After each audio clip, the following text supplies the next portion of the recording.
The demolition of part of Computer Village have been since yesterday, been the 31st of December 2023. Most facilities have been demolished, while most of the owners of the shops were just on a vacation, or some traveled, of course, to the east, only to hear that most of their properties or shops have been demolished. This is part of Power in Computer Village. I'm just taking a look at the majorly, these are spare parts of laptops. They are majorly dealing with laptops. And those who could not, of course, evacuate their properties or their wares before the demolition, was incurred so much loss. And that is just the situation. The bulldozer has done what he needed to do, and it's quite unfortunate that some will now return back to zero level. The 1st of January is a moment to be remembered. For some, it's a season of agony. Just as the economy is biting hard, you know how it means. People are just struggling to survive, but quite unfortunate. Their perhaps a source of livelihood seems to have been destroyed by these ongoing demolitions. People who are depends on this for sustenance and taking care of their families would only come back to see debris, and most of the properties has been. Of course, you know what happens once you are not there. That means you're your own. No insurance that covers you, and those who own properties or shops might not be giving any compensation. You're just on your own. These are majorly Igbo traders who are occupied in the business of computer.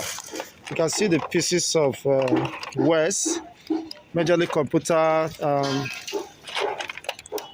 photocopy machines that have been butchered, that have been, people have been able to do away with some.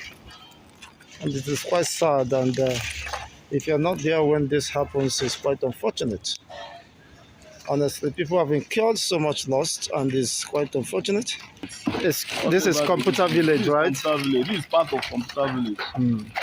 This is, they call it Power. Okay. A mega city. Mega city, yeah. Wow. What really happened? Is it there was no notice served before this demolition, no, sudden demolition? There was. I think there was. Well, I don't have office here, but I have friends that have offices. Of course, I have a friend too, and his shop is just along this side now, yes. From here to this place. I have a lot of friends, brothers that stayed here. My own office is in Orimich. So, people have been calling me, what is happening? I just say, let me come and look at it myself. So it's quite unfortunate, whatever been the reason. Wow, but you said it's likely they have been served notice. They say so. They say so. But some traveled, and while some have shops were demolished. In fact, this place was demolished, I think, by 12 a.m. yesterday. Oh my God. So it's quite unfortunate. That is what we'll be facing in Lagos. And some owns shops here. Yeah, they bought over the shops from the landlord. Yes. This place has been in existence for a very long time. I think the shops here were purchased. Yes. On the landlords. So it's quite unfortunate. Is there any compensations of? I can't tell because I can't tell because I don't have an office in this place. Around here. Yeah, I have friends here, but my own office is inside the market. at Oremich. Wow, this is quite unfortunate, being that this is just the beginning of the year. Yes. And how could people recover from this loss? This one is, I don't know. Renting a shop in Computer Village now, you're talking about millions. Honestly. So, and people we have over more than 60 or so. It's more than 60 shops from the other end to this. More than 60, it's getting to 200 because I knew how this place is. Yes, it's more than. I do have some clients here, yes. There are repair printers and yes, fairly use computers here. I have brothers and Quite unfortunate. Customers, Yes. my clients who are occupying this place. It's quite sad. What will become the fate of these people if there is no compensations, and is there any provision for the location of those who are affected? I can't tell because I don't have office in this particular place. So maybe it's when the guys, when they are around, I will call some of them on phone to really confirm what their fate is for now. Wow, that is quite sad, honestly. This is Mega City Computer Village and Power. Yes, and Power. Yes, I'm conversant with this environment, and it's quite sad. You can see for yourself the ongoing demolition. Is it that this is just the ones they want to demolish, or will it extend to? No, just this particular area. Wow. Okay, it won't extend to. It's from this end to the other end. I think that is what. Okay, it won't extend to the main road. No, it's not. Wow. It's just this place. I think I heard that it's government area, and they say the structures are old. Or something. Okay, they want to reconstruct it. Yeah, I think they will reconstruct it. Well, nobody knows their plan. Wow, that is quite unfortunate. Thank you so much for your time. Yes, this is Computer Village. People are going to start life afresh. Unfortunately, the economy is biting so much hard that even the ease of doing business is not longer easy, let alone starting afresh without any assistance coming from anywhere. Oh, my heart goes to these ones who have lost another source of livelihood. What will become of their families and loved ones or their dependents? This is just the beginning of the year, and it's happening. The reason given for the demolition is that the structures are weak, and before that, you could have made provisions on the temporary site where the people might occupy, depending on when, of course, the demolition commences and the rebuilding or the construction of the buildings, possibly to get these people back, or if possible, give them some concessions, rather than leaving them at the mercy of whatever happens to them. It is quite sad and unfortunate, but that is the sad reality is here. This is Call Wave TV, bringing your way live and direct live situation of what is happening. You can see some scavengers trying to take advantage of whatever they can, and that is just it, and that is the reality here. It is quite unfortunate, but that is the reality. This is Computer Village. Part of it has gone down, and possibly this could be just the first phase of the demolition we are witnessing here.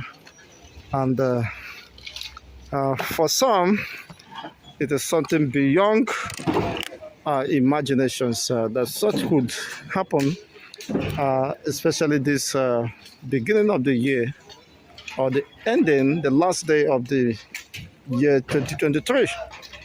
Well, according to the one I interviewed, a notice has been served.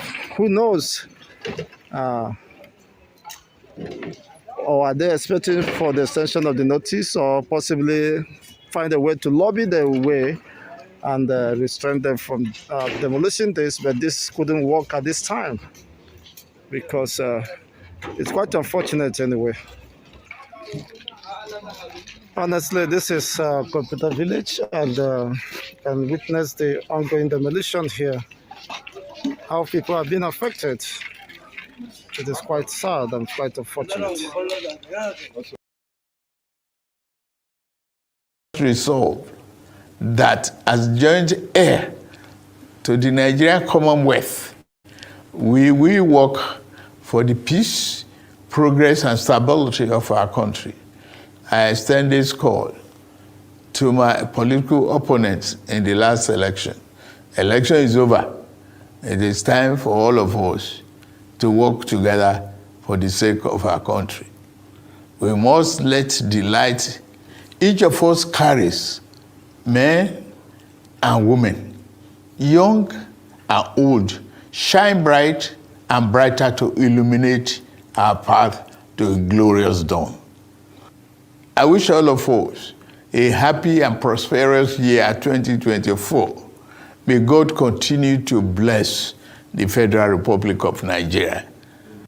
Indeed, God bless the Federal Republic of Nigeria. Rufai, it's a new year, new speech by the President. New year, new speech. Happy New Year to you, Aya. Happy New Year to you, Dr. Abati. Happy New Year to Nigerians out there. Happy New Year to President Tinubu. Happy New Year to everybody out there. And Happy New Year, world. New Year, new speech. It came up on a positive note. Said a lot of things, reassured Nigerians that he understands the pain and suffering. But I'll say it's not just about understanding the pain and suffering. What are you going to do about it? I'm happy you said for yourself, President Tinubu, that people are beginning to ask, is this a renewed hope you promised? Yes, people are beginning to ask. Just like it was seen when you went to the mosque in Lagos Island where people were screaming at the background, "Ibin power." What it means is people are hungry. He said a lot of other things, struck all the positive notes, reassured a lot of Nigerians, called them, rallied them to success, said he's going to do a lot of things. But in that speech, I did not hear a tribute, at least some thought, for those that were killed in Jos. Attacks, Christmas period. And that's very fresh in our memories. I think it was only right to have paid tribute to them. Because these people are not just statistics. Only yesterday I was speaking to a very prominent Nigerian I will not want to mention. And she told me how one of those that were killed was somebody that worked with her, that he pretty much traveled on the 23rd.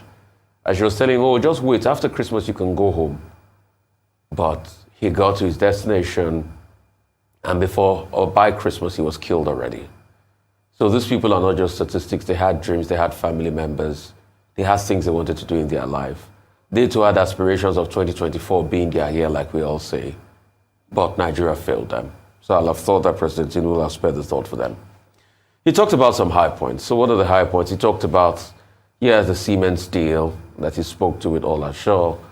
And we'd like to see that deal happen because we too will want electricity to be able to power our industries. But I think when that deal was talked about, Dr. Abati here said something very instructive that Ola Shaw said. He said it's incumbent on us to go and fix our home, that the Germans are ready. So have we done that? This deal has been in the pipeline since 2018. All the timelines exceeded. By now, if we had followed through that deal, we ought to be getting some measurable amount of megawatt of electricity now. But it's taken us a while. The same Siemens did not see any bottlenecks in working with Egypt. One of the presidential candidates, Peter, we had to go and learn from Egypt. But we have been on this. 2018 till this time, you can do the math of how many years that has been. 6 years down the line. So are we going to get it? That's a big question. Secondly, President Tinubu talked about, investment in agriculture, 500 hectares of production and all of that. I'm taken aback a bit, and I'd like to ask, President Tinubu gave a speech a couple of months ago where he rolled out the subsidies. What the palliatives for the subsidy removal. That was a speech I lauded because I felt at a time where a lot of Nigerians needed his input, he said all the right things. And I remember I gave a caveat when he gave that speech and asking all those palliatives that if properly implemented.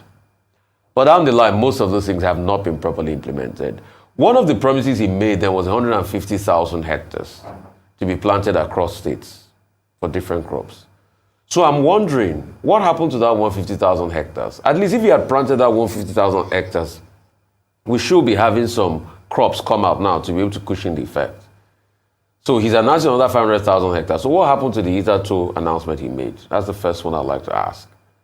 I think we need to be able to balance things out. He talked about other things, you know, some tax reforms he's been planning will also come into play and all of that. Yes. And also he talked about the budget. So the budget I want to talk about, because only yesterday, an extra 1.2 trillion was added to the budget on Saturday before it was passed. And that was a breach of the Fiscal Responsibility Act. And a lot of people are complaining that this is reckless. Also, the 7.3 trillion to securitize ways and means. I'm sure Mr. Tilewa Alibajo will be here today. Always talks about it's illegal to securitize ways and means. But my shock is, in about the first year you got in, 7.3 trillion securitizing ways and means. I thought we blamed the last administration for over 20 trillion in ways and means. Isn't that something we should watch?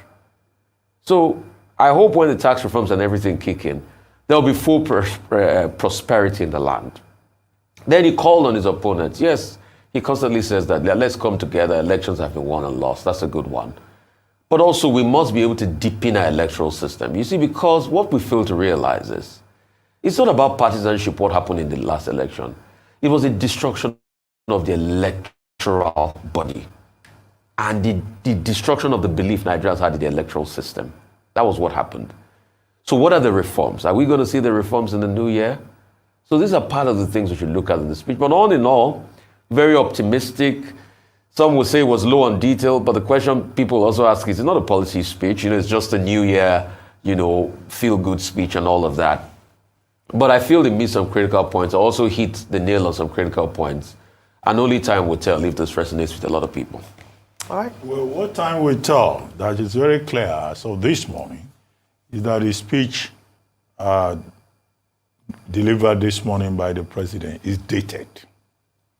It is too obvious that that speech was recorded before the president came to Lagos, because the speech is not contemporaneous enough. And that, I think, is in itself, a scandal. It shows gross indolence on the part of those people who manage the president. And I speak as a person who had gone through this process before. Now, you could see from that delivery that since the speech was recorded in Abuja, I imagine, that there have been developments in the country. A major development will be the killings on the Plateau. That was conspicuously absent in that speech. I had said, well, the president maybe did not need to go. They are having sent a very powerful delegation.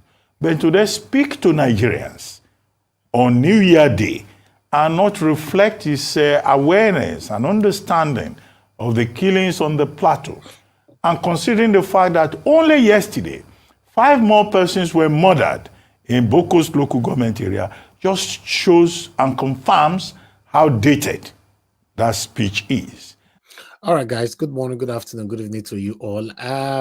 Before we acknowledge you guys, when I listened to Bola Ahmed Tinubu, I was laughing because I noticed myself that that speech was done even before Bola Ahmed Tinubu traveled to Lagos. Okay, now, the only way you would know that the people that is ruling us, they don't know what they're doing. Let's assume, which is wrong, let's assume the speech was done before he traveled to Lagos. A smart man, a smart person, will still add what is happening right now in Plateau State on himself, by himself, from his own brain as a human being. Let's assume, yeah, the speech was written then and all that. Okay, the speech was written 10 days ago, for example, but things happen after 10 days. You can just add that by yourself, even though it's not part of the speech. When you finish reading the speech, add it on. Just add it on. Likewise, okay, I would like to also express my pains and all that things that is happening in Plateau State and all blah, blah, blah. But because we have people that doesn't care about you and I, we have people that is just there to read you newspaper, read you the script that you want to hear, tell them what they want to hear, and get out of the screen. They don't care. No matter how you complain, nobody's going to do anything about it. That's what happened. Our Nigerians are hailing. Baba don't talk. Good morning, good afternoon, good evening to you all, my wonderful people. Happy New Year to every one of you. I came out today because I want to wish my wonderful people Happy New Year. I appreciate every one of you for your time with us. I appreciate everything that you all have done throughout the 2023, for your time with us, for your encouragement in every aspect that you know you've contributed to this channel. You contributed to a better Nigeria. May God bless you all. Mother of all, Mommy Diaspora, good evening to you, Mommy. Thank you very much for everything. I appreciate you always, always, always. Thank you very much, my wonderful people right there. Thank you so much. Amaka Afojebi, thank you very much. Happy New Year to you as well. And thanks for the super chat already. My first ever super chat on the 1st of January 2024. I pray this, your super chat, pave way for me for more success this year in the mighty name of the Lord Jesus Christ. But this is the first gift I'm receiving this year. I appreciate you. I appreciate every one of you that is right there. May God bless you all. Thank you very much, Mike Akionbare. Thanks for all of you that is right there. Thank you, thank you, thank you, my wonderful people. Abiajulu, I can see you as well. Sagbovo Konga, thank you very much. Oye, I can see you. Miracle B, thank you very much. Love of God is my strength. Thank you very much, my people. Peggy Modi, thank you, thank you, thank you. Madam Patricia Tagbujumi, thank you very much, Madam Mary Forde, thank you very much. I appreciate you all, my wonderful people. Michael Abba, thank you very much. Peggy Modi, thank you once again. I appreciate you all, my wonderful people. Happy New Year, Happy New Year. Push Mom is right there. Washington Moregi, thank you very much. Mary, okay, I've acknowledged you already. And now, James, thank you, thank you, thank you. I appreciate you all right there, my people. David Platt, I can see you as well. Rio Me, thank you, thank you, thank you. And God will bless you now. Obvious Peters right there with us as well. Olabi Page with us. So, me. God bless you all, my people. Happy New Year, Happy New Year, Happy New Year. Abigail Idemudia, thanks for joining us. Thank you very much. I appreciate you all, my wonderful people. Then we have Lady Eugenia, thank you very much, and thanks for the super chat already as well. Thank you very much. May God bless you. I appreciate every one of you. Constant, thank you, thank you, thank you, thank you. And God will bless all our people. Then we have Kenny Barr. Kenny Barr, thank you so much. Wabo Felix, thank you very much. Faith Wilfred, thank you. Charles, thank you. Jesus is my father. Thank you very much. God bless you all, my people. Charles, okay, I've mentioned Charles already. Then we have Urbano Sonny. Thank you very much. Olga, I can see you as well. Madam Helen, thank you very much. Happy New Year to you all. Josephine, he said, and many others. In case I didn't mention your name, it's not intentional. Just know, say, I know Siam. You know, but I appreciate you all. Abu Azi, good evening to you, sir. Thanks very much. Happy New Year to you all, my wonderful people. I appreciate you all. And God will bless you that. Yes, today is first January 2024. Wow. Another journey, another battle. Let's continue. Wow. I just hope Nigeria will be much, much, much, much better than 2023. I hope we don't lose more lives this 2024 in the mighty name of the Lord Jesus Christ. We are doing our part. If you know you have other things that we can do to change the narrative in Nigeria, please do your part as well. I appreciate every one of you. I'm going to post out a link for those of you that want to talk today. You know, it's a New Year day. It's going to depend. The time that I will spend here will depend on how many people on the panel. If now only one person just come in, I understand, because it's a New Year day. Me and the person will just talk, then we end the show. You know, as you see that my presentation, I didn't allow you to stay that long. You know, a link I've posted for those of you that want to come in. But meanwhile, you can see the only topic that I brought here today. The only topic. You know, Nnamdi Kanu is battling with internal bleeding caused by the DSS torture. We're going to be talking about that right now.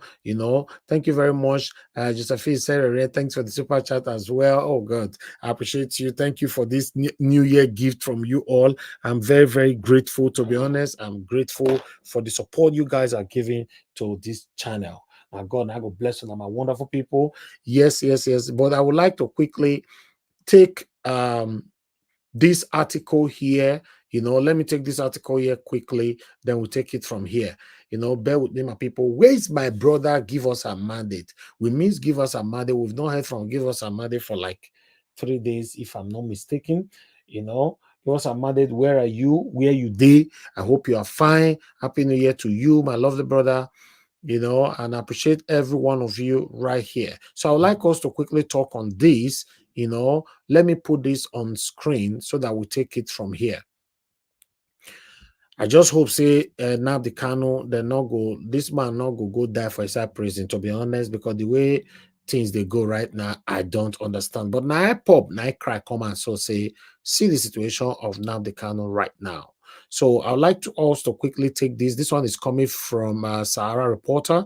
As you can see, the Nnamdi Kanu battling internal bleeding caused by DSS torture, need urgent medical attention. IPOB raises alarm. Okay, the indigenous people of Biafra, IPOB, has raised an alarm over the health situation of its leader, Nnamdi Kanu. IPOB, in a statement issued by its media and publicity secretary, Ima Powerful, said Kanu is battling with internal bleeding caused by torture from the officials of the Department of State Services, DSS. According to him, Kanu needs urgent and specialized emergency medical treatment to avert serious outcome. IPOB stated that the report reaching it indicated that Kanu is having medical complication in the DSS solitary confinement. It said, unquote, the report says that Kanu may be having internal bleeding caused by torture. This current medical situation may have risen from ruptured veins and internal bleeding disorders arising from the beating and torture he was subjected by the Nigerian secret agent who kidnapped him in Kenya in 2021. Moreover, the drug overuse and abuse and that DSS have subjected Nnamdi Kanu to may also be part of the problem. Our leader requires a medical emergency treatment outside the DSS facility to undergo surgery for his survival. Even the DSS medical director agrees that Nnamdi Kanu requires urgent and serious medical attention to handle his case. The Nigerian government and the British government should release Nnamdi Kanu on medical ground for department medical professionals to attend to him and carry out the surgery if necessary to save the unforeseen situation.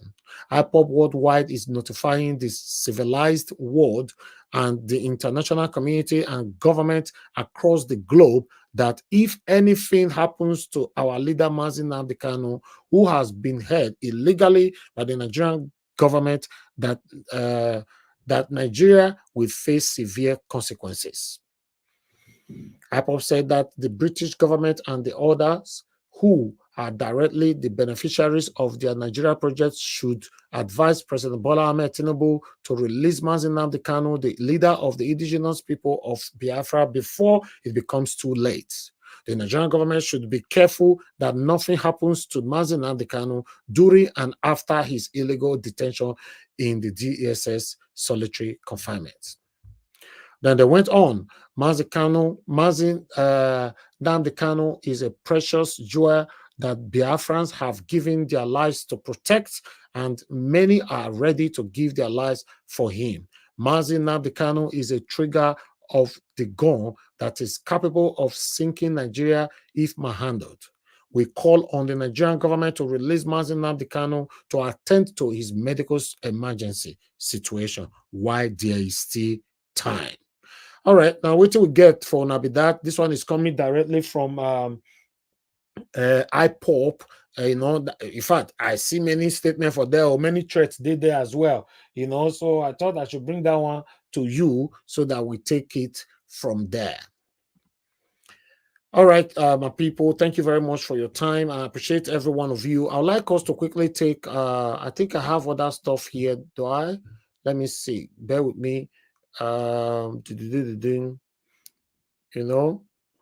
Okay, yes, Tinubu, now I talk this one for here. One carry come. So my quick carry this one, put for screen, then we take it from here.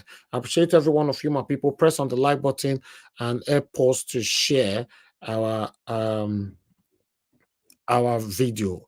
Thank you very much. Then I have another one here quickly that I'd like to say to put to you. According to Tinubu, I don't understand where this information is coming from, but that is him, on his speech. Security has improved in Nigeria since I assumed office. Tinubu, I don't understand. I'm not going to read much on this, but I don't understand where that one is coming from. But meanwhile, thank you very much, my people. That is all I have for you guys today. Good morning, good afternoon, good evening to every one of you. I just said I should come here today to wish you all happy new year. It seems like nobody is available to join the panel today, so that means we are not going to spend more than 40 minutes here, to be honest, because as long as nobody is joining, I'm just going to end the show straight away so that everybody can have a relaxed time together. I wish every one of you a happy new year, my wonderful people. Fellow Iyari, thank you very much for joining us. Gift I14, thank you very much. God bless you all. Yes, now what you talk with that, Lady Jujida, he said the security, have improved, So yes, I just thought that we see and so they cannot come here. They come here, can't lie in the name of we just want people to watch us. No, we bring it here, make people see I'm IB, But meanwhile, okay. All right, okay, let me play that. Let that continue then. Maybe to wait for a little while for people to come in. Okay, I should take calls only. Okay, yes, I'll put the number in. People already calling in already. I didn't even look at the phone. Sorry, Abu Azi, thanks for bringing that on. Madam, love of God is my strength. Happy New Year, man. Thank you very much for joining us. God bless you. Please talk to us. God bless you. Not go without even if you want to close the show now. Let me just say Happy New Year to you. Thank you. Happy New Year to everyone on the platform, on the comment section. Happy New Year to Mommy Diaspora, everyone that has given a lot to this fight for us to get our country back. Yes, we are celebrating New Year. Yes, we are celebrating that we get into this new year, but we should also think about our country. What are we going to do to set ourselves free from this cabal who have hold us on our neck? What happened in America when we lost one black man? And they said they put leg on his head. But what happened? Everybody came out and started shouting that remove your leg from the colored people's head. We are begging them to remove their leg from our neck. We want to enjoy our country that God has given to us, our birthright for our resources. We want to enjoy it, and we are asking them to please, they should allow us to enjoy our country. This is New Year. We beg them that please, they should release Nnamdi Kanu. In case anything happened to this man. Yes, we always say that something will happen, but this time around, I pray that we should all be serious about if anything happened to this man, it's not going to be like the other ones, which we have lost and they've gone, and nobody came out to do anything. Let us be serious this time, that if anything happened to Nnamdi Kanu, it is in the hand of Nigeria government. And Nigeria must have every part of the country. It's not only the East. Everybody will feel the pain, but we have to show that we are angry, not just to talk by mouth. And when anything, I pray nothing happened to him. I pray nothing happened to him. That's my prayer. But we should stand by our word. Anything we say, we should not just say by the word of the mouth. We should show action. Because faith comes by saying, faith comes by what you read and what you say out. So we stand by our word and we stand by it, not just to come out and talk and later something happened and everybody will enter. When Peter Obi, everybody was waiting for Peter Obi to come out and protest. Peter Obi will never tell anybody to come out and protest. So if you are waiting for him, it shows that even we are not ready. We are not ready. We cannot wait for a man that they are holding him on his neck to come out and tell you to go out. It's in your hand. He has lived his own life.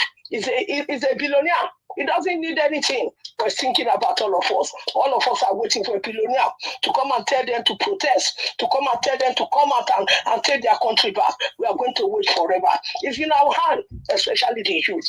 Come Thank you. out and take your country back. Happy New Year to everyone once again. Thank you very much, ma. Happy New Year to you. Thank you so much. Thank you. Thank you. All right. All right. Let me take another call. I can see people calling in here while we wait for more people to join the panel. We already have someone on the panel anyway. Hello. Thank you very much, Madam Deborah, for calling in. Happy New Year to you. Please talk to us, ma. Yeah, good evening. Happy New Year, Mr. Nigeria Watch, and Happy New Year to everyone. Just a quick contribution to the broadcast. Regarding Nnamdi Kanu, I'm not surprised that he's undergoing these challenges. I believe that was one of the reasons they kept him there. They just kept him there so that at the end of the day, when they will release him, he will no longer be useful. His health must have deteriorated. That's the only reason why they kept him there. And we can see that everything that the man has been saying is actually true. And that is why they went after him. Everything he's been saying about the Fulani agenda is what is manifesting. But I just pray, it's just a shame that they're getting away with it. I just wanted to quickly say something else about the demolitions and everything that is happening in Lagos. It's a shame that they are doing this and they're getting away with it. You know, there's this Nigerian Nollywood actor. I don't know if I think I saw the video recently. This Zach Orji during the last election. He came out ignoring. We talked about it yesterday. Yeah. Yeah, ignoring the sufferings of Nigeria and supporting Tinubu. Look at the consequences. Look at the comments of people. People are not even sympathizing with him. Rather than standing up for what is right and at all costs, but because of selfish benefits, you ignore the suffering of your own people, ignore the suffering of everybody because of your selfish interests. Hopefully others will learn from this, from what is happening to him. You know, Tinubu is now begging for other people to put Nigeria first. My question to him is that why did he not put Nigeria first when he was rigging the election to become president, even when he knows that he doesn't have the capacity to solve the problem? He didn't put Nigeria interest first when he was rigging his way to power, but now he's begging Peter Obi and others to put Nigeria first. So, but he did not do that. If he had put Nigeria first, I don't think he would have known that he does not have the ability to drive the Nigerian economy. He should have allowed the person who can do the job to do it. You see, when you cannot do something, you cannot do it. We all know that the only people who are gifted when it comes to economy is the Igbo people. And Peter Obi is the one that would have been able to revive Nigeria economy. And the driving force of every country is the economy of the country. Once the economy of the country is functioning well, every other thing will fall into place. But without money, without the economy of the country functioning, it's very difficult for other things to work. The reason why America is powerful is because it has a good economy. The reason why China is doing well is because of their economy. So if they think that without Nigeria economy being revived, that any other thing can work, I think they should rethink. And we all know that there's one tribe in Nigeria that are gifted when it comes to economy, when it comes to managing finances, and when it comes to growing economy. It's the Igbos. Whether you like it or not, whether people hate them or not, that is the gift that God has given to them. And until Nigeria realize that the only person that can revive the economy of Nigeria is probably an Igbo man. And not all Igbos. I'm talking about a good one like Peter Obi. And they deprive him of that. So now he's begging them to come and help him. I think it's too late for him to beg. He should have put the interest of the country first before he forced himself into power. You shouldn't sit at the driving force of a car when you know you cannot drive, and you force yourself to sit at the driver's seat. And now he's begging people to come and help him. He should have thought about that before rigging himself into power. Anyway, Thank you. thank you so much, Mr. Niger Watch. Thank you very much, Have a madam. lovely New Year. And you too, ma. Thank you very much. Thank you. Yeah. All right, we have another caller right here. Guys, please help us to press on the like button.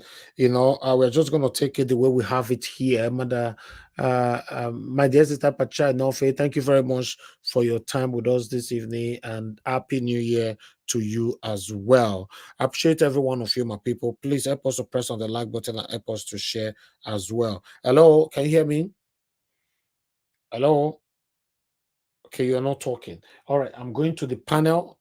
Fortunately, that person is not saying anything right there. Let me quickly go back to the panel. Madam Helen, it's good to have you on the panel today. Happy New Year to you. Thank you very much, man. Tell us how you spend spend a New Year for Nigeria. Happy New Year, Mr. Elvis. Thank you, man. Happy New Year, people in the panel section, the people at the comment section. Mommy, Diaspora, Happy New Year. I'm so grateful that we all through thick and thin, we are here today to celebrate this first day in January 2024. Happy New Year, everyone. Mr. Elvis, it was a quiet one. A lot of people didn't travel because of the high cost of transportation, and apart from the high cost of transportation, the risk of entering road, you're not sure whether you're going to get to your destination. So a lot of people just stayed put. We didn't travel too. We just stayed put in our location. So it was a quiet year for us, but thank God for life. Because what are we celebrating when others that should be celebrating with us are being cut down like they are just ordinary, Christmas chicken? So it wasn't really necessary. I don't think I personally would have loved to, we didn't like today, like yesterday, today, we didn't really do anything. I've just been sleeping and watching, listening to news and all that. It's not for me, it's not a season to celebrate. It's just a season to go into your closet and think and deliberate on what next to do. Like yesterday, I participated in our Man of God's end of year service. He said a whole lot of things that made sense to me, and this woman was there. This former is it a Malawi or Zimbabwe? No, this woman from, is it Malawi? Joyce Banda.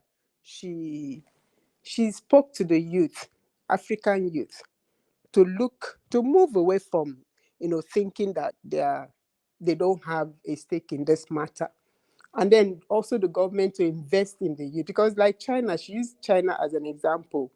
For China to be where they are today, they invested in the youth.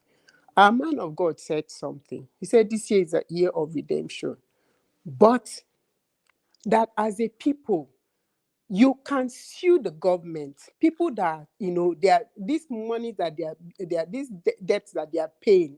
If you sue them and sue the people that are collecting, you'll find out that this thing is a scam. That there is a big scam everywhere. Get up and sue. Youth of whatever nation. It wasn't addressing a particular nation, a particular nation, but it was just speaking to African youths that this is what you can do. Maybe nobody knew before now that you can actually sue your government. Take them to international court. Ask why they are paying this debt. How did these debts come about? What are the interests? Ask questions, and then sue the people that are collecting the money, so that by the time you do these things, you find out that this is a scam.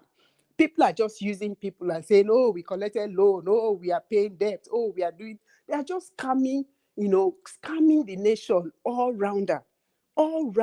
So get up and do something. And that this year, the server lords will always want to put their leg on top of your neck and press you down and not want you to get up. But you should rise up and take back what belongs to you. Nigeria belongs to all of us, not just a particular set of people. See what they are doing to the Igbos. Demolishing every day, looking for whatever means to just, cut them short and then strip them naked. Nnamdi Kanu, for me, as far as I'm concerned, is a message they are sending. And then they are telling them, look, you can do nothing. You can do nothing. I think they're just using him to teach the Igbos a lesson.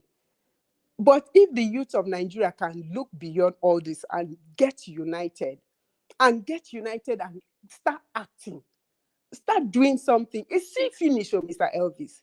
All this thing is see finish, because whatever they do, nobody does nothing. We just, at the end of the day, we talk, we then gather at drinking places, talk, maybe there's a party, people gather and talk. At the end of the day, nothing. By the time that talk is finished, everybody goes home and that ends it. But we can do something. Nigeria has reached the point where we can do something. We can do something. How many are these people? How many are they that they are holding everybody? You can imagine somebody coming on national television and saying that people that come to do this, buying, that they are not Nigerians, that they come from other countries. How do you reconcile this? And then because they were supposed to be compensated, they were not compensated, so they come and then they take revenge on your people, and you're okay? And then you feel cool to come out and say we negotiated with them, but at the point that we were supposed to go and make compensation, we did not. This is crazy. Honestly, this is crazy. And Nigerian youths will hear these kind of things and they are still keeping quiet. They are still, they are still lying low, thinking that this thing won't reach everybody. It will reach everybody. If they don't get up and act now. We need to get up and act. This is not fair. Look at this man battling with internal bleeding, and and he's still being kept. Why is he being kept? Has he committed what kind of crime has he committed compared to what these people have done to Nigeria? Did they say that a particular set of people are the owners of Nigeria? Nigeria belongs to all of us. And Nigeria is big enough to accommodate everybody. Why is our border so porous that anybody can come in and go out, and yet, no protection for the citizenry? At the end of the day, it's the citizen that still pays for the callousness of people who call themselves leaders. This is enough is enough. This is not fair. Like I said, you understand, there's a renewed hope for Nigeria. But that renewed hope is not going to come from these criminals. It's not going to come from them. It has to come from the youths uniting, to take back their country. See the number of, when our PO went to visit people from correctional, see the number of people packed up in a place. See the number of people packed up. Would they have been there if it was the government was doing what they are meant to do? They won't be there. We need to act. The youth needs to get up and do something. They need to get up. Mr. Elvis, last month, November, I celebrated my 50th birthday. So time for me is ticking. But it's not me. I'm thinking of my children who are just coming up. Yeah. Who are just coming up. Is this what we'll keep doing? Is this what we'll keep doing? We keep waiting for maybe another 8. We keep hoping that this 8 year will pass, and then the next 8 years, maybe we'll get something better. If we keep doing this, it will never be. There will never be a renewed Nigeria, except we get up and take it by force. Thank you so very much, Mr. Elvis. Thank you very much, Madam Helen. Thanks for your wonderful submission, and thanks for your consecrated fight for a better Nigeria. Wow, you're already 50 and Nigeria is still like this. I like that. The time is ticking, time waits for nobody. Everybody's getting old every day. We all are praying to have a better Nigeria in our time. And meanwhile, we are getting old. That's one thing about life. These people, they are enriching themselves within the commonwealth of the people. They don't care about you. They don't care about whatever that is happening in the country. It's very, very, very, very pathetic. hopefully we'll have a better Nigeria in our time. Thank you very much, everybody. I appreciate you all. Madam Mone Olagbiyan, thank you very much, Madam. I appreciate you. Good evening to you. Happy New Year to you too. Tony Africa, Happy New Year to you. Thanks for joining us. I appreciate you all. Great mind. I can see you as well. Happy New Year to you, Tony South, and many others that just coming in. And God will bless you, my people. Madam Irene's finest. Happy New Year to you. Thank you very much for everything. I appreciate you. Didi Anthony, can see you as well. Happy New Year, Happy New Year, Happy New Year to every one of you. Iselogbe, that's how I would say it from my own place. But meanwhile, let me call on the next person to speak to us. Maybe I'll pick a call again after Mr. Jonathan.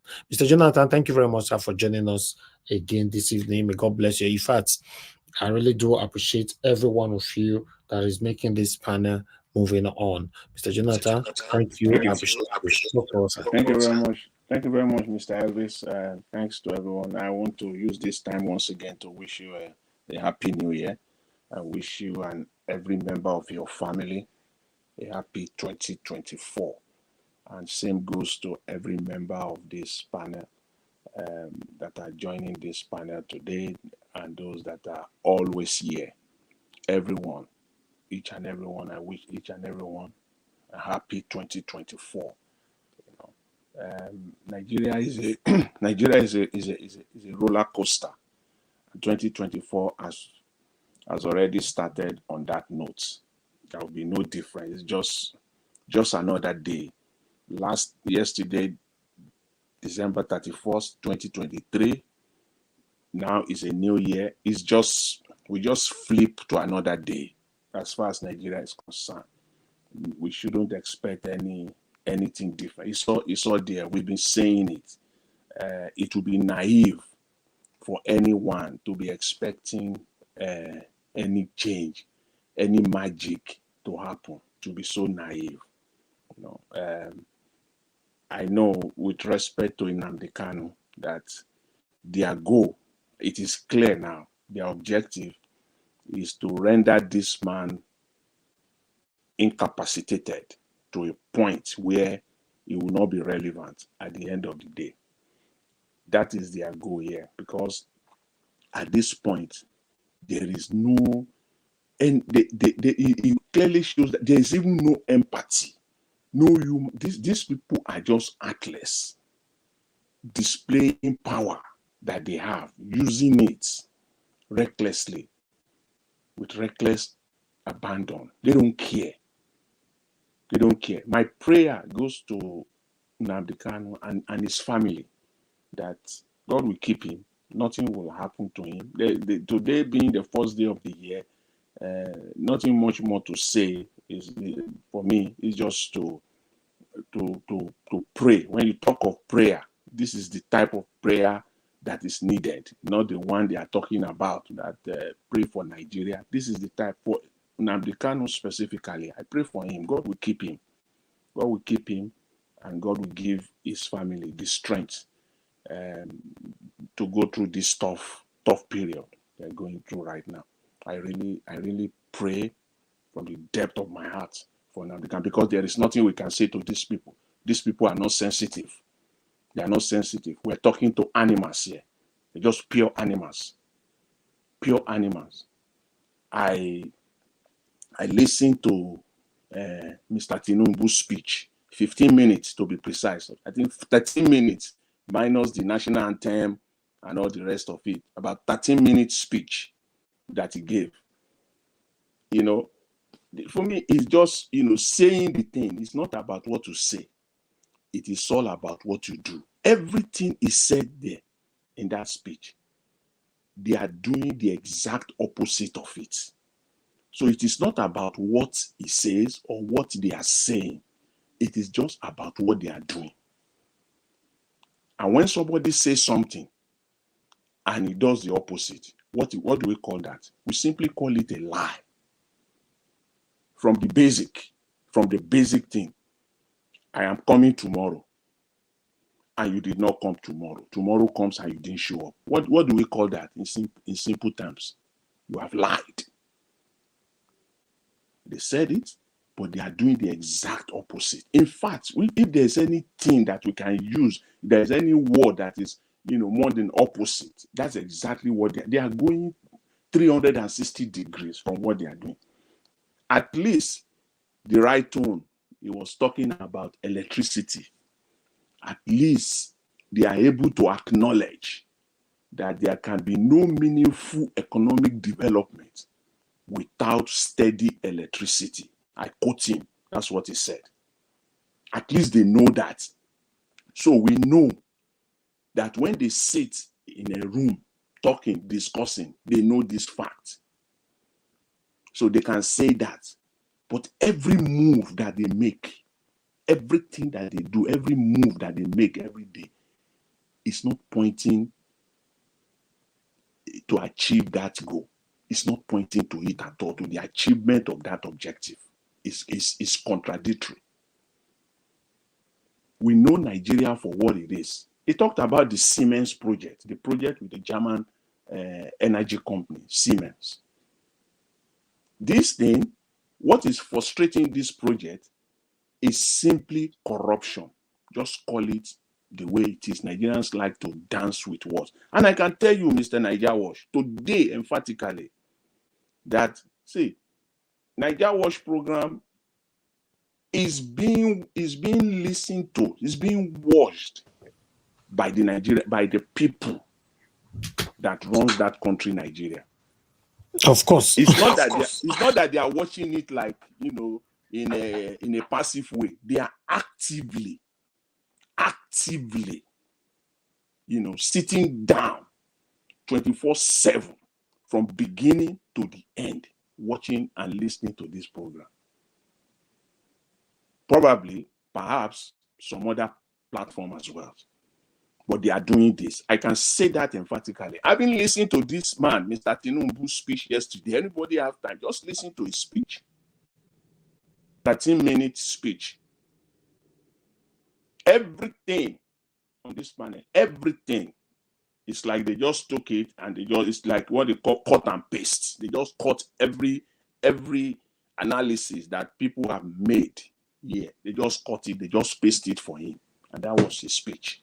That was why I started by saying, yes, saying the right thing, but doing exactly the opposite. Yes, there can be no meaningful economic development, and yet one minister of trade was talking about enabling business environment.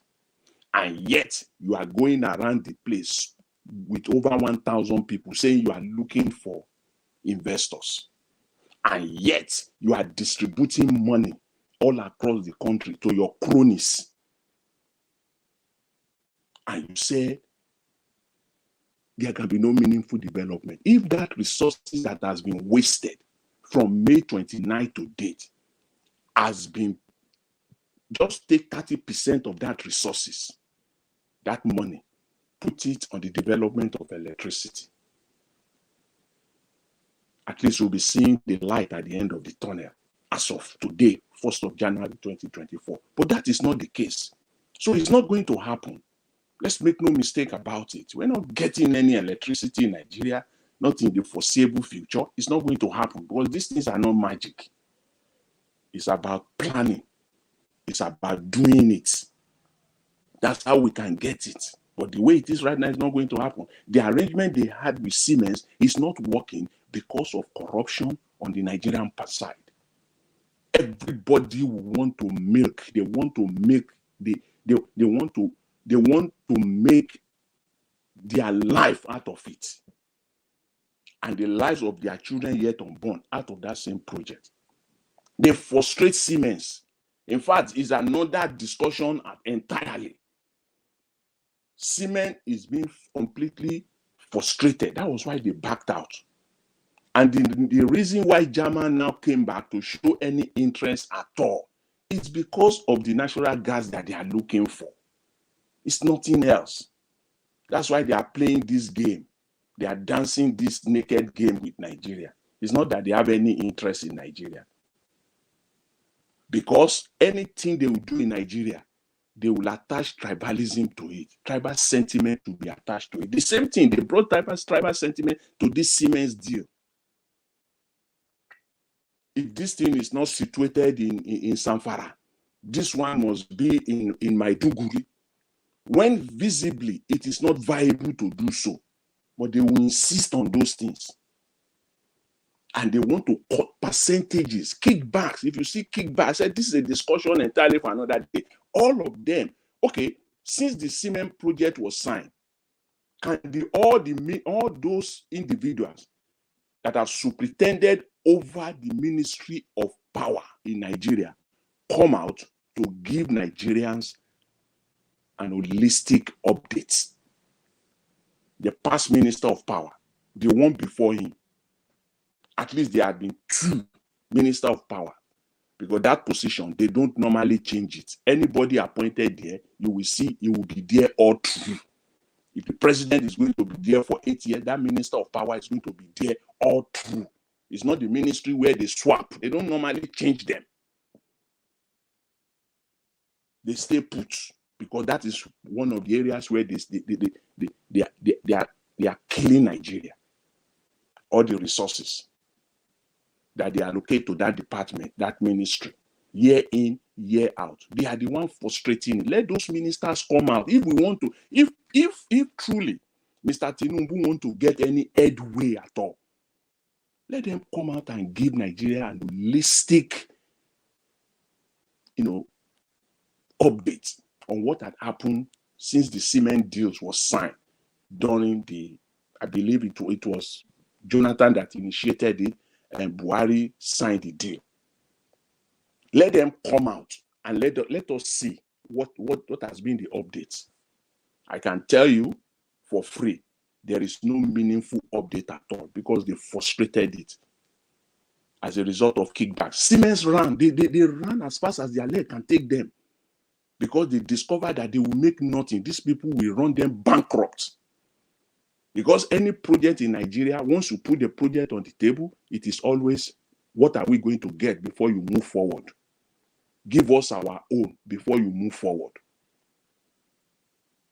Everyone wants to eat. The minister wants to eat. He wants to make himself. All the civil servants in that department, all of them in that ministry, all of them, the top of officers there, they also want to make. Where are they today? Let them come out and tell us. Without that holistic analysis, doing that, I can tell Mr. Tinubu and his team right now, they are going nowhere on this project. They are going nowhere, because those people are still there in that Ministry of Power. All of them, they are still there. The Minister of Power now, let him come out and let him, at least the way it works in the Western world that we know. When the president comes out like that, I want to give Nigerians this hint, just for you to know that it's not going to work. And I dare them. I will say this one now. The way it works normally, if you want to know that they really mean it, they want to do it. Mr. Tinubu spoke yesterday that they are focusing on electricity, and they are engaging Siemens. They are going Do back. you trust that? Yeah, he said that. This is how you will know. Yeah, he said it, but do you trust that they will actually do that? No. They are not going to do it. I'm saying that this is how we know. This is how we are going to know that they are not going to do it. It is the duty of the president to lay out the vision that he wants to do. It is now the duty of the Minister of Power responsible for that ministry. It is now the duty of that minister now to now come out with the details. With the details, normally within 48 hours. Tinubu didn't just, sit down somewhere and throw this thing out. They might have discussed it. They wrote it for him, right? In conjunction with the minister. It didn't just come out. That within 48 hours, the minister will now come out with the details, a step-by-step details of how this project will be executed, with deliverables, with timelines. But I know they will not do that. And once you don't see that by tomorrow, by the middle of this week, forget it. It's not going to work. That's their acid test. That's the acid test for them. If you don't hear from the Minister of Power coming out tomorrow, Wednesday, coming out with the details of what Mr. Tinubu said, this is how we are going to do it. This is how far we have gone. These are the timelines. These are the deliverables Nigerians should be expecting on power, that by this so time in 2024, 2025, 30-40% of Nigeria will be having stable electricity supply. By the end of 2025, 2026, 80% of Nigerian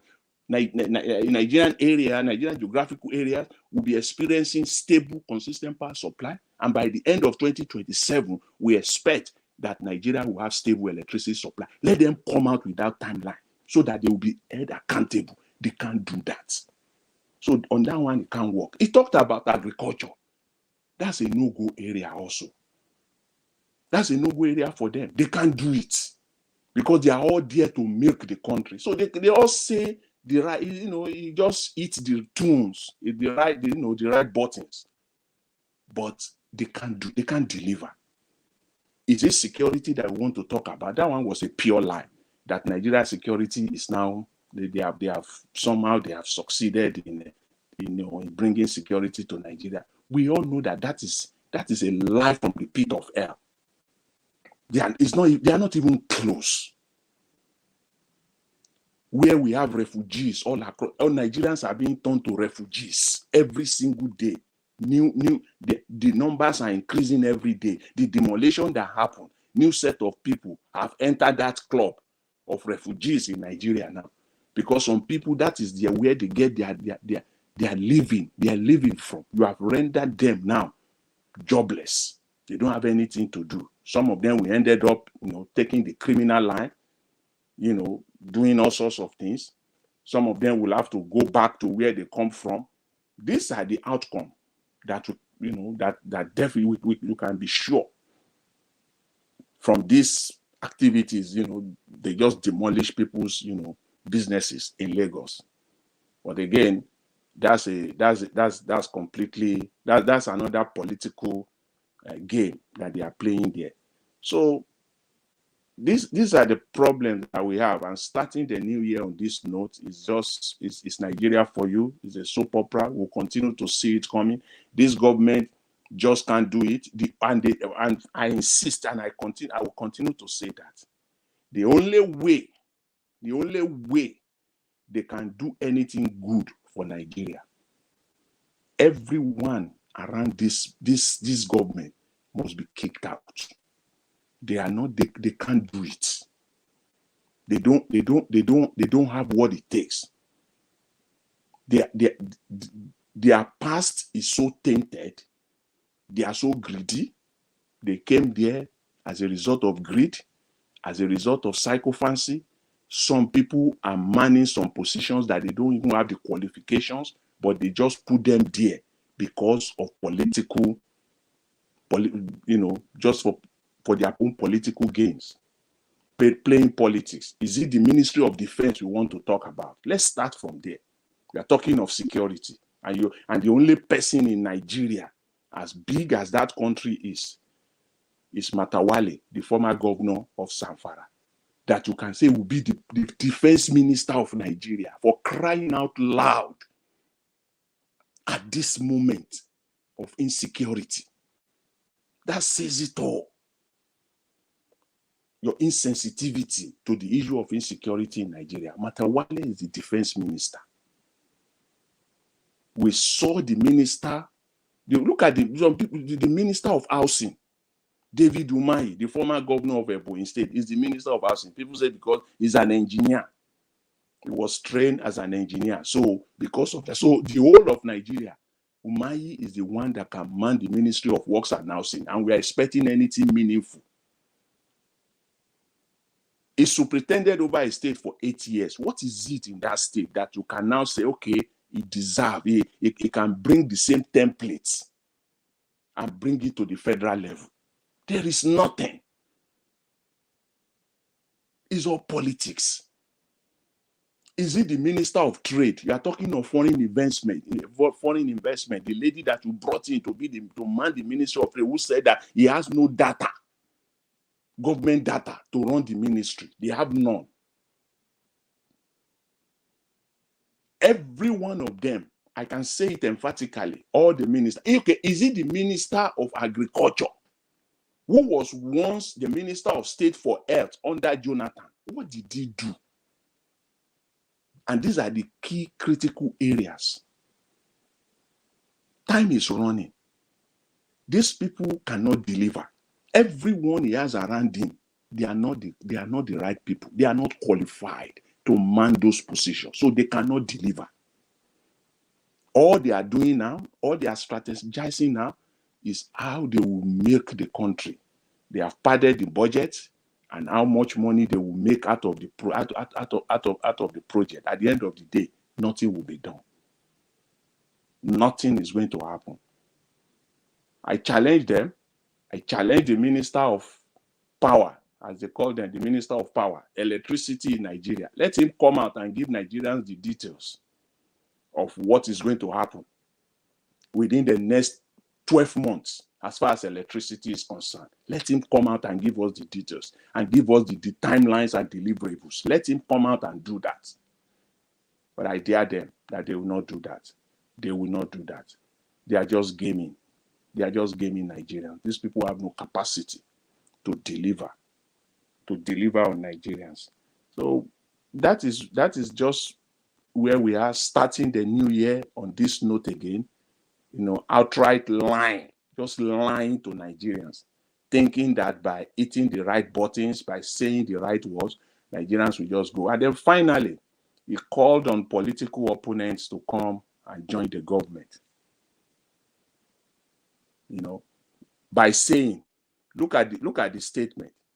He said that election is over and that he received the mandate of the majority of Nigerians to run the country. That was how it started. And still, you are still calling the opposition to come and work with you. Acknowledging nothing. Acknowledging nothing. You can see the arrogance, the insensitivity to the situation of Nigeria. Says nothing about the rule of law, about the judiciary. Acknowledge nothing in that regard. And yet, you are calling on the opposition to come and work together. No remorse of any kind. And yet, you are calling them to come and work together. Stay there. Run it the way you want to run it. And let's see how far you will go with the set of people that you have around you. All the crooks that you have around you, people who have no knowledge, they are all manning positions and manning critical departments. Those are the people that you place them there. That is where we are in Nigeria today. Calling on political oppositions to come and work with him is just that's another insensitivity. Taking Nigerians for a ride. Still thinking that Nigeria is the night. See, please let them hear this again and again and again. Nigeria, it is not Nigeria of 1999. In fact, it is not the Nigeria of a decade ago. It is not the Nigeria of when Buhari came in 2015. It is not. Nigeria as a country, Nigerians have moved past that. You can't do that again. It's not going to work. You cannot just pack a group of mediocres, put them together and say you have formed a government. It doesn't work like that again. You are being watched on a daily basis. The time when you will rig election, you will claim that you have gotten the mandate of the people. You will put a group of mediocres and criminals and crooks together to form the government, and you think all is well, and then you'll be riding on. That time is past. That time has passed. To put it right, that time has passed. This is a new time. You are being watched on a daily basis on everything that you do, even though you still hold on to power. There is nothing that you do on a daily basis now that is not being recorded by Nigerians. that is everything, not just only in Nigeria, globally. So you can't go away with, and it is not the Nigeria of 2015 when Buhari came in, because I know Nigerians have their Stockholm syndrome is unprecedented. They forget easily. They have even forgotten. If Nigerians have forgotten their stupid supplementary budget of less than 90 days ago, they have forgotten that. To talk now of 6 years or 8 years ago, their own Stockholm syndrome is unprecedented. But it is no longer the same Nigeria. Things have changed. They must realize. I think the faster they realize this, the better for them. It is no longer the same Nigeria. Nigeria has moved. Nigeria has changed. People are following you, bumper to bumper. You will come and defend everything that you do. You can hold on to power. You can use the power that be to control the state, control the resources. But you will still defend yourself. If you don't defend yourself today, you will defend yourself tomorrow. Nigerians will take back their country. Whether you like it or not, Nigerians will take back their country. It is just a matter of time. Mr. Elvis. Hello? Can you hear me? Yeah, I can hear you. I hope you can hear me. Yeah, I can hear you now. Thank you, sir. So I just want to leave. I want to leave it at that. That we're starting on this note again on a very sad note. The Mr. Tinubu coming out to say the right words, but doing exactly the opposite of it. Exactly everything that is said there, they are doing the exact opposite of it. I'll give one story before I drop the mic. Okay. My in-law in Nigeria. Let them hear this. He talked about agriculture, 150 hectares that they want to use to develop it, blah blah blah blah blah blah. All those stories that they tell Nigerians.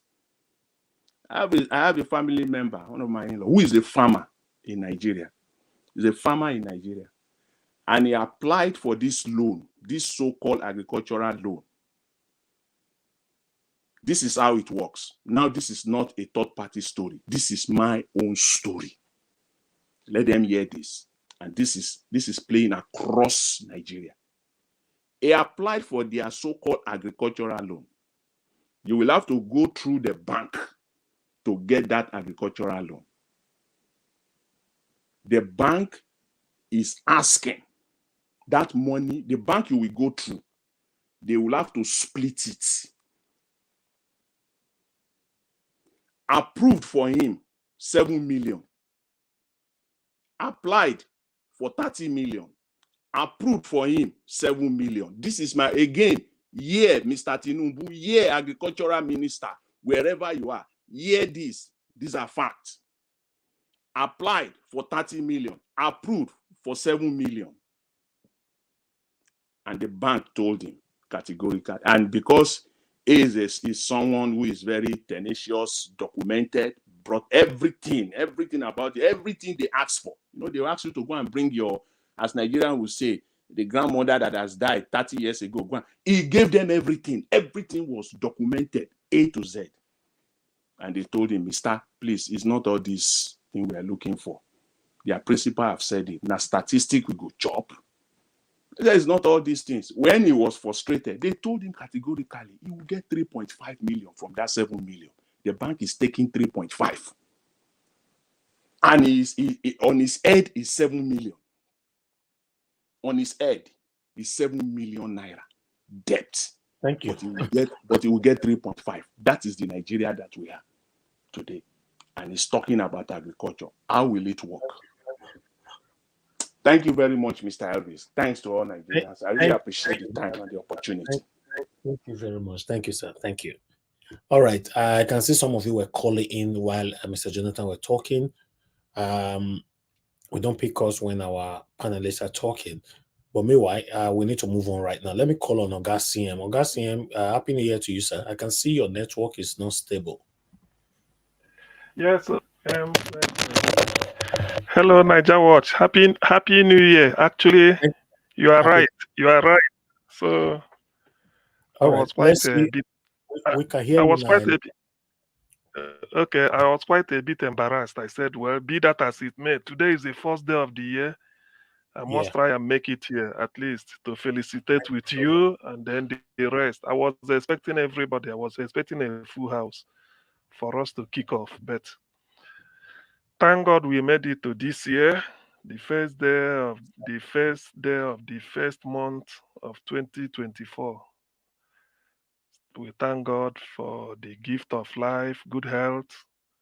Some couldn't make it, like those that are being deleted in the Plateau and the everything. So we have every cause to thank God, at least for the gift of life and good health, to see another year and then to carry on. Um, I think I can say that I listened to what Jonathan was saying, and then some of the things he raised, like, well, man, the Kanu's issue. If I may start from there, the thing is like somebody remarked. I don't know. The only thing I want to remind somebody is, you see, when I always have this feeling that nobody should play God. When I say it has a very broad definition. Nobody should play God. Just remember, one of my friend in those days when we are growing up, he said, "You don't fear God." But this time I'm saying nobody should play God. I have never had anywhere in the world in which you kidnap somebody, extraordinary rendition. Because when people say, I think I find out to say extradition means you apply. I'm in the UK. If Nigeria want to extradite me, you just apply. Since you know where I live, you tell the government of UK you need this person. That there's a so charges. You submit it through the Attorney General. And they will look through it, probably contact me. I will answer they said, okay, they've signed the agreement that I should go. I can from here take a lawyer. If I do not trust the one in Nigeria, they will accompany me. I will enter a flight of my choice, pay if I want to, or somebody may pay, then I go in. No handcuff, nothing. When I get there, I just walk straight. That is the way to do it. So you will be accorded all the respect because the law says, the principle of common law says, you are innocent until proven guilty. So even if they sign extradition for me to go, I'm still innocent. Even if I enter the flight and get to Nigeria and they announce it, oh, he is now here, I'm still innocent. If on the case starts and ends, you can't find me guilty.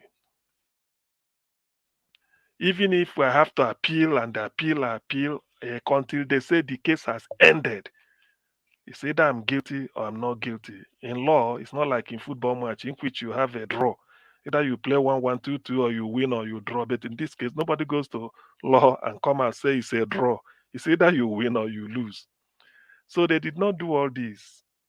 They just have to rendition extraordinarily rendition him. Hand be tied him, blindfolded him, and then in fact, use him for whatever thing they want to do, as if he's not even okay. You brought him back. People that some of them that used to come here and say he did this, he did that, that they want to do whatever it is. He's innocent. Thank God, Professor Zekome. When he came here, I learned something from him. Some of you must have forgotten, but I remember. Zekome say in law, you don't jail somebody, you don't prosecute somebody for intention. Oh, I will do this. I will score a goal with hand. You don't go and arrest the person and start prosecuting him that he commit. No, it's only putting you on notice. So what you do is either you frustrate the person before he does it, or you sort of be on the alert. If he does it immediately, then you arrest. Somebody said he will do this. Has he done it? Did you arrest him with arms? Osekume asked. I thought that is what I learned from law. I'm not a lawyer, but I can't forget that principle. He said in law, you don't prosecute somebody. Say you bring somebody to court. Why? He said he will fight so person. No. All he's trying to tell you is to alert you what he's going to do. So it's either you find a way to prevent it before he does it, or you now be on the alert. The moment he does it, you arrest him, and then you have evidence. So now they can what did he? That's why they said he didn't do anything. That's one. Secondly, you do not jail somebody or convict somebody for an offense that does not exist. That is the thing. So you don't prove. There's something like what is it called? How they say it? I don't know. In which you can backdate something. So you don't. So they've all the professors of law. They've seen it. Okay, you started with illegality, wanting to build legality on illegality. Why not send him back to Kenya? Apply for extradition. When he comes in, then you take the law. Justice takes its course. Hush puppy, a swindler, dribbled. Stole. Is it what they do their 419 in Dubai? He was doing it locally, and then everybody was clapping. And then he went and did it to some Americans in Dubai. Those people alerted the FBI. They took it off, got him arrested, extradited him to US, not by force, through the government of UAE. Everything was done. They are trying him. Because of trying him, he gave evidence, and they found out that one Abakiari, a police officer in Nigeria, is accomplice. America could have invaded Nigeria immediately or in the midnight, but they apply for extradition. That is how a serious, a sensible country. That's what it means by a country being civilized. They could have done it, but they didn't. They just applied through Attorney General Malami. But Nigeria, in their own case, they started trying him in Nigeria just to delay. But yet, you did it for Nnamdi Kanu simply because he's Igbo. And then you start to try him. Before Justice Bintanyako, Federal High Court Abuja, the woman said discharged and let him go. Nigeria said no. They took him to appeal court. Appeal court also said discharged, let him go. These are your court from a high court to appeal court. Nnamdi Kanu could have gone his way. It was federal government that now appealed to Supreme Court. Even before the appeal, it lasted 1 year. November 2021, 2022, they put the appeal. The appeal was not heard until December. We are here now, December 2023. More than a year detaining him. Even if you appeal, the person should go and be in his house. When it's time for it, then he comes in. You detain him in DSS dungeon. If you put him in a Kuje prison, at least me and you, anybody can go and visit him. He can interact with other prison inmates, wear his uniform. If they like to play Ludo, they play Ludo. If they want to play football, they play football. You exercise yourself. You are in the prison. They have every other activities they do. There's a preacher who want to come and preach to them. Yes, if anybody wants. So it's just like it's a community of his own. They deprived him this simply because he's Igbo. They kept him. Do you see it? Now, when it got to this level, Ozekoma advised that there is no need for further trial. All the charges they keep amending, we know what happens. They will say they're charging him on 7-count charge. He has to appear in March or so time. As Ozekoma and his team are getting ready, 24 hours to that, they will fax him another say that this is a new charge now, so that tomorrow you go. They won't have time to prepare for that. This is what they keep doing. Before you know, from 6-count charge to 7, from 7, they balloon it to 15. When they go, the Ozekome will laugh. Say, all these things are standing on wobbly leg. One of them, which he said Nnamdi Kanu was broadcasting. Was he from the land of the spirit? I think he said all these things. Was he from the land of the spirit? Where was he broadcasting? Not in Nigeria, in Britain. They let him face the charge there. Why is he being tried in Nigeria instead of UK? They will struck it off. That is one of the charges. So all this, before you know it, the thing will come down to 7. From the 7, they bring it down to 2. From 2 again, before they will adjourn and come back, they balloon it again to 9. We all saw it. I'm not making it up. This was just amended charges, amended this. They bring this, and they said there was a time there was riot in the southeast. Now they kind of inspired it. Oh, they did SARS. It was the person that inspired SARS. Everything in the end, everything they will remove it. Later they will put it again. Punishing just to wear him out.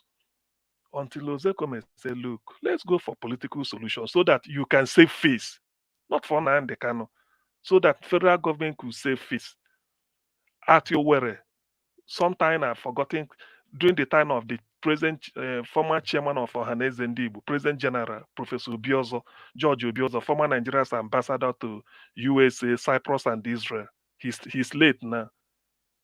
During a reception, Buhari came to Imo State under Hope Uzodinma to commission a road, the road named after Chukwuma Nwoha, who was one of the eaglets that played in 1985 with Bine Binuma, Bella Momo, and all those Lucky Agbonse, Bafendoko, Badedem State, Sani Adamu.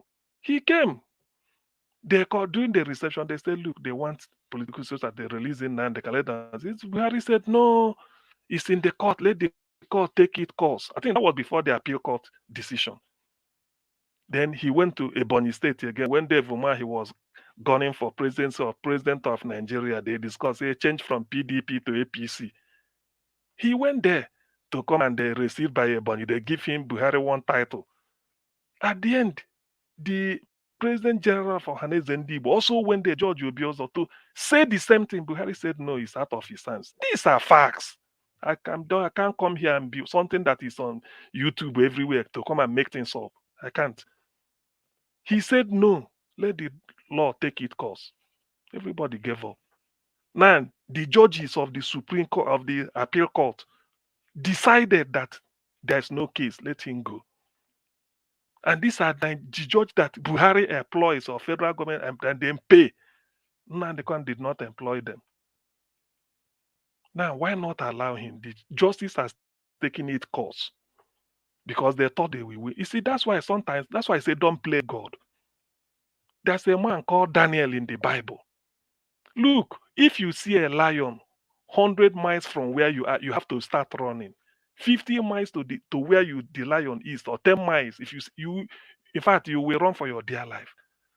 They took Daniel, put into the lion's den, not one lion, many lions, so that they can have a feast. They were even, in fact, it's like Daniel became a lion like them. They couldn't recognize him as a meat. That is the work of God. Nnamdi Kanu, after moving from High Court to Appeal Court, they now go to Supreme Court. Why would you I think they say Supreme Court is only to uphold the decision of the lower court, because they don't take new evidence. That's what we are told. They say normally in Supreme Court it's a court of policy. They are not taking new evidence in Supreme Court. All they do is just to look at the case, look at the evidence they're doing, and then in most cases they uphold it. Why didn't they uphold it? Rather, Supreme Court said that first, the extraordinary rendition of Nnamdi Kanu is illegal, that Nnamdi Kanu can press for his fundamental human right, one. Secondly, that the bail which he was given, he was enjoying before the battalion of army invaded his house, killed 28 people, including a dog, their family dog, in his father's compound. Supreme Court say Nigeria shouldn't do that Nigeria should be mindful of their image, and that is wrong. Nnamdi Kanu should press for, damages. Then the third one, he should go and start trial again.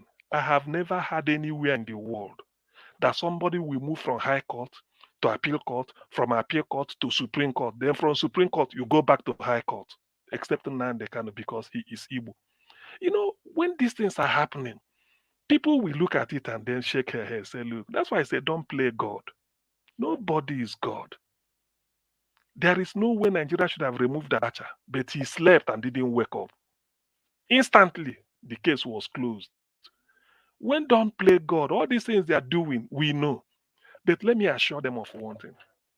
If the intention is to hold Nnamdi Kanu there, well, then sabi.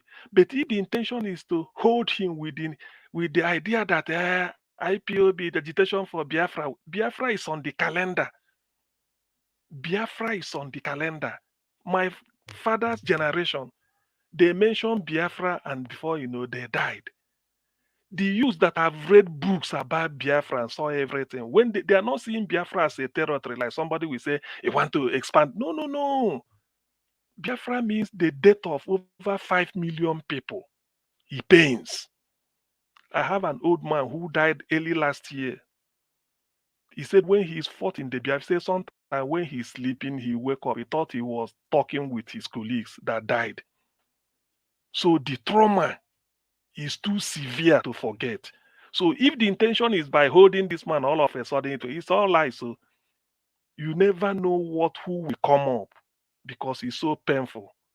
This thing should have been ended if Nigeria has given Igbo their due. People would have said, okay, let bygone be bygone. But you cannot be maltreating people. Okay, now look at what happened last night. You want to destroy Computer Village in Ikeja, Lagos. In the night, you start to destroy it. Nighttime. When people are on holiday, and that's day of the year, that's what people will now come into 2014, nothing. And mind you, every shop, there are valuables placed there. If not money, not only the goods, there are other valuables people put there. Now everything will be destroyed in the name of this. I don't know. Where does this thing, where does this thing leave the unity of Nigeria? I don't know. You see, when I say something like this, I like to be analytical because everything I boils down to, people should not play God. Please, people should. Nobody is God. I believe that no matter how powerful you are, there is that mighty being that is up above in the sky, superintending the world. My late uncle taught me, said as powerful as America is, with all their military might, economic might, sometimes if there's no headway for them, they book appointment with the pontiff to go and see the Pope. Every American president, I think I've said this, always have audience with the pontiff. I don't know why. So people believe that even if you're a political, there's a way your power stops. Even if you feel you are in power, at least even if you feel that there's a time limit, particularly in a democracy. Either first time or second time you go. Nigerians withstood Buhari for 8 years. Now it's history. But Babangida is now in history. Abacha so for nothing. You are now making people to do you know that these days when issues of Nnamdi Kanu is mentioned, people now have sympathy for him, unlike before. Because you've so made it that people are now reading meaning into what really do this what people will now go and listen to his broadcast before say, so this man was saying the truth, we didn't know. Now look at where Nigeria is. So Nnamdi Kanu is being vindicated. So if you are now punishing him, putting him on headline, people are now winning converts. People are now flying to his patronage. He's now winning converts. But when you look at this, you now say, look, no man is God. No man is God. Nnamdi Kanu is a mortal. We will all one day go.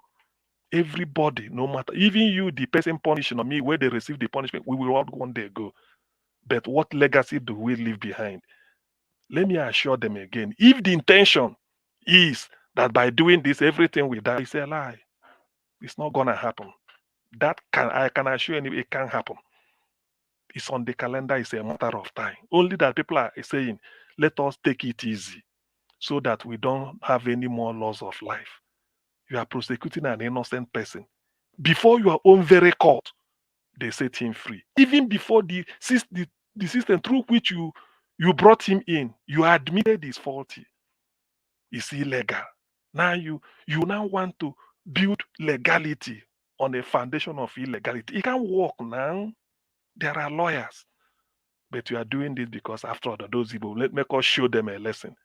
Okay, when you are showing them a lesson, who knows? The people you are showing a lesson, God will continue to bless them. But that is not for me. God blessed everybody.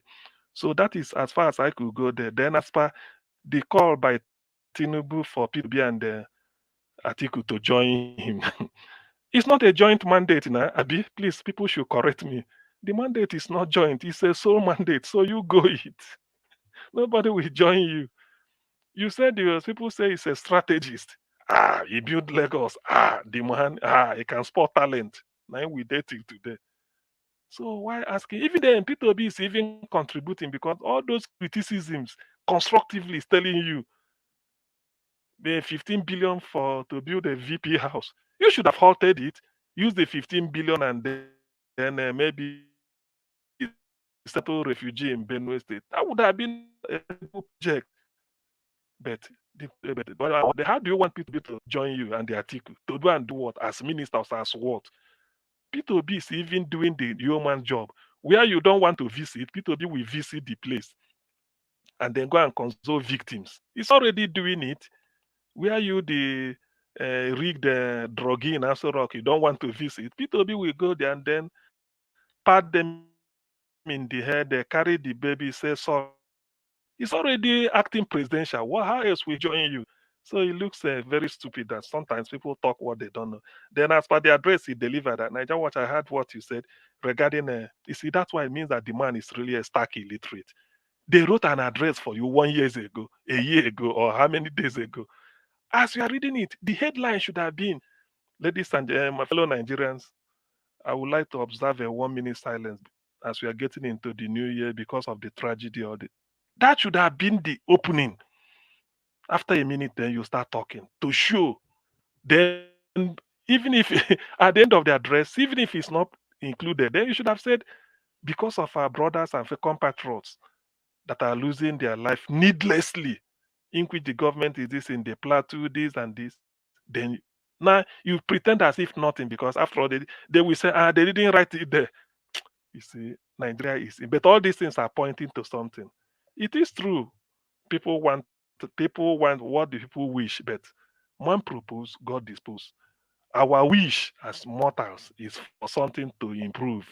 Maybe God has another plan for Nigerians and Nigeria, which may even be better. We may not know. Maybe God, because certain things, if you are doing certain things and it's not clean, you are trying, it's not clicking. Probably God want to redirect you.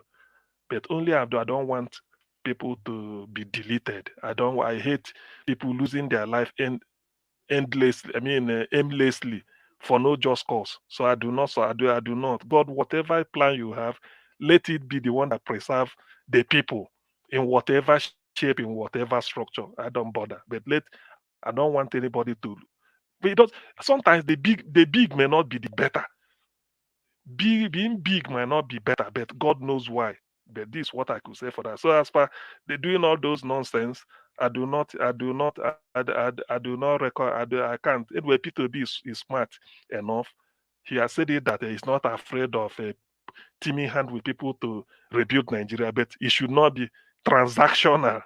You know that word means a lot. Say it should not be transactional, whereby quid pro quo. No, everything must be selfless. If it's not selfless, it's not going to do. And then, can a Nigerian politician do politics that is not transactional? Your guess is as good as mine. So they know he's a defeatist. They know it.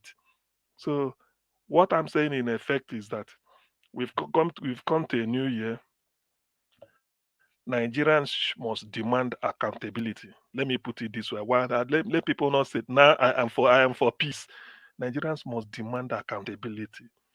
Every action must be queried. But that does not devalue the fact or invalidate the fact that Nigerians should rise up and take over their country. Already, from what you heard today, nobody is in charge. They are telling us that Siemens, they are signing. The one they signed before, what happened? P2B went to Egypt, said within 1 month of signing and everything in Egypt, not in Germany, they started working. It was this Siemens agreement that took the life of former minister Abakari, former chief of staff, during the Corona era. Instead of a minister for power to go, the guy went because of Esther code, come back with nothing. Siemens we are still waiting. Then Egypt has even gone far higher. So telling us that Siemens is signing. By the way, what are really they signing? They are still borrowing money till this minute. And the money they are borrowing, like I heard somewhere, is in anticipation of the oil they are going to sell or in future they will pay. So this is like mortgaging. The people borrowing it may not be around when the loan may mature for payment. This is serious gamble. Don't know the future of Nigeria. Now people are crying. in the language they know better, that the hunger is killing them, all these things. To me, it's just 7 months over 84, over 48 months, 7 over 48. So it's not even up to, I mean, it's not even halfway or two-third or one-third. Yet people are complaining. What is the future of this country? It's a shame, really, that with all this nonsense that happened, I blame sometimes. I know that really most Nigerians voted for P2B, but for those few that because of their stomach, they were even saying, I don't go vote for. Now everybody's crying. Everybody, there is no hope in sight. People are predicting hunger, famine in a country like Nigeria with arable land, with everything. Now to compound the suffering of the people at the beginning of the year, towards the end, the last week of the year, there's the return of the dreaded Fulani headsmen to start where they stopped. Can you imagine? Where Nigeria, which way? So please, for those that are listening to us, my own take is that Nigeria, everything is up for grabs. Get up and take your country. Dati Baba Ahmed said, when Nigerians are ready to take their country, it's there for the taking. It's just for them to say, let me go and take what belongs to me. They will go and take it. But if we continue to wait, well, you've seen it that there is no hope. For 7 good months, nothing. Nothing is really happening. Nothing. When I say nothing, I mean nothing is happening. All they are still telling you is how to borrow. In November, there was supplementary budget. By December, they are passing a budget. Before ending of December, they are borrowing money again. Which all what nonsense? 27 point something trillion. What percentage of that 27 point something trillion will be earned by Nigerians? The rest are to be borrowed. When you borrow, what are you doing with it? You are still talking of electricity. You see, to be honest, I don't know whether Nigerians are forgotten, whether they are in deep sleep or in deep slumber. I don't know. But somehow they must have to get up, or everybody will perish like they are doing by installment. Nigeria is just going down installmentally. They had better, get up and do the needful like other countries are doing, hoping that suddenly in February next month things will start to turn around, or March. That's wishful thinking. And before you get to March, it's May. That is 1 year gone. That is 1 year gone. Anniversary comes on 20. Next month, it becomes 1 year anniversary of the INEC criminality called the election. So this is what is happening. Nigerians, please get to your feet and take over your country. Do not say I did not tell you. Get to your feet and take over your country. In this case, you are not fighting to please anybody. You are fighting for yourself. Say that I want to be so. It's like somebody holding you, putting the knee on your neck. When you are not struggling to please anybody, you're only struggling to free yourself. Nobody is speaking for you. As a rock is empty. They don't know what they are doing. Ordinary to say sorry to people of a Plateau in their dress, something of urgent national importance, they couldn't do. So what faith do you then have? Sorry that won't cost $1. The way you say sorry, it doesn't cost any money. It doesn't cost you $1. There is no foreign exchange involved. There is nothing, no energy. Just said let us remember our compatriots who, for one, that as a result of no fault of theirs, has been this, and then that's all. 20 seconds, 10 seconds, he could have been there, but the man forgot to do it, or whether he don't want to do it, and then they kept quiet. So how will the people of Plateau be listening to such speech?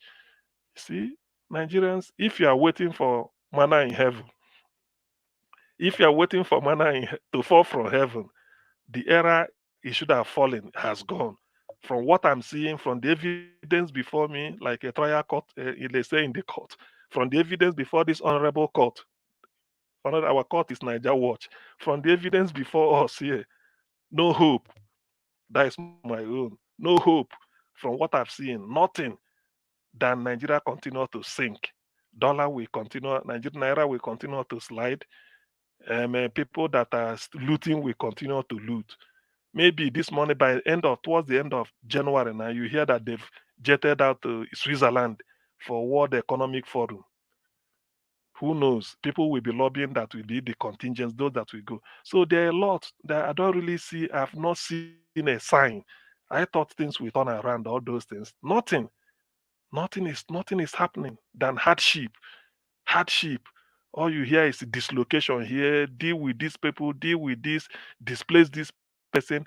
Mind you, it's over 1 year. People in Benue State that are in the refugee camp. You know, Nigeria like to use grammar. Internally displaced. Nobody displaced anybody. They are refugees. Nothing like displaced. Displaced is like what we say in Nigeria Watch. If my connection didn't work, maybe I'd get displaced. Somebody takes over. That is displaced. There's nobody displaced anybody. They are refugees. In Benue State, they've stayed 1 year, and they've celebrated 2 Christmas, 2 in the refugee camp, 2022 and 2023, and they are still there. So the people of Plateau look to Benue State and know that if you do not do something, get up to help yourself, well, sorry will be your name. If you are looking towards Aso Rock for help, nothing will come out from there. All they will do is that they will tell you it's an act of God. After act of God, so what? Is the act of God that will bring somebody who has been deleted? Nothing. By the way, what right has somebody to come and displace you to come and sack you from your ancestral land? What right has the person? If you can't fight for Nigeria, at least you fight for that corner of Nigeria that is your ancestral land. That is the way to do it. If you can't fight to keep Nigeria together, the whole country, you fight for that small area, that small square, one plot of land that your father gave to you, that you inherited. That is your right. You fight to keep that one first. So you have to start from there. I think I've actually, okay, in the midst of all these things, I saw a headline. Tinubu said security has improved. You see it now. Security has improved. And you wonder what is happening in the plateau. Gentlemen, please, I think I'm really, I'm really, I'm really trying to see but you see, you can't. Yoruba, yeah, my Yoruba friend taught me a proverb, said I can never call Malu my brother because I want to eat meat. So, so Thank you, security. Admiral. So where did the security improve? Thank you very much, Let me Niger pick this Watch. call quickly. Please, Thank you, sir. Thank you. thank you, thank you, Yeah. thank you. Thank you very much, Madam Origin, for calling in. Happy New Year to you. Thank you very much for everything. I appreciate you. Please talk to us. Hello, everyone. Happy New Year to everyone. Happy New Year, Mr. Niger Watch. You, first of all, I kind of have bungled all my blessings inside these 3 words. God bless you. God bless you. God bless you. Amen. Thank you for all you do. Thank you for, I don't want to overblow it or make it, I don't have words to describe what you have done for the people that live in Nigeria, the people that oblivious of what was happening and going on, they don't know because all of us are in this campaign of awareness, but you are the man that has let this candle keep burning. God will bless you. As much as we come out here every day, it is because we know that Mr. Niger Watch is that man. Resilient, never giving up. You came out on Christmas Day. This is New Year's Day. You are here. Heaven has heard. Heaven is paying attention, and you will never lose your reward. I thank every well-meaning Nigerian, all our panelists, all the people of goodwill, all the commenters, Mama Diaspora. Thank you so much, Ma, for being there for your son and for all of us. You are the mother of, I said it earlier when I started join this place. I said a new Nigeria is inevitable, either in wholeness or in bits and pieces. The government, which we now know that it is an organization that wants to destroy 200 million people just out of greediness and whatever agenda they have brainwashed Nigerians. That you're here supporting your son. That will make you mother of the new nation that will come out of this struggle. I greet all our panelists that have taken time day and night. I know the toll it is taking on all of us, but we refuse to give up. We refuse to back down. We'll continue, because what happened before is they push and people get tired and exhausted. We will keep pushing. So long as this candlelight is on, God will continue to protect all of us. You know, one thing I want to mention, and I know there are a lot of ninjas here. There are a lot of all my young, the brave, the few that are working behind scene. I don't know what you guys are doing. I don't know what anybody is doing, but I know that people have seen the handwriting on the wall, and we refuse. We will scratch until we get our victory. One thing I want to highlight in what I want to say is, Mr. Niger Watch, you see, I want to add this in my submission, is one of the things that you have done that was so remarkable that I know I'm very, very much older than you. Well, I add 80 years to my birth, and that is why I've become, this big mama that I chose to be.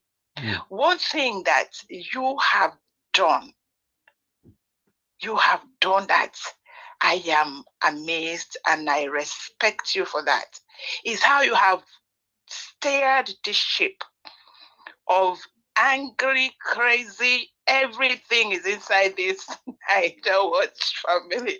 We are good. It's like you mention it, they're all here. But how you have managed to steer this ship, everyone, and this is the one place I have found in the whole Nigeria that is devoid of tribe, devoid of religion, devoid of political affiliation. You were able to do it. And I thank you for that.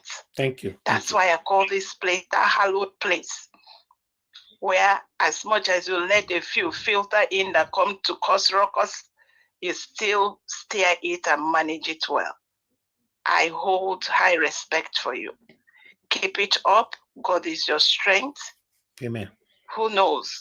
We will steer this ship to safety, and Nigerians will be safe again. Amen. Whatever is going to answer, whatever is going to be, we are all going to come out and identify.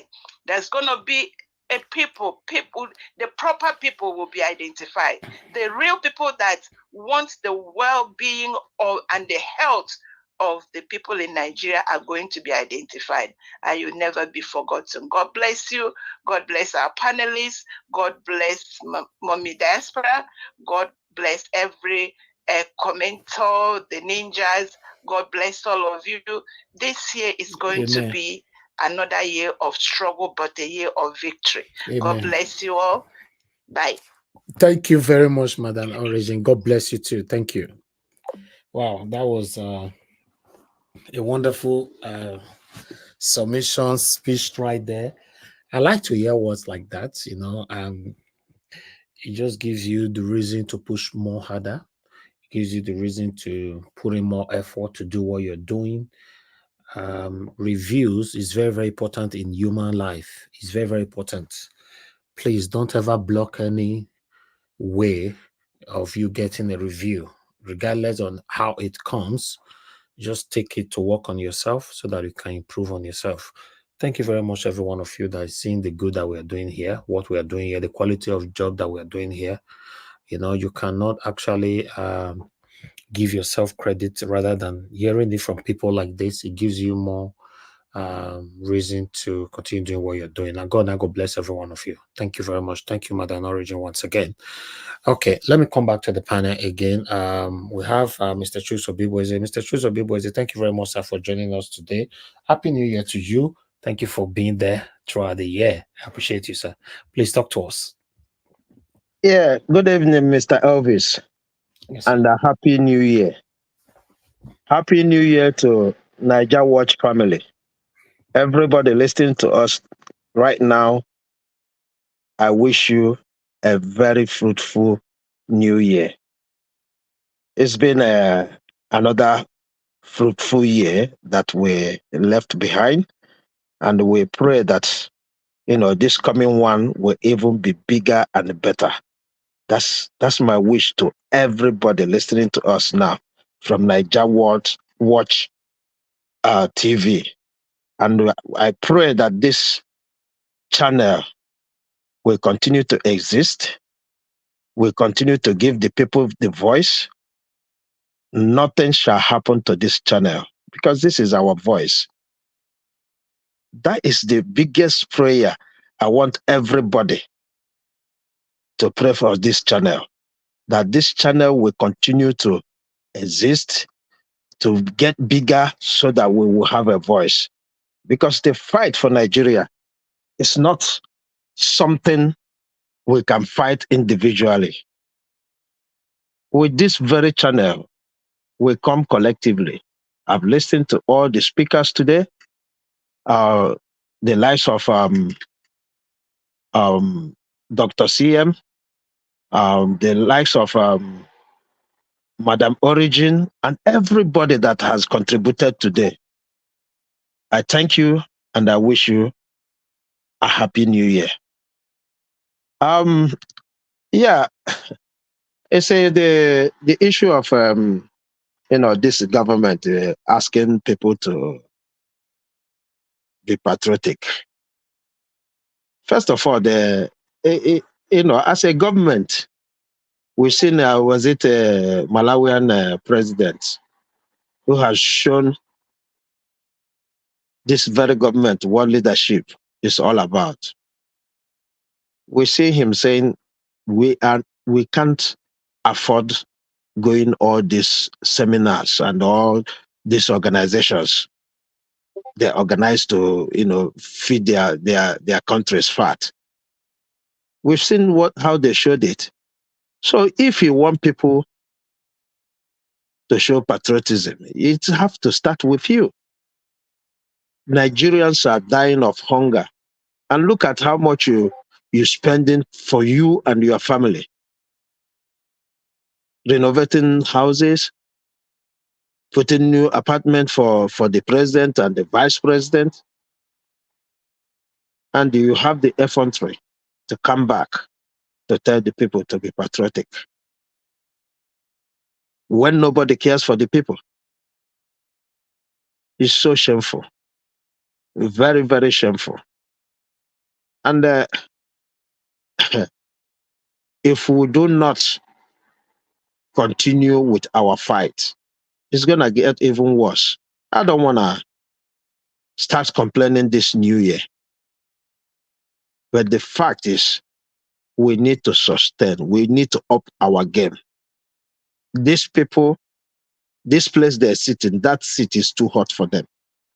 Imagine, I thought they said it's Emiloko. Why is he talking about people joining him? To do what? With which ideology?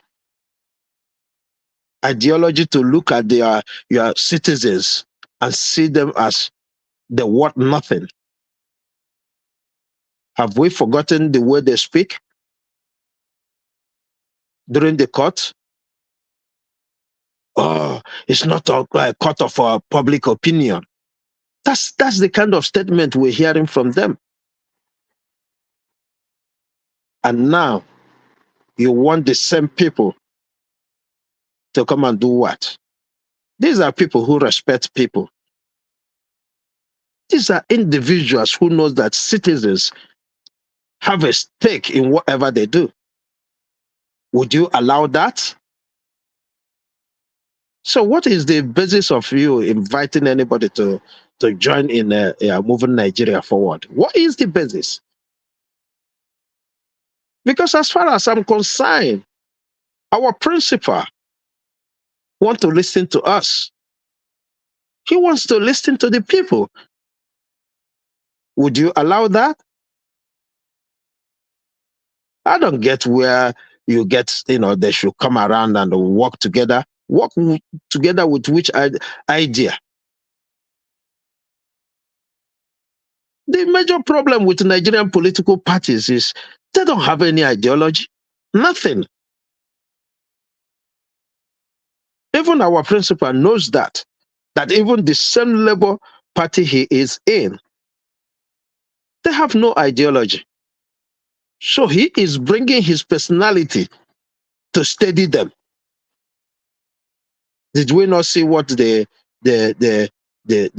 House of Rep and the senators we voted in under this umbrella? Did we not see what they did? So the question of anybody joining you, you will first of all come out and tell us the ideology of that party and, personally your own ideology of moving Nigeria forward. Is it by criminality? Is it by drugs? Is it by forgery? Come on, man. Which one of them would the person stand upon to work with you? If you don't know it today that anybody outside Nigeria dealing with this man is dealing with Nigerians. They're not dealing with him. That's why he can go and stand shoulder to shoulder with them. Standing upon Nigeria, not for himself. There's nothing they can do. That's why you see them, even getting anywhere closer to him. Even picking his call or putting a call across to him. It is because he is just representing Nigeria. And there is no way there will be a vacuum on Nigeria's, place. That's why people are even talking to him. So for those of us who used to our mandate, there's no base to work with you. It's as simple as ABCD. We can't work with criminal. Not just you stole our mandate, you forged certificate. It's so shameful. So please, keep your moving Nigeria forward. We will be doing our own individually to move Nigeria forward. That's the promise we've given. And that is what we will deliver. To do it with you, I doubt it will ever happen. Nobody is praying for Nigeria to go down. Nobody. I don't see any Nigerian praying for Nigeria to go down or doing anything for Nigeria to go down. Everybody you see that you think is an enemy is those who actually want Nigeria to move forward. That's why we're saying what we're saying. That's why we want you out of that place. It's not because Nigeria should get worse. We know you have nothing to offer. Nothing. And that's why we want to save Nigeria by asking you to leave. And that's the best New Year gift you can give to Nigerians. The best New Year gift is for you to say, hey, I can't do this anymore.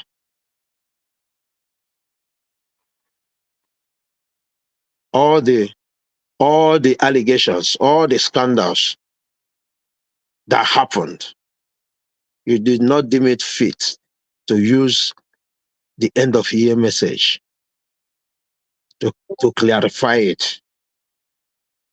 And they wanted somebody to come and work with you. Sorry, we will not do that.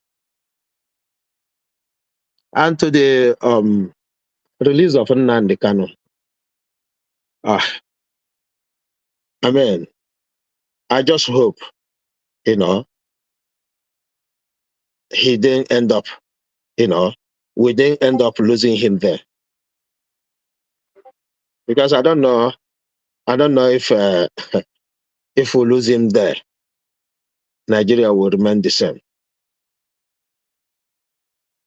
The way I see him as a political chess. They're keeping him for demands, nothing more. They're keeping him for demands because they know. Have we forgotten here during his campaign? I think somewhere in Enugu or Ebonyi, he said he's going to release him. Everybody who ran for the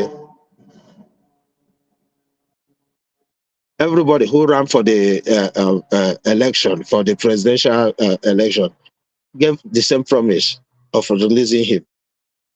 So I don't know, but my prayer goes to him. Let him be, well.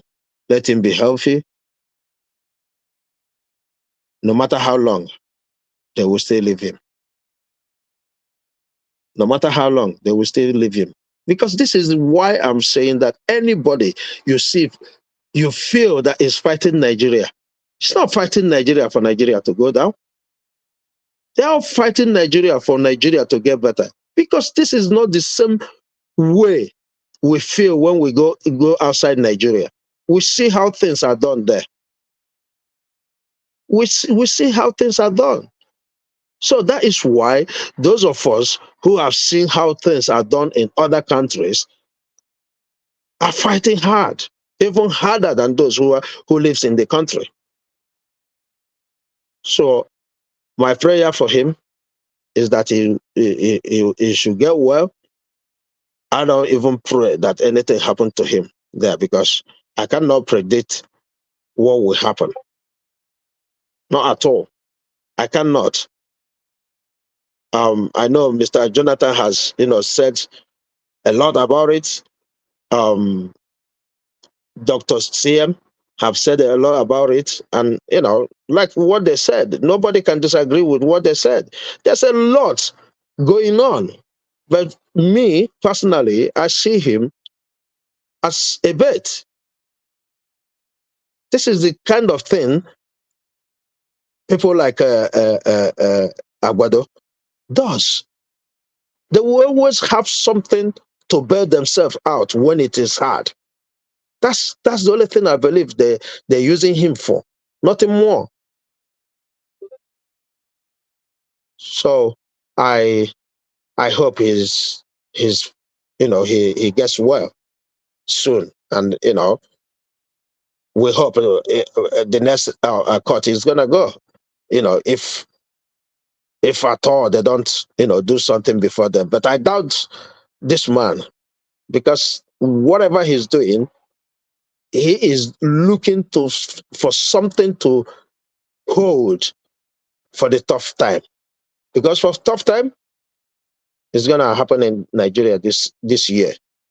I cannot see Nigerians continue the way these things are going now. I foresee a big issue between Nigerians and the government. I foresee it. because the hardship is too much. I can't see them surviving this year just like that. If we look at this man, when he speaks these days, it tells you that he is confused. He knows there's no way out. If I look at when he speak, I don't see any kind of confidence within him. He is just troubled. So Nigerians, this is a new year. Enjoy your new year. We hope this year will be the year Nigeria finally smile. Mr. Elvis, I once again thank you for all you have done for these past years, that I've been with you. And I pray that you will continue to do it. May God give you the strength, protect your family, and give them the strength to allow you to continue the good work. And you, dear, thank you. And Happy New Year, everyone. Mr. Jonathan, Dr. CM, these are the two I can see now. But everybody on the panel, Happy New Year. Happy New Year to you, sir. Thank you very much. God bless you. Thank you so much. I appreciate you.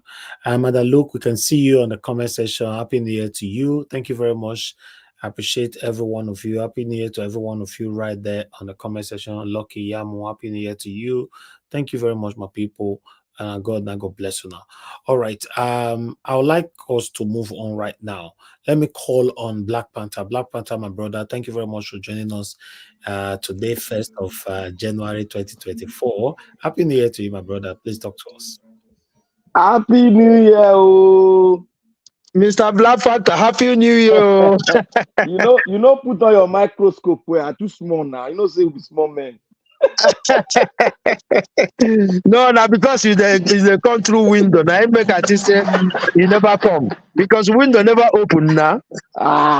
Window. We know what they happen now, so we know how to unlock Mr. Naija word. In the do shakara at the beginning, say they no one come channel. Go. Where you they go? I don't tell you. I ask you that where you won't go. Where you won't go. Nigeria issue go make me sleep.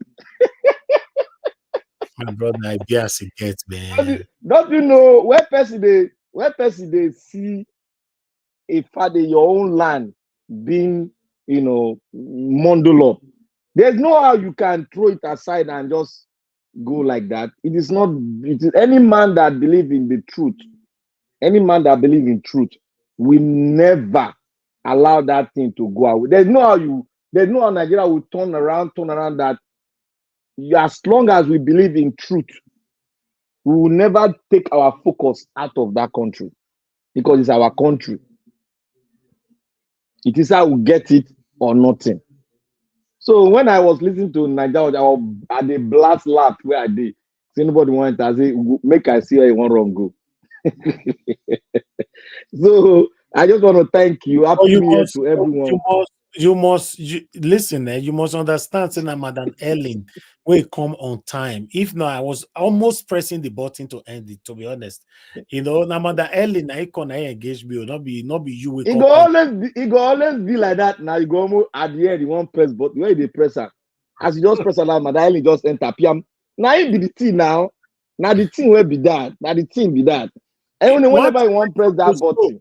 One thing is supposed though, the day where I go press button like that, maybe now only 30 minutes I spend. Me myself go happy, because once where the happy go. Once you don't hear that barara, I don't go because they won't go. even my mind diaspora go worry you where they go better go back. Say former vice president said one thing. Before I go further, sorry for this year. Everybody, I want to greet everyone a very prosperous, a blessed new year. It is our year. We are going to see solutions, and we are going to walk into that door that they've shut. We are going to blast it open, and everybody is going to come out in a very flying color. This year, we are going to see something. We are going to move from this point we have moved from to another point. Definitely, I'm so sure, I'm so hopeful that we are going to move from point A to point B. It might look slow, but with God, all things are possible. I am not being religious, but I know that with God on our side, we are going to move from point A to point B. I have felt it before. I have seen it before. I have, what Yoruba will say, I have renewed it before. When the military junta was on our neck, it was as if there was no way. Economic sanction from different corners against Nigeria. Nigeria door was shut. Every border was shut. Economic sanction was coming from America, was coming from Europe, everything. But we kept on going. For how many years? We kept on going like that. Austerity measure, we tightened our belt, we kept on going. Corruption, 419 was flourishing. Drugs were flourishing in Nigeria. It was as if we that believe in the truth, we that doesn't want to do something like that, we were somehow scared. But something came into us, and we kept on moving on to push them aside. For a man caliber of Babangida to say I am stepping aside. Go and check Babangida history in the military. There is no military coup Babangida has never participated in. So he is a very intelligent man. Apart from being a military man, apart from being a junta, he is a very intelligent man. Very, very, very intelligent. And Nigeria has spent so much to train him, both in Nigeria and outside the country. So, but at tail end, we got it. We just got to get our acts right, and I know we are going to get it right this time around, and we are going to push those that come here to say contrary things that will not make Nigeria a progressive nation. We are going to use our voice to push them aside. We are not going to touch anybody with any fiscal talk. We are going to use our voice to push them aside.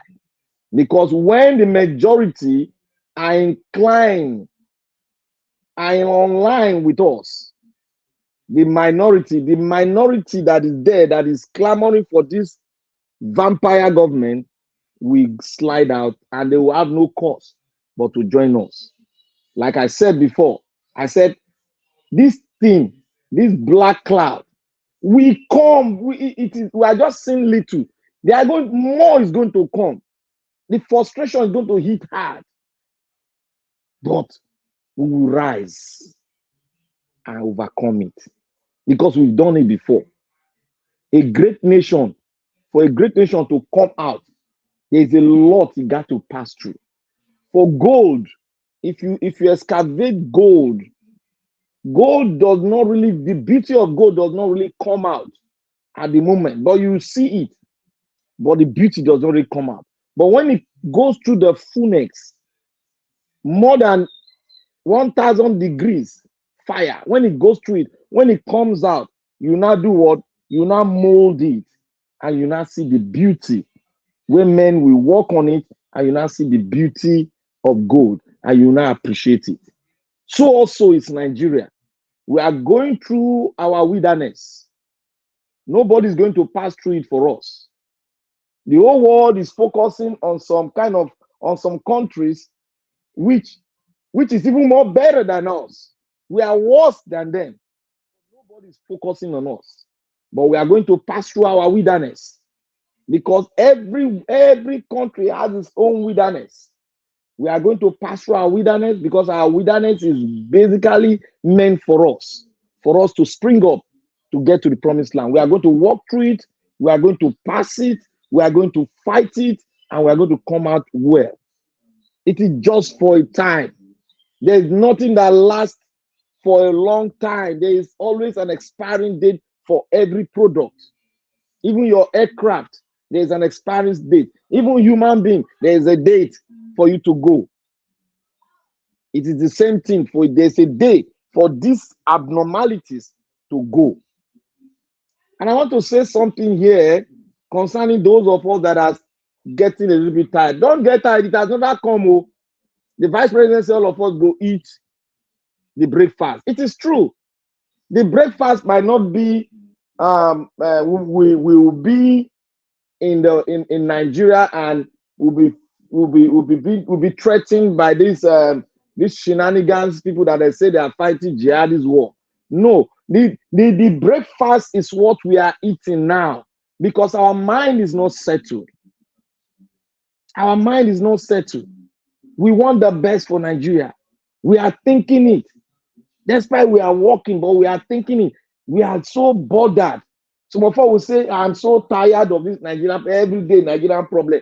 That is the breakfast the vice president was telling us.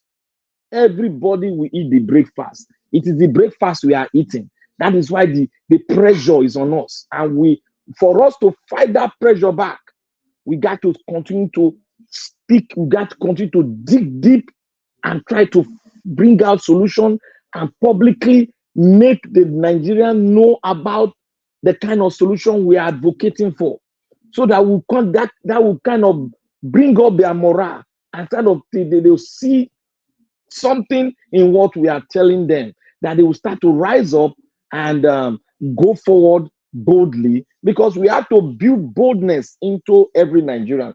Despite some have heard it, it is just a matter of one person to lead, a fearless man to lead, well organized. When we say well organized, to beat this regime, we need a well calculated, organized group to do this thing, so that everybody can follow suit and maximize our full potential to get it right. Because without that, there's no way. But I know it's going to come. When it comes, because we have intelligent people in Nigeria, very brilliant people. I know the thinking caps are being put on. I know Nigerians all over the world are thinking, what kind of solution? How are we going to do it? One man will rise up. God will always choose a person. He will not choose multitude, but he will choose a person that will drive the train, so that the multitude can come into that train to move on. We pray that God brings that man that will make every Nigerian to follow and confront the government. This is what we call confrontation. We're going to confront them, and we're going to take power. It is not going to be through the ballot box. It will never be through the ballot box. Because what we are seeing now is that they can do anything. You can see what happened in Edo State. There were no election, but the so-called governor, tomorrow he'll go for Thanksgiving, and one man will be blessing them, will be praying for them. I wish I'm there, I will curse them, because they deserve to be cursed. Somebody will come in his own flesh and will come to the house of God, to the altar of God, and be thanking God for the evil that he has done. Cheating the people. No election in those states, but the local government chairmen were selected, and they concluded that there was election. We are coming. We are coming. Muhammad Ali said, I fly like a butterfly, and I sting like a bee. We are coming, and we're going to sting them like a bee. And to Nnamdi Kanu, in that they say that he's bleeding, and the DSS, let me make I tell everybody, Nnamdi Kanu is not bleeding anything. Nnamdi Kanu is not bleeding anything. Nnamdi Kanu is even being protected by those that the federal government, because they know that man is very, very delicate. Very, very, very delicate. Don't harm him. Well, IPOB can come up with so many things. Oh, is this? Oh, he needs his doctor. His doctor from doctor now is bleeding. Yes, they can come up with a lot of things. But to God be the glory. That man will not be touched. He will not be touched. He will come out at the set time. Let them go play their shenanigans. They will let them come to play their shenanigans. He will come out at the set time. He will come out. because he has spoken a lot about the government. And every prophetic word that has come out from the depth of his heart is happening today. That man is not ordinary. There was something in him that sparked that thing up. And that thing in him was the love of the country, the love of his people. So any man that has that passion, God is with him. Wherever he is with the DSS, God is with him. And they are scared of him. That's one beautiful thing. They are so scared. Even Agbado is scared of him. It's some of those hoodlums that call themselves governors in the eastern bloc, in the eastern states. Many of them are scared of him.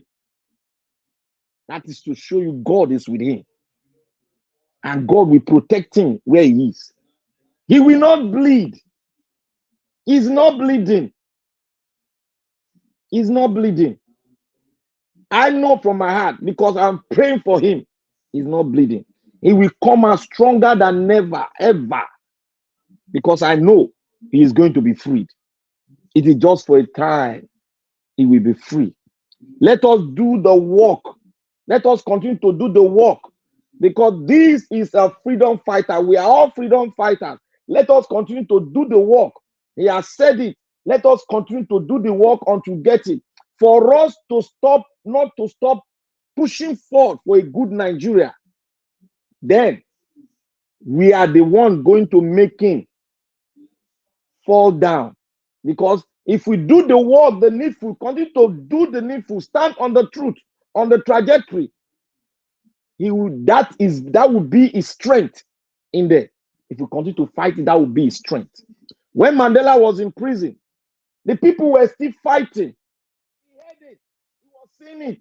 That was his tonic, and that was his strength. That strengthened him inside because he knows the word that he has sent is not ordinary. Those words have hit a lot of people. There are many millions of freedom fighters. Nigeria, we are all freedom fighters. We are fighting for our freedom.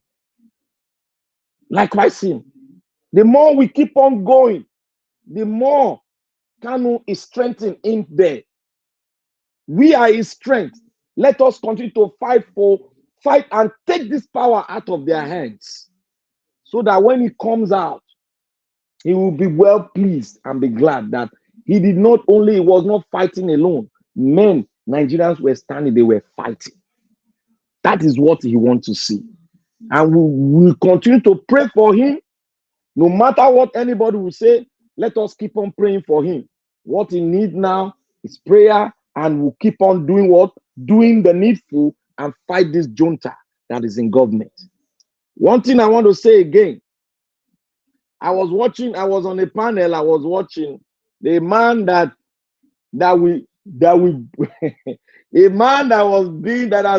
come to Nigeria Watch, that has exterminated himself from the atmosphere and resurface again. And he's not saying he's a royal, he's come from a royal home. He's not putting on mask.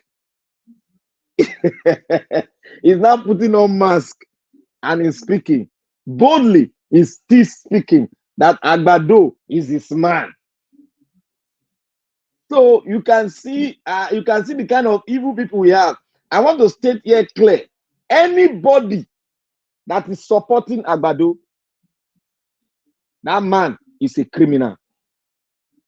I repeat, anybody that is supporting Agbado, that person is criminally minded, and that person is part and parcel of the junta, the political bigwig, the political vampires that we have in Nigeria, the people that don't want Nigeria to take back the power from these people, the people that doesn't want Nigeria to come, different ethnic groups to come together to sit down and speak on the way forward. They are the people. They are all evil. They gather themselves. They have spread their tentacles all around the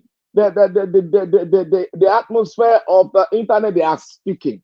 They are out there. Some of them will go around trying to use military, but the substance of the matter, they will never dive into it, because if they dive into it, their master will cut them off. So it is like a cult. When you go contrary the what you have sworn in your court, the outcome, the punishment is you will be slain down. That is where they belong to.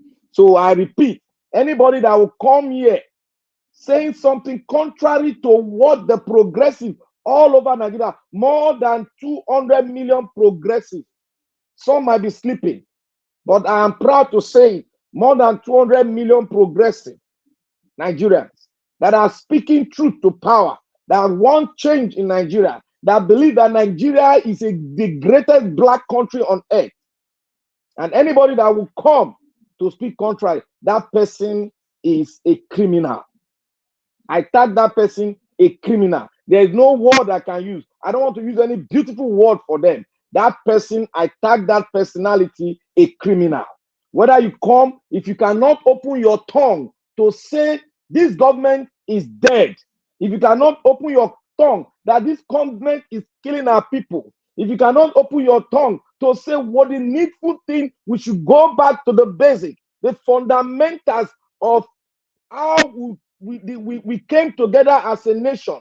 If that person does not speak towards that, how we are going to change the mindset of the people, how we are going to educate them to rise up from their slumber, to fight this junta. Anybody that will say anything contrary, that person is a criminal. He doesn't have anything. Criminals are empty.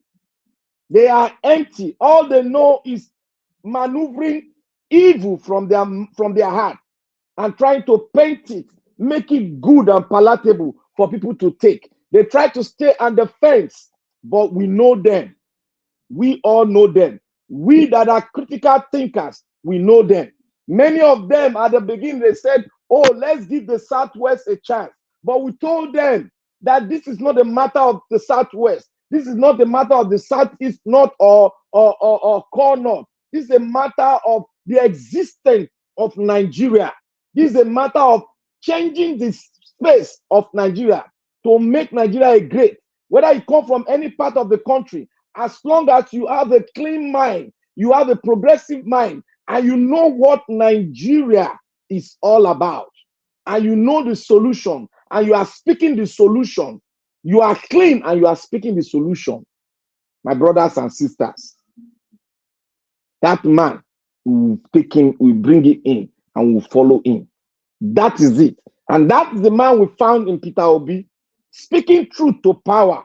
If you have anything, he challenged the entire country made up of 250 million black race, that if you have anything contrary to him, whether he has done something evil or anything contrary, it has never been done in the history of Africa before. If you have anything contrary, even those African leaders that were practicing Africanism, they had some little dent in them.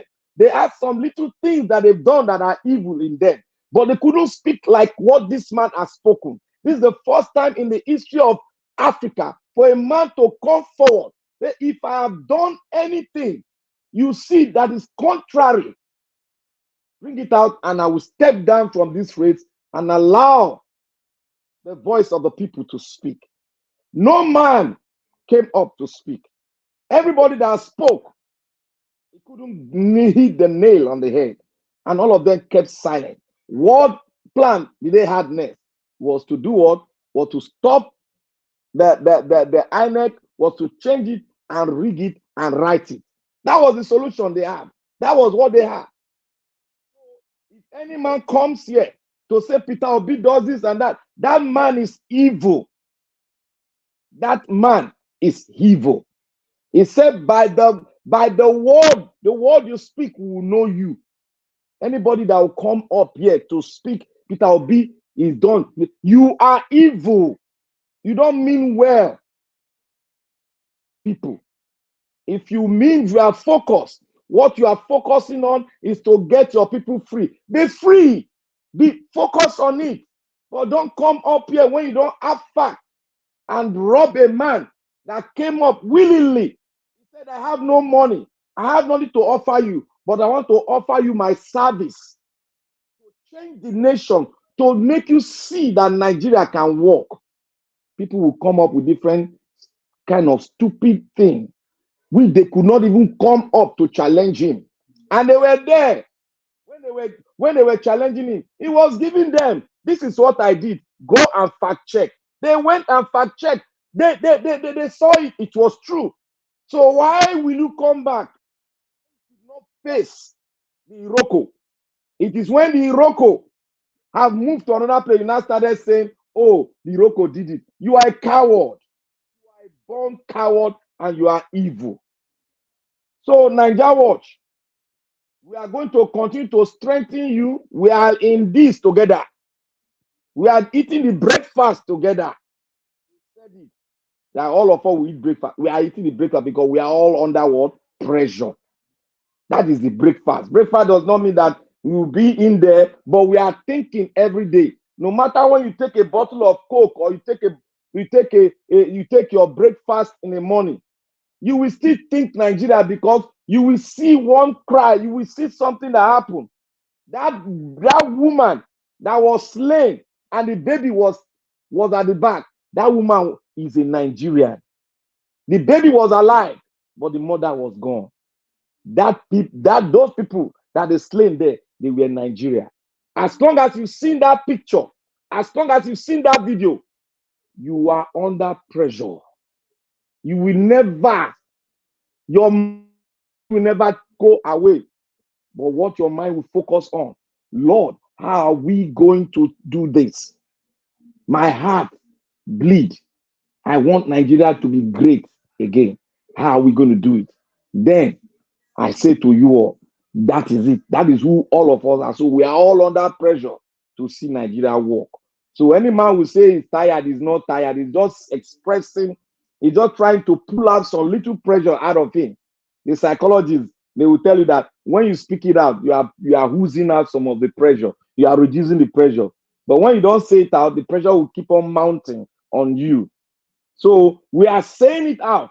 We are reducing the pressure. But when we go to our bed to sleep, we will think about that Nigerian that was slain, that woman that was slain, and the baby was crying. Where is my mother?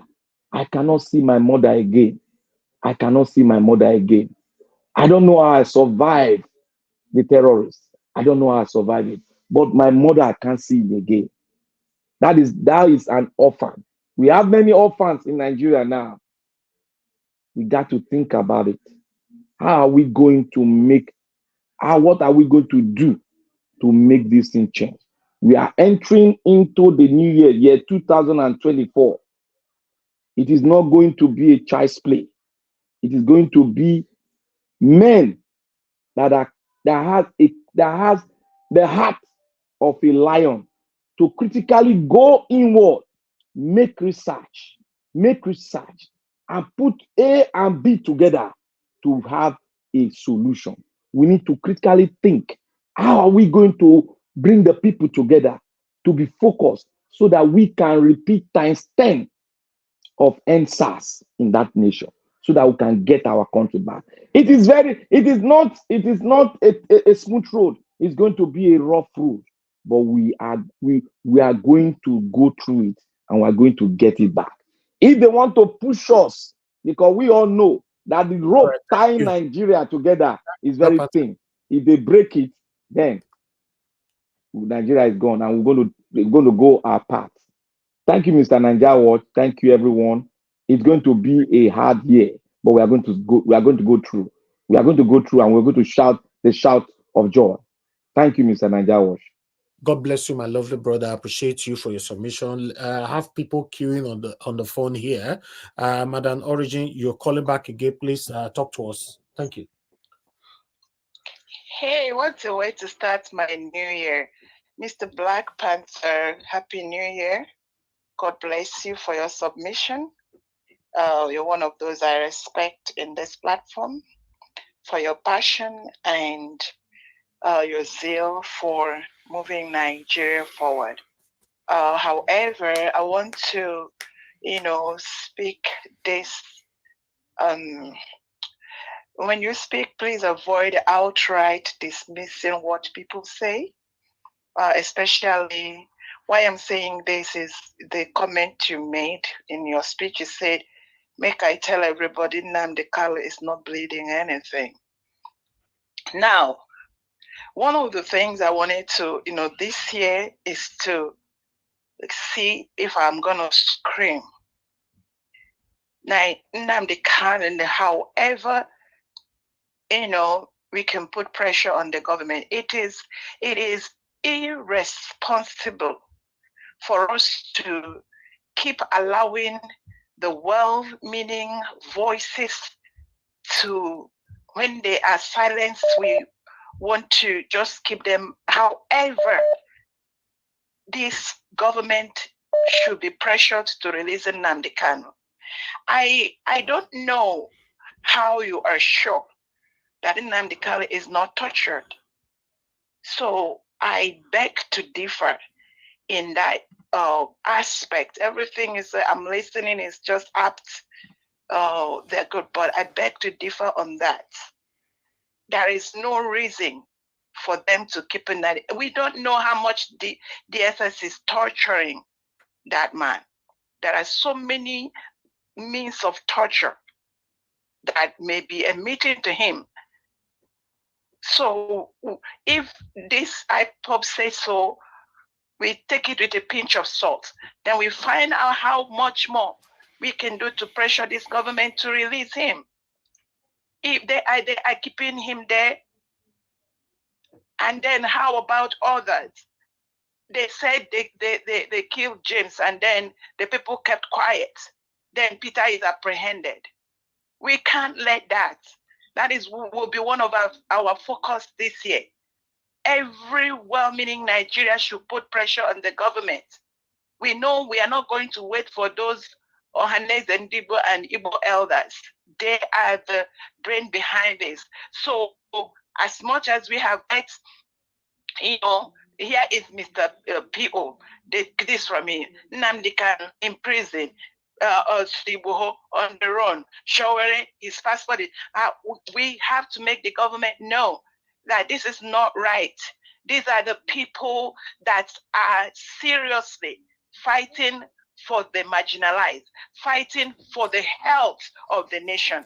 Their own is to kill, to steal, to destroy, to impoverish the nation. 2.something trillion taken, everything borrowed. So they are not helping us. However, we put pressure on the government to release Nnamdi Kanu and everyone else that is speaking. We don't even know how much they are putting pressure on other people. So we're not going to keep silent anymore. That is where right. Thank you. Thank you so much. That's Thank just you, my little 2 cents Thank contribution. You. Thank you, Mr. Niger Watch. God bless you, man. Thank you. All right, we have many people on the panel now, so we're going to start working with time right now because a lot of people came in. Thank you very much, everybody, for your time with us right there. So let me quickly come to Madam Luke. Madam Luke, it's good to have you on the panel. Happy New Year to you. Thank you very much for all you do. Please, I'd like you to talk to us in 8 minutes. Hello, Niger Watchers. Good to see you again. Happy New Year. May the best of 2024 come upon us, despite the works of the devil, if the devil even exists. God bless you all for showing up. Many things are happening. Nnamdi Kanu, Zach Oji, everything centers about the donation right now. I don't really have much to say. I'm going to be in listening mode for the most time. And no need to talk too much. I want to see how we're going to climb out of this mess. So I will be listening more than talking, because at this point, I'm not going to carry the old baggage of last year into this year. So I'm going to listen and just make sure my presence is here with you and just to share and learn.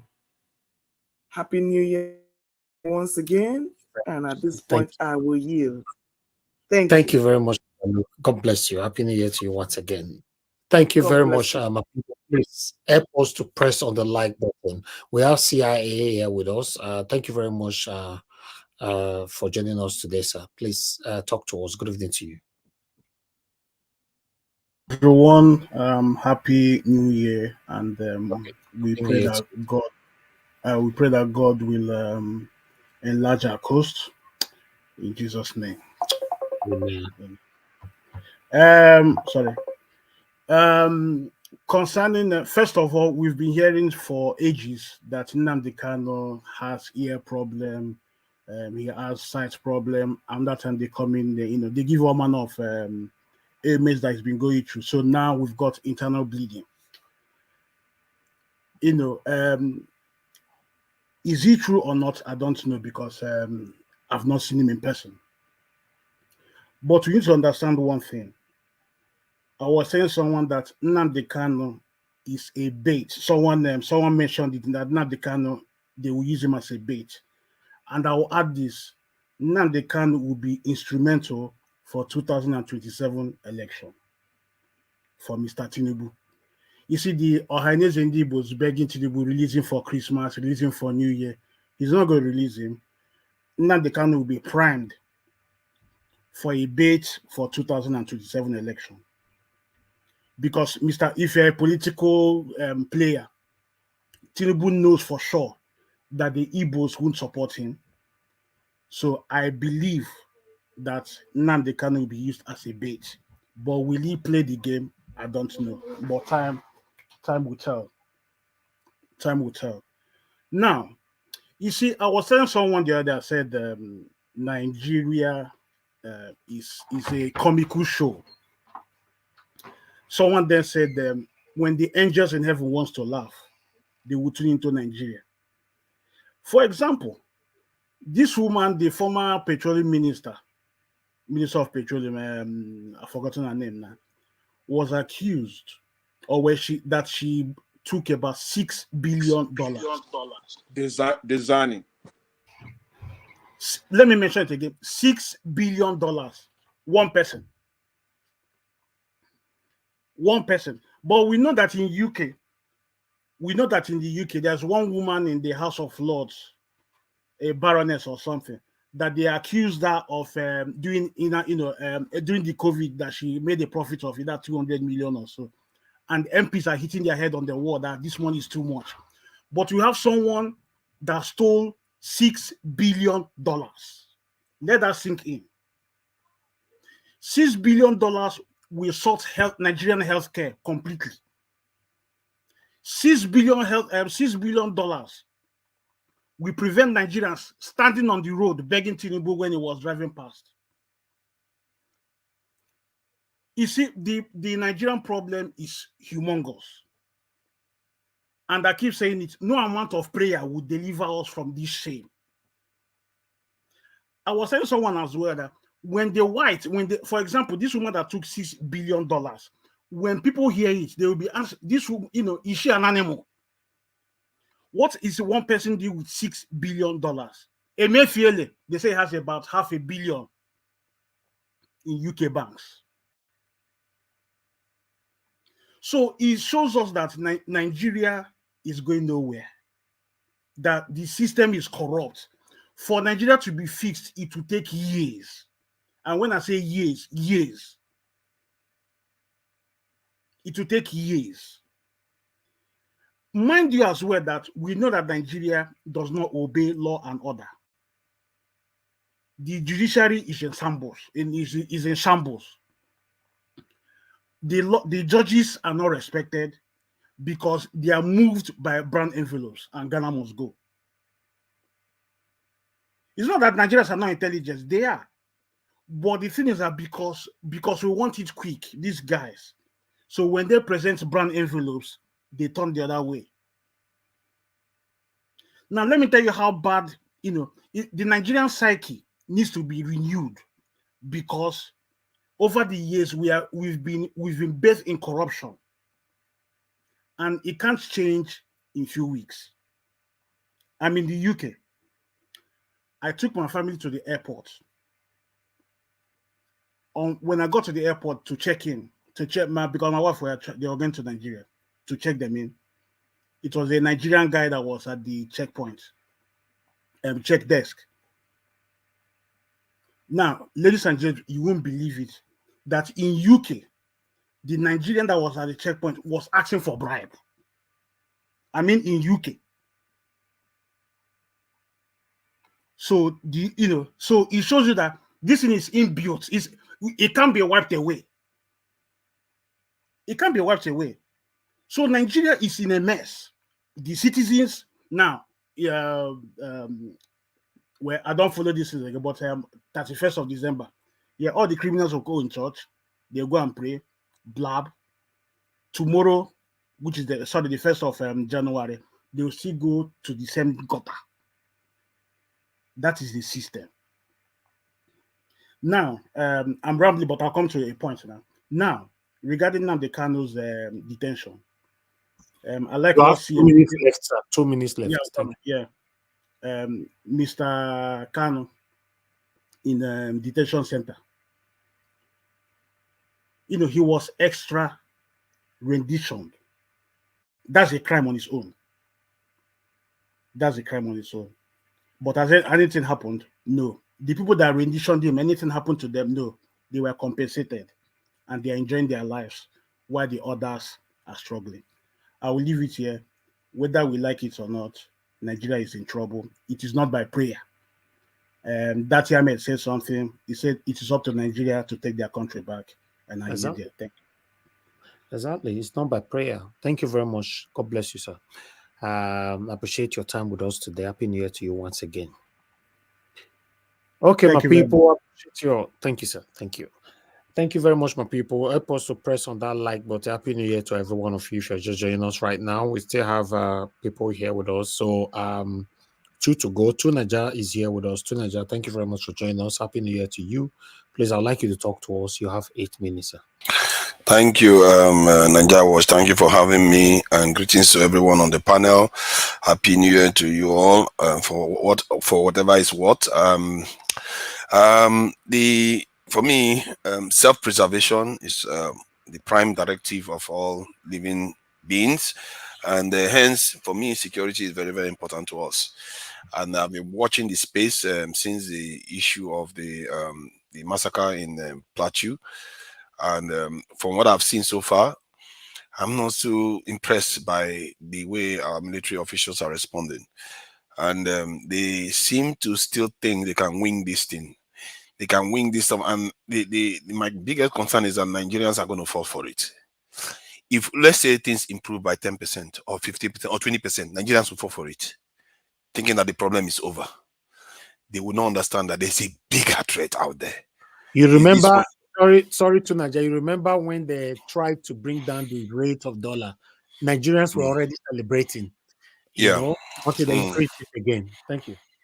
Yeah, because we don't truly understand the gravity of where we are, how things have decayed so badly, and to be fair, so to an extent, some of our people actually they don't see themselves as a people. It's really strange.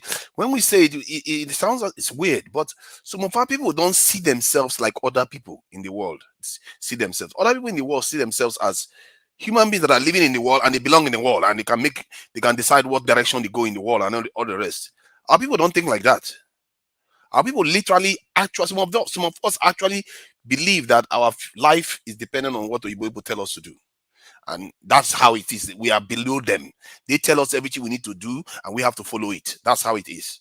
Our defense minister, the chief of army staff, he was on TV today, and I was listening to him. I was like, is this man educated or what? What is he talking about? I can't make heads of it. It's almost like he's like a robot. He doesn't know what he's talking about. It's like, what is... These people are the ones responsible for our security. Don't they educate them? I thought they send them overseas for education. He literally called unmanned aerial vehicle, unarmed aerial vehicle, while he's talking about the drone going on attack. Like, this stuff is literally attacking people with weapon, and you're calling it unarmed. It's like, how is this man in charge of our security? They just put people that are incompetent, that don't... It's almost as if he's scared. And whenever he says anything, he will be like, we are going to do what we like for security, and the world will support us on that. Like, who is the world? Why do you care about the world? Worry about what you are going to do for your people. And the reason why I keep talking about the world, maybe our Nigerians think like that too. Maybe our Nigerians think that, oh, we have to wait for Igbo people to tell us what we are doing is right or what we are doing is wrong. This is a bad situation we are in. Some of our people, they don't know it. They see themselves as below other people. And that's what bothers me. If one thing improves tomorrow, Dangote Refinery starts working, everybody go back to sleep again. They don't know what is happening is really, really bad. If you look at it, I keep warning them. If you look at what is happening in Sudan right now, we are seeing Fulani is attacking, herdsmen are attacking. Herdsmen, soon they too will be the ones that are being attacked. Because the equivalent of the herdsmen is being attacked in Sudan right now. Those who are Muslims, but they are displacing all of them and killing many of them because they are black people. Because Arabs now, after they finish with Islamizing you, then they want to Arabize you too. And by Arabizing you, they will displace a lot of your people.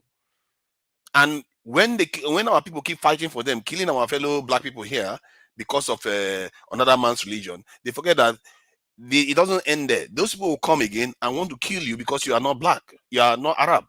That's the same thing. All of them are going to face the same problem. And this is what I fear, that our eyes are not even open to that. There are so many things going on in the world that our people it really concerns me that this year is going to be a very dangerous year, because the world seems to be, the West, they seem to be itching for a big war, because they feel like if they go into a major war right now, they are going to win. Because they know the longer China keeps building and getting stronger, and other nations, the BRICS nation and all of them getting stronger, their power is going to win. So they are trying. You look at all the wars they are starting from Ukraine. They are starting another one in the Middle East again. They just started war everywhere. And these are the people we look up to. The people that just watch almost 10,000 children get murdered within 2 to 3 months. 10,000 children. We don't seem to understand that our lives mean nothing to them. And these are Arabs, so these are Arabs our people worship. I just lost 10,000 people as if it's nothing. What do you think they will do to us? People don't know. I keep warning our people, you have to open your eyes. Our security is not a joke business. This is life and death. And maybe some of our people think they shouldn't have to fight. They should just come, surrender. When they come, welcome, Oga. We are ready for whatever you give us. If you want to enslave us, you enslave us. If you want to kick us off the land, you kick us off of the land. And maybe some of our people have made their peace with that. But me, I have not made my peace. So I don't want to see our people go into the night for no reason, because they have not done their due diligence to wake up to the truth that their leaders are not doing what they're supposed to do to protect them. Because every day the signs are there. They are coming to attack us every day. They're coming to kill our people every day. And still, I don't see our people going on the street and saying, you know what, you need to up our security. And the only thing they tend to talk about is state police. State police will take ages to do. They have to go through the NAS. They have to recruit. They have to pass bills. They have to do this. They have to do that. The one that doesn't require any constitutional changes, pressuring them to recruit people into the military. Because the military now, when they want to recruit people, or even the police, when they want to recruit people, they have quota system. All states have to contribute people. So it's not, some people fear that it's only outside people that are going to be in there. We want to be able to, so that when something is happening, we can call for help and they will come and stop the killing. Our people need to stop running out of the country, and for that to happen, they need to feel safe in the country. Was it not the last speaker that said Nigerians go overseas, they still want to take bribe anyway? That I'm not surprised. I've seen it happen in the UK. If you go to the UK, the Nigerian embassy in the UK, many of those people live in the UK that work at that embassy, they still behave like Nigerians. Rotten behavior. They won't treat human beings like human beings. Even when they are in the UK, they will still want to bribe. They will still mess with your application. If you put Nigerians in heaven right now, they will find a way to wreck that place. Because the mentality is what is really, really corrupted. And we really need to do a lot of soul searching this year to completely retrace our step. Because what we are doing so far is not going to help our children. There's a lot of our young people out there. They are eating poison. They are giving them Indomie, Poundo, and it's like all of them have got ulcer. And even the healthcare that they give them, they over medicate them, poison them constantly. Then there's the other one. They will bring Bill Gates to come and start giving us a genetically modified crop. What is this? Tomorrow they will say, okay, come our people, come on, let them push needle into your body so that they will test you for whether you can have a malaria vaccine. You think they are doing the malaria vaccine for you? The last time they got malaria, the cure for malaria, they colonized Africa. Now you want to help them develop vaccines so that they can actually live here. Our people don't know. Sorry to interject you. The malaria vaccine was discovered by a Nigerian. It was developed by a Nigerian. It's not by the Western world. It was in Britain, actually. In Cambridge. I know the lady that did it.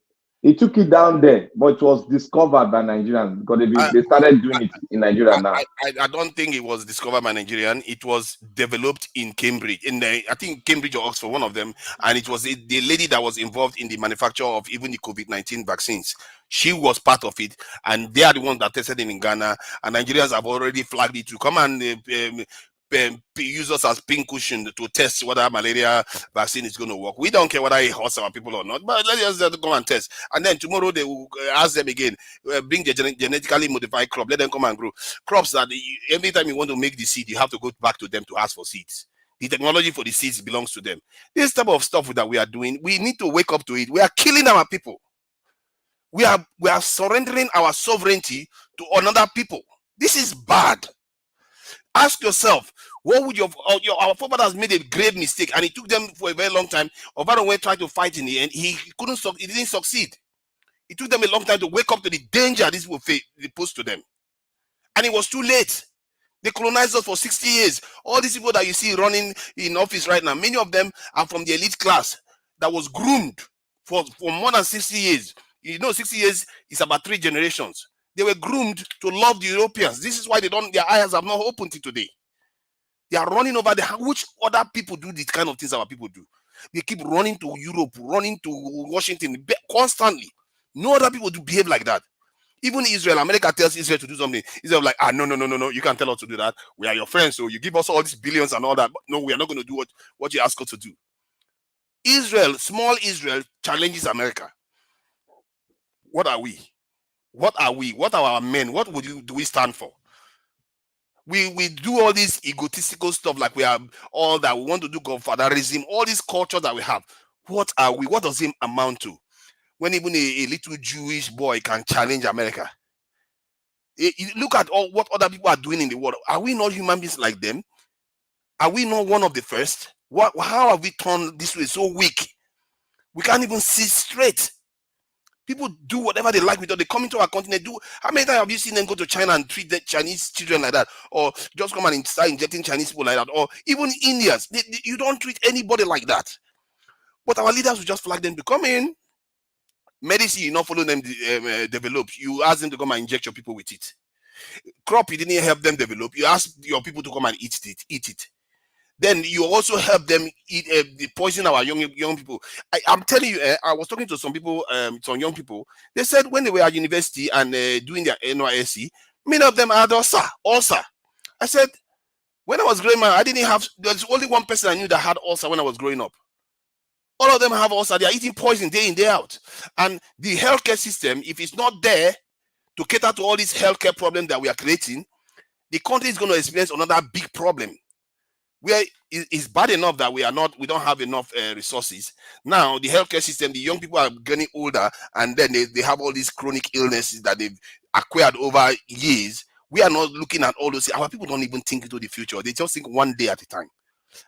I don't know where to even start. We really do a lot of soul searching, and we need to start changing our ways. And I really believe that if we push our leaders to do the right thing, they will do it. I've seen it happen. NSAS happened. They did what we wanted them to do. How did you not learn the lesson from that? We should have learned the lesson that if you push these people, they will do what you want them to do. If you have a clear idea, especially that's the thing about NSAS protest. They have a clear demand. They just said, "Hey, we want this SARS police gone. We want this dude. We want this," and they did it. If you tell them now, "Oh, we cut all these people that are dying. You want your military to be up to 1 million. You want your police, customs, and everything to be up to this, and want the border protected. Let's see whether they're going to reject it." Why don't we try that?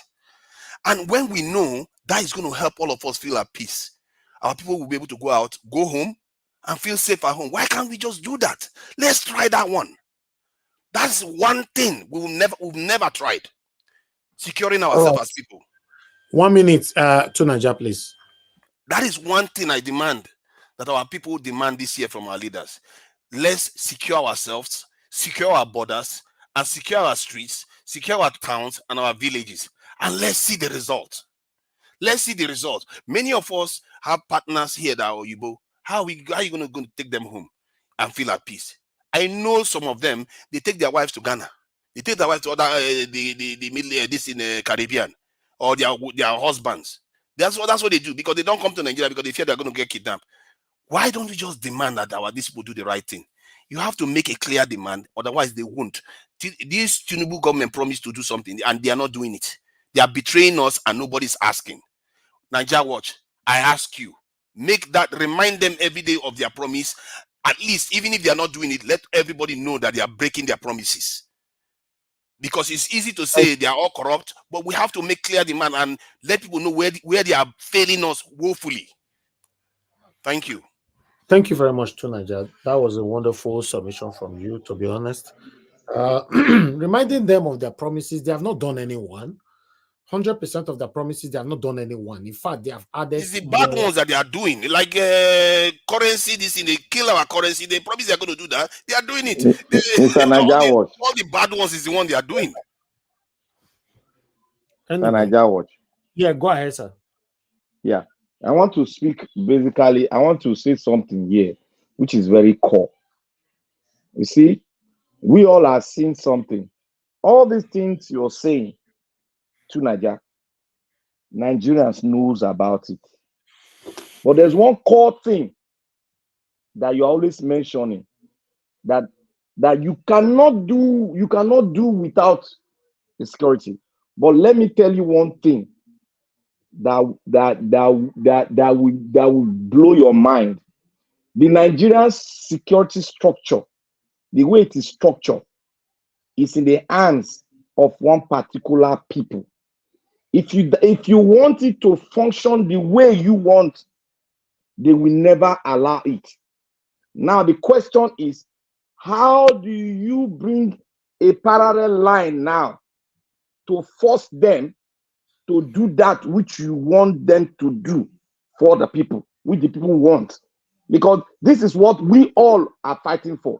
We all love security, but your security is in the hands of one particular group that will never allow you to get charge of that security. It's a Yoruba man that's in charge right now. See, that one is just paperwork. Can you imagine when you keep pressing them to recruit and secure the country? You keep pressing them, and people keep dying every day. That pressing you are pressing them becomes more powerful. Every single day, people die because them not doing it. All right, thank you, both of you. Thank you. Let's move on. We have somebody on the panel that needs to speak. Oga Consign, it's good to have you here today. Happy New Year to you, sir. Please talk to us. Happy New Year, my brother Elvis. God bless you so much. Thank you, sir. And I thank God that you are alive today. And at every panelist, I thank you people for coming. I thank you people that I pray to. I thank God that all of you are alive.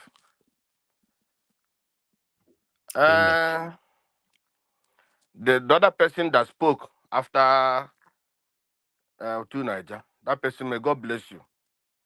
It seems that two Nigeria don't know what is happening in Nigeria, whether it's not in Nigeria, I don't know. The problem in Nigeria is the Fulani. They are the one holding the security of Nigeria, and they don't want anybody to come into that security because that's what they believe in. They believe that with that security they're holding, they are going to be ruling Nigeria. That's what is happening. Anybody they want to be there, they put the person there. That's why these people are holding the security of Nigeria. That the security architecture is being held by the Fulanis. The Fulanis are dying too. Leave them. Where are they dying? Where? Are you the one killing them? Since more than 10 years. Go and check the news. Excuse me. I don't interject me, please. Since I was born, how many years now? It's only the Fulanis that kill people in Nigeria. It's only them, no other tribe. No. The Fulanis are dying as well, sir. We need to be specific, please. We need to be realistic. Because of they use the plane and that's they are dying. Let's say it. They are also dying. Okay, we cannot be no problem. Let me continue what I'm saying. If they are dying, if I never see any tribe going to kill the Fulanis, maybe they're killing themselves. So, but that is by the way. The problem, what I want to say today, when I'm calling the Fulanis, I'm also calling the Yorubas. Because why? There was a day I was listening here, I think last year, middle of last year, when one Adam Moses also is a Yoruba guy. He said the problem today is that the Yoruba elites are supporting Tinubu. And that is why things will not change. That's why Tinubu is doing whatever he's doing. You know, in your place, whoever that can bring you down is your brother. And whoever can take you up is your brother. If these Yorubas continue supporting Tinubu and Nigeria is going down, it will affect them, it will affect everybody. But it's not good for you when you are going down, you carry others and go down. When you are going down, go down yourself. Don't carry others and go down. That is the worst thing you can do. These people must not be supporting this man. They must say truth. You see, because when we are calling the Fulanis are killing people, Yorubas also are killing people. Because when you are killing people, when you are giving people hunger and they are dying, you're also killing them. They must do some, they must not be supporting this man. They must advise this man to resign. That's why even when I see some women these days now, we don't have women anymore. We don't have courageous women anymore. When we have good women, it's many years ago, when a woman, when the husband is doing bad, you tell the husband, come down, come, what you're doing is not good. But these days now, what you have is women who want to be in power. For not even that, Buhari's wife was there, and he knows that Buhari was not okay, but he was supporting Buhari, and people were dying. After later, he come apologize. Hey, I apologize to the people of Nigeria. Hey, my husband was not okay. But your husband was not okay, but you allow him to continue instead of asking him to come down. Is something happening now to this time of Tinubu? You see. So, and these allies are telling the Yorubas that Igbo is their problem. Igbo is not the problem of Yoruba, and Yoruba is not the problem of Igbo. Honestly speaking, the problem Nigeria have today is not between Yoruba and Igbo. It's not. So all these things are just some stupid allies that are doing those things, bringing problem between Yoruba and Igbo. We know our problem. If you have followed Nigerian this thing for a long time, you will know where the problem is coming from.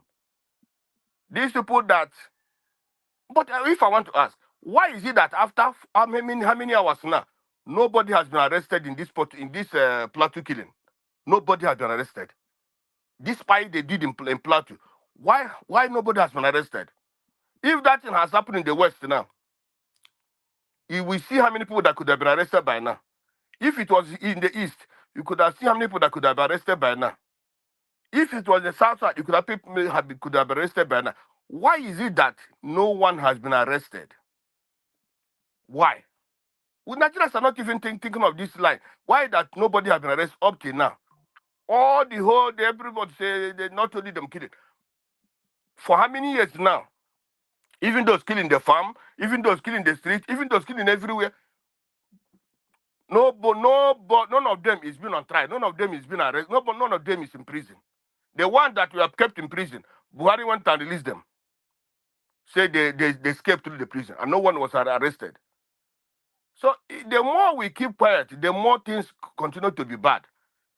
Jonathan, when Jonathan was there, it was the Yoruba allies that collided and they start making protests, calling Jonathan bad name, even though that regime was corrupt. But then, if this Buhari regime was only corrupt, it could have better. But the Buhari and Tinubu regime is too much red blood. So that time, they went and stage protests everywhere. But why are we not seeing protests now? Even when Emefiele was there, they say there was no money in the bank. But that one is even fair. Now there's no money in the bank. The food, everything is very scarce and very expensive, and nobody's protesting.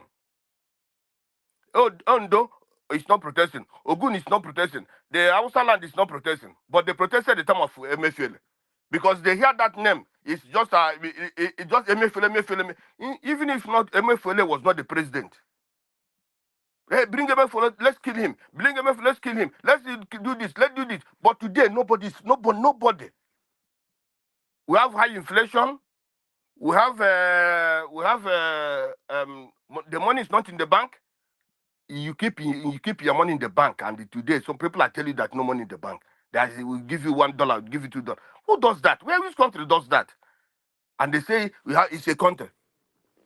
Eh? Is it very what is happening today? If the people, this issue of we pray to God, God, we pray, everybody pray for himself. People come and tell us to pray for Nigeria. You pray for people who are those leaders who are very useless. You think that God is stupid? Israelites are Christians, but when things happen to them, they don't pray. They go after those who are against them. Why can't Nigerians rise up against this government? People should protest. Even they don't protest, let's just start home. Let us start home for 1 week. Let us protest. We're talking and talking and talking. This cannot. It can never happen anything. It can never. Now, instead of releasing Nnamdi Kanu, they're still keeping that man there for him to die, so that maybe there'll be problem in the east, or the Easterners will start insurrection. That's what they want, so that they can start killing them. But this fire and this thing that are trying to, it's not going to be like that. Even if today Russians are on Ukraine, but they couldn't defeat Iraq up to now. And the world is watching. The world knows what is happening. The world has told this stupid government to release the Nnamdi, and they refuse. They have told them to release, they refuse. I don't know what is their plan. Sir, no need of insult, please. That word stupid government is not allowed. I'm sorry. Please. Okay, sorry, okay, sorry. But my brother, okay, well, I will not go against their decision. But because if somebody want to kill me, the person is, I don't know. If anybody want to destroy me, the person is useless for me.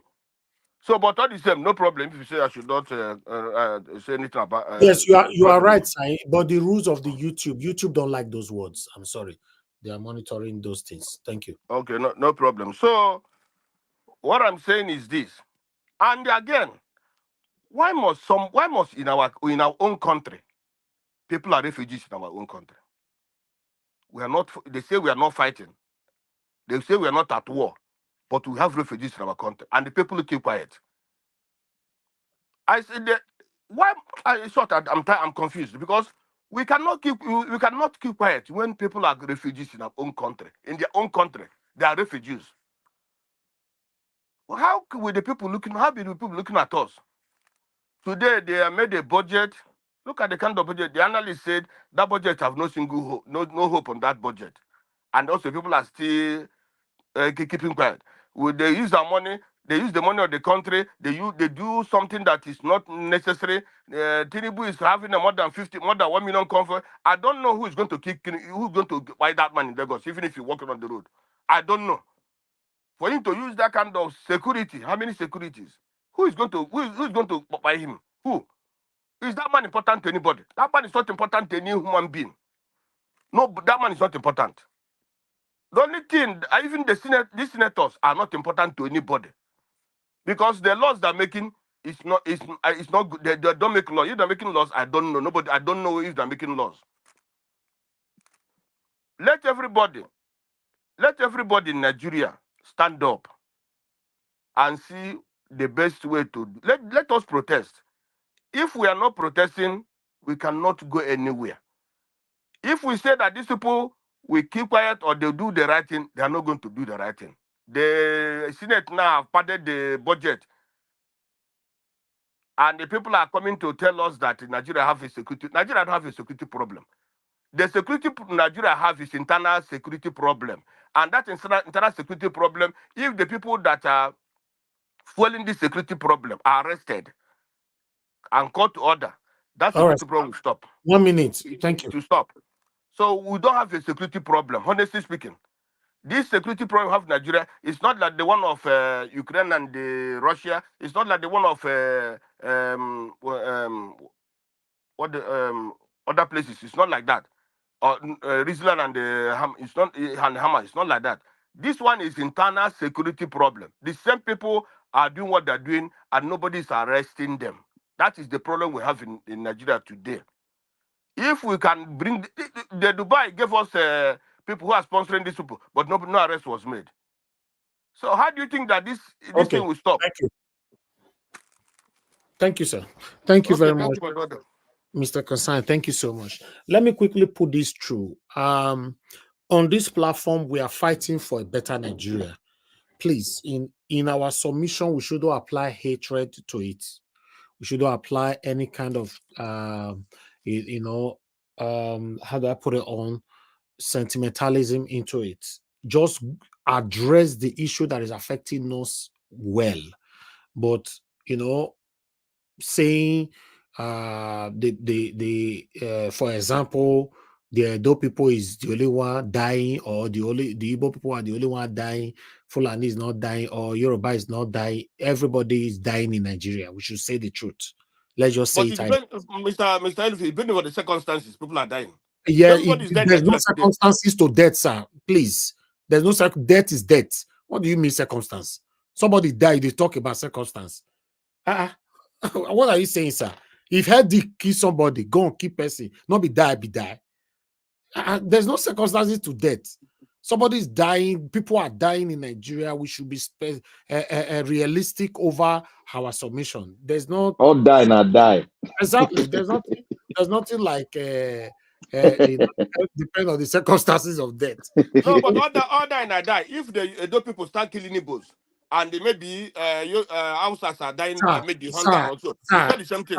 Sir, if you want to go there, I don't want you to spoil this platform today. I will tell you that the people that kill the Igbo more is IPOB people. Sit at home, say the truth, and you people should stop saying, "Oh, it's the government that is hiding under the IPOB, killing the IPOB." No. We should say it. Samuel Ekpa is right there telling people to be sitting at home. If you find outside, you should be killed. And it's happening. We have all the videos. Why are we jumping out of the truth? Let's say it how it is. The problem in Nigeria, we should address it how it is. That's the only way we can have a better Nigeria. If you are being sentimentalist, applying sentimentalism into this, we are not going anywhere. How many times have you come here to? There's one particular Igbo man that is extremely honest. Whenever he called into this show, I forgot his name, he called yesterday. He always say it how it is. Please. Samuel Ekpa is sorry, my brother. Remember, first, sir. Mute yourself first now. Let me finish. Nobody opposed you or interjected you, please. Let's say things how it is for us to have a better Nigeria. I've said it before. If you love me that is talking to you right now, Elvis, and I'm doing the wrong thing, and you fail to call me out, you are satanic. That is just the fact. If you say, "Oh, I love Naija Watch, I love Naija Watch," and the day you see I'm doing the wrong thing, do not say, because of the love I have for Naija Watch, I don't want to talk for this matter. You are satanic. You don't love me because you want me to fall in trouble. I have used myself as an example. Samuel Ekpa have killed so many people in the southeast more than what the government have done. But any video where we just show, they'll say that government under it. You see people speaking fluent Igbo. They'll say no, that's still government, Nigerian government. You see this to the extent they say that Nigerian government they carry Samuel Ekpa, they go.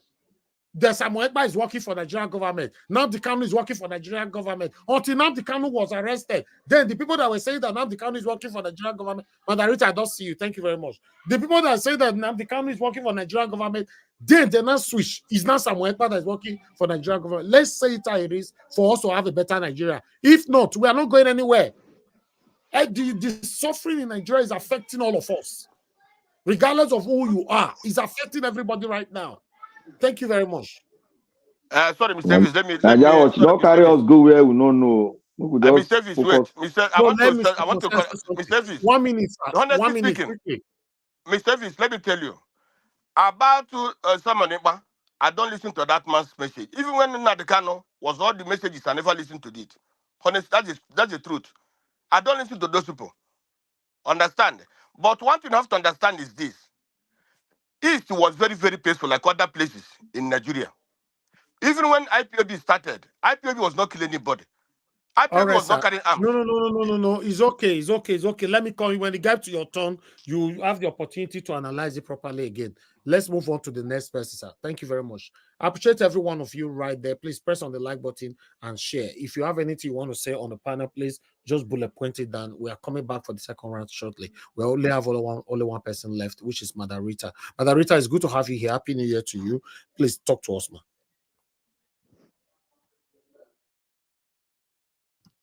Madarita, you are not talking Mr. now. Elvis, I'm sorry. Happy New Year, everybody. Happy New Year. Happy New Year. Happy New Year, Mommy Diaspora. Happy New Year, Happy everyone. New Year. Where you go? Happy New my dear brother, I've never gone anywhere. I've been here. I'm sorry I've been off and I've missed the whole. I don't even know what the topic is. You know, I just came back again a few minutes ago, so I'm just listening to all of the you. screen. It's on the people who come here. Sometimes you say you don't know what the topic is. It's already we put it on the screen every single day. Elvis, your body they hot to cool down now. Quarter. It's on the screen. Okay, the topic is Nnamdi Kanu. Okay, what I actually meant is you probably must have played some videos which I haven't watched, but I can see the topic, Nnamdi Kanu's battling internal bleeding, you know, due to the torture of the DSS, right? Yes, and Tinubu, in terms of the video you are saying, Tinubu call on Peter Obi and article that they should make up, say election not pass, make we unite. They should Tinubu, in fact, the AKA, what the man had burden on the apparition should enter house. I don't even know. Listen, I don't even listen. Did that man even make a speech? Why people even listen to anything? Nothing comes out of that man that is good, that is even sensible. Everything is scripted.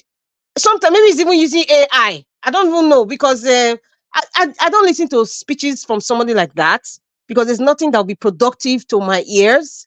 So I don't want to make any comment about that. The only thing is whatever my president Peter Obi says, and hey, I can channel that and say Peter Obi say, let us hope and you know, keep forging ahead and being the opposition that we need to be. So what Tinubu says is irrelevant to me, and I don't even care what happened with Atiku because those ones they're part of the oppressors, as far as I'm concerned. You know, but as per Nnamdi Kanu, a very great man, you know, I don't know what is going to happen, you know, because the cards have been laid out. You know, Chief Michael Zekome has fought his fight. I mean, he has fought for this man. He has educated us, has given us history, and you know, whatever the caliphate is still holding on to, I don't know. We just need to keep talking. Let them free this man, because it will be very, very bad. It will turn to something else if anything happened to this guy while in incarceration. It will be very bad, though. It will be very bad. Those so-called elites, Igbo elites like Otoezes of this world, those traitors, it will be very bad, though. It will be very bad if anything happened to this guy, because internal bleeding is not a joke. God knows what you're putting in his food or the water. God knows how they're treating him, or even the water is using to have his shower. God knows the kind of water they're giving him to even brush his teeth, if he's even allowed to brush his teeth. God knows. But I am just praying that God will keep this man alive. God will keep Nnamdi Kanu alive.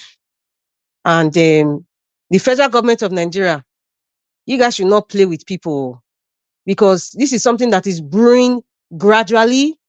And if anything happened to this guy, it will not be funny. In fact, it will not even be funny for the likes of that Guguru and Ekpa that is in Finland. It will not be funny at all if anything happens to this man. And I pray nothing happens to this man. That's what I have to say for now. Let me just be listening. I see Mr. Tunaja, Dr. CM, Madam Luke. Where's my sister? Sorry, I cannot see any names. I'm just guessing. I know Finance is there. Mr. Tony, Happy New Year. Oh. Who else again? Yeah, everybody there, all the women. Madam Patricia, I don't know if she's there. Mr. Guy Onwalele, and Mommy Diaspora, I love you, Mama. I love you, Mama. And I know that this year, Mr. Elvis, you know, as we are all here together, my prayer is that we are going to be together to the end of this year and beyond in good health. And whatever it is that we are saying here today, it will be to the glory of God, and it will be to the betterment of Nigeria as a nation and Nigerians as people. That is my prayer. Thank you very much. I'm still here. Thank you. Thank you very much, Madarita. A big amen to that. May God bless you, ma. Thank you for all you do. Thanks for being there all this while. All right, let me quickly appreciate Madam Luke for the super chat earlier on. Thank you very much, Madam. Your pocket never run dry. Mr. Chooks Obiboise, thank you very much earlier on as well. May your pocket never run dry. May God bless you all as you all are encouraging us on this platform. Let's continue to stand for what is right. Let's continue to do what is right. Let's say it how it is. You know, it's not nice to apply hatred into our submission. Let's just say it how it is. What is affecting us, say it. It doesn't matter who is doing. If it's your father, say it how it is. If it's you, say it how it is. If it's your tribe, say it how it is. God bless you all, my people. I'd like to go back to the first person on the panel again so that we can round up. This time we're going to have 5 minutes. Let me go to Mr. Jonathan Kingsley. Mr. Jonathan Kingsley, thank you very much, sir, for your patience. Please talk to us. 5 minutes. Thank you very much, Mr. Elvis. Thanks very much. Happy New Year to you. Happy New Year to everyone once again. I just want to start. I hope the 5 minutes will be sufficient, Mr. Elvis, because I want to lay a foundation. Especially today being the 1st of January 2024. And see, on this platform, for me as a person, on this platform that I love, and any other platform that I find myself this year 2024, and for the good of Nigeria, for the love that I have for Nigeria, and I believe for every one of us as well. For me, I'm not going into any rabbit hole of discussing issues that will not allow us to focus on the real problem, the real economic issue that bring prosperity to every Nigerian, even the poorest of them. Anyone who wants to talk about issues that will not add expressly, I use the word expressly, that will not, that will not discuss issues that will add expressly to, to us, to Nigerians. For me, I'm not prepared to go into that rabbit hole at all. Rather, I want to focus on issues that will bring prosperity, that will speak directly to power. It is a diversionary tactics, or what I will call a destructive diversionary tactics. So I'm not going into that rabbit hole of destructive diversion. I am focusing and addressing the real issue, the economy. This is the bread and butter of every Nigerian. In fact, the poorest of the poorest. Food on their table. Because even when you talk of security, it will not in itself solve the entire problem of Nigeria. If you improve the numerical number of the military, that will not stop corruption. That will not stop greed. That will not bring an end to sycophancy and nepotism. The same apply to some people, like someone called onto this broadcast yesterday, and he raised abuses on everyone. A lot of people probably were not because of the New Year event. A lot of people were not here. He raised abuse on everyone, especially those from the southwest Nigeria. They are narrowly minded. This kind of people are narrowly minded, uninformed.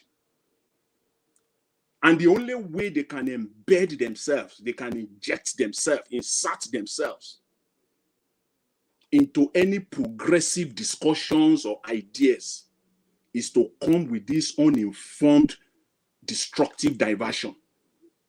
Some of them, they do this intentionally. They come in to create that diversion. Some of them, because of their naivety, they are so naive, they do it unintentionally. They don't know better.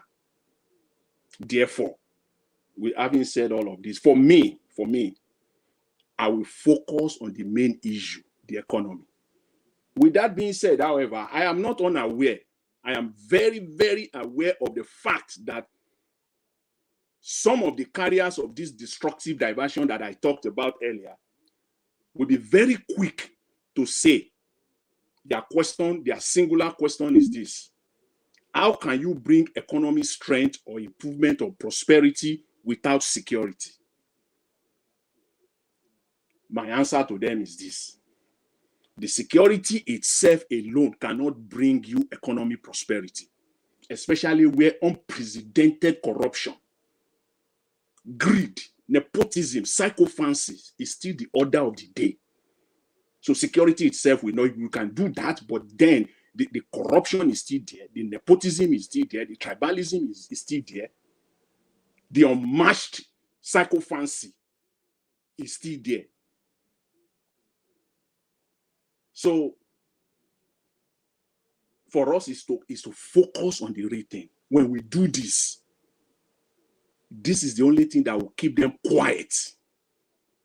When we do this consistently, by bringing out the real issues, it will keep them quiet, because they will either have to fault those issues, those ideas that we are putting out, that everyone is bringing out, is either they fault it or they come up with a better alternative or policies.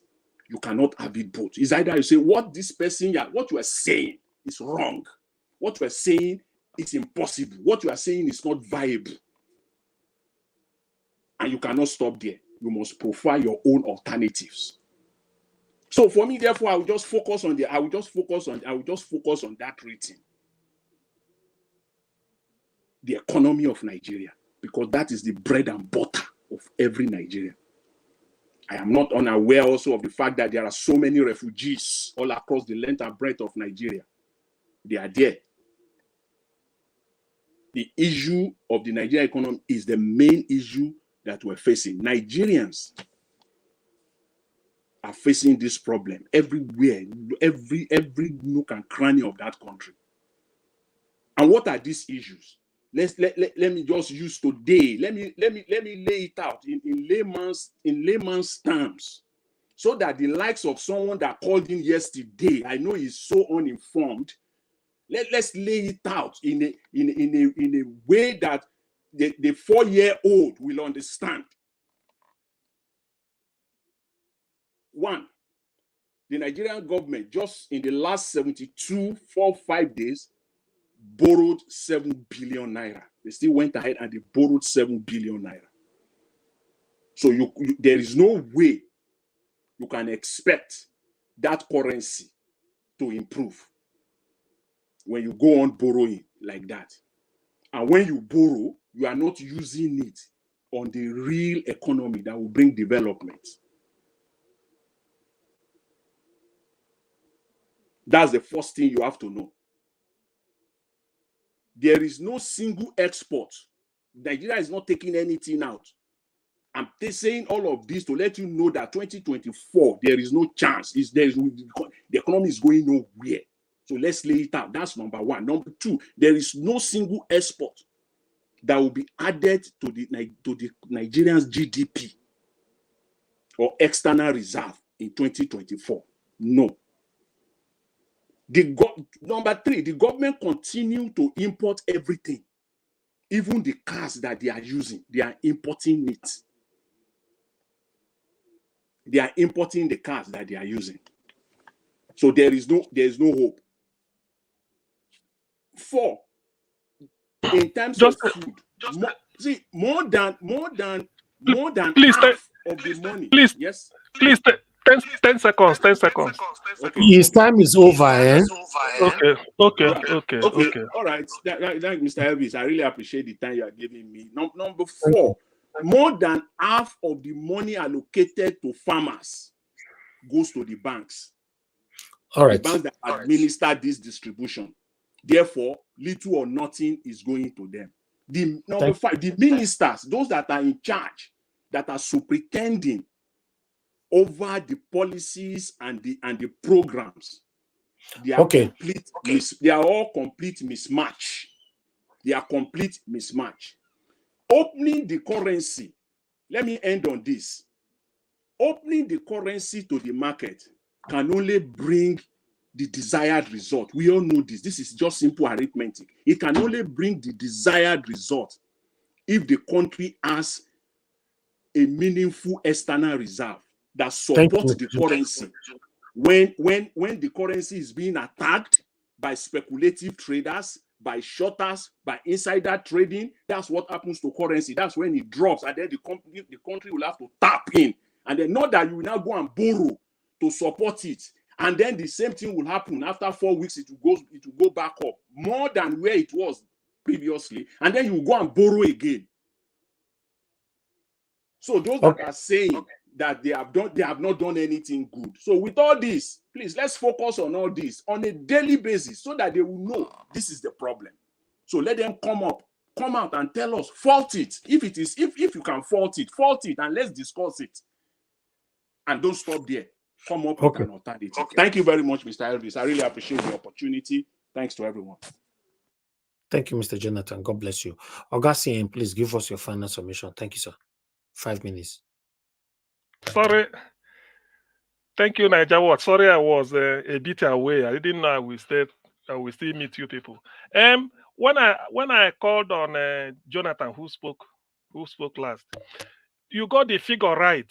It's not billion naira, $1 billion, $7.8 billion and 100 million euro. That's what Tinubu, the latest they borrow with.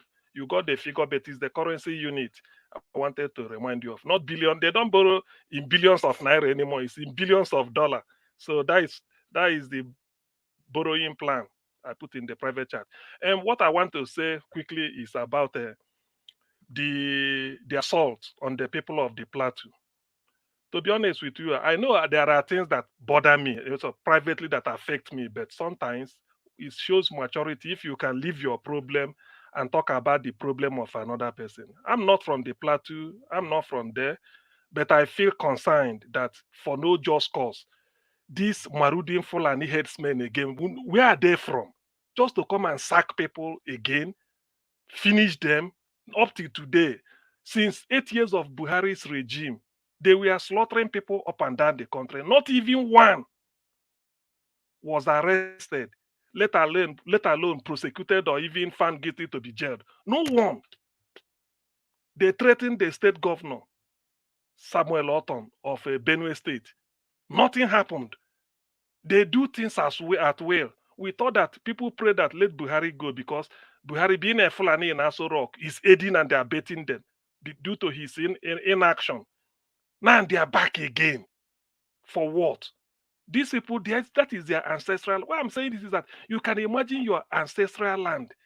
That may be 120 by 120 you inherited from your grandparents.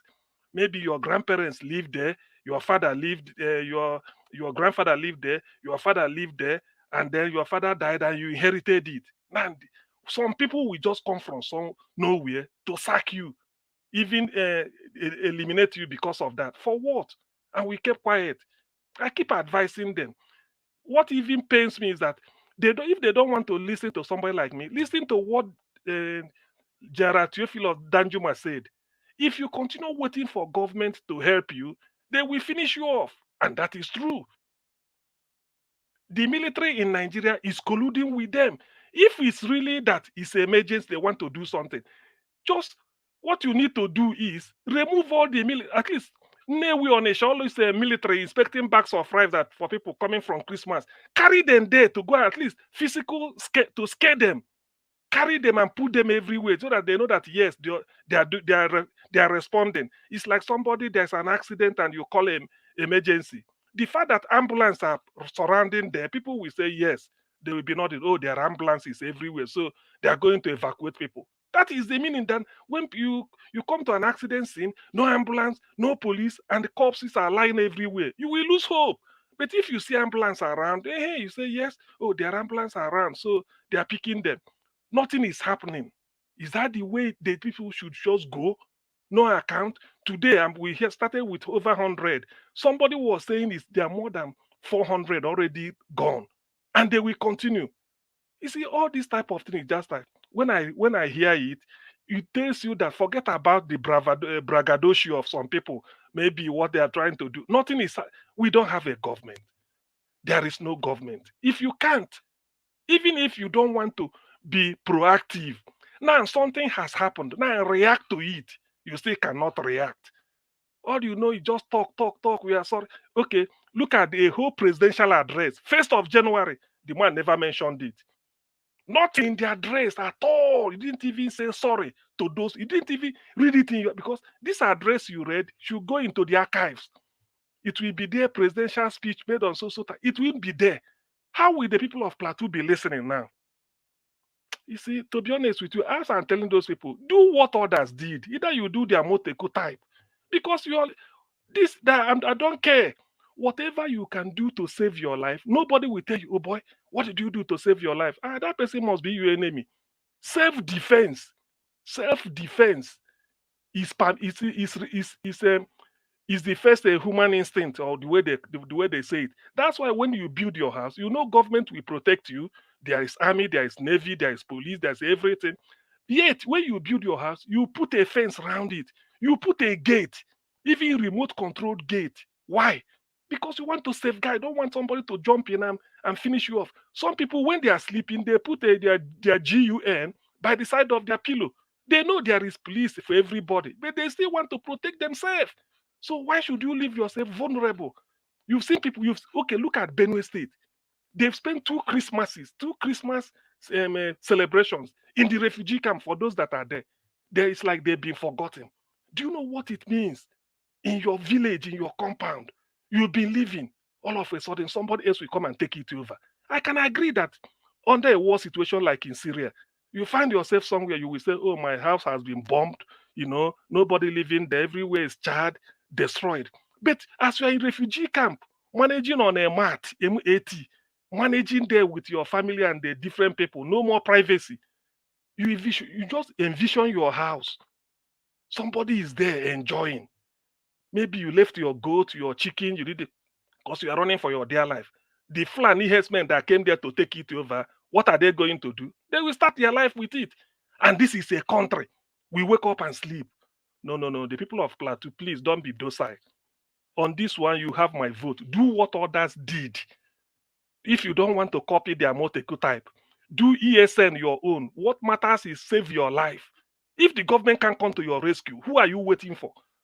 Who are you waiting for?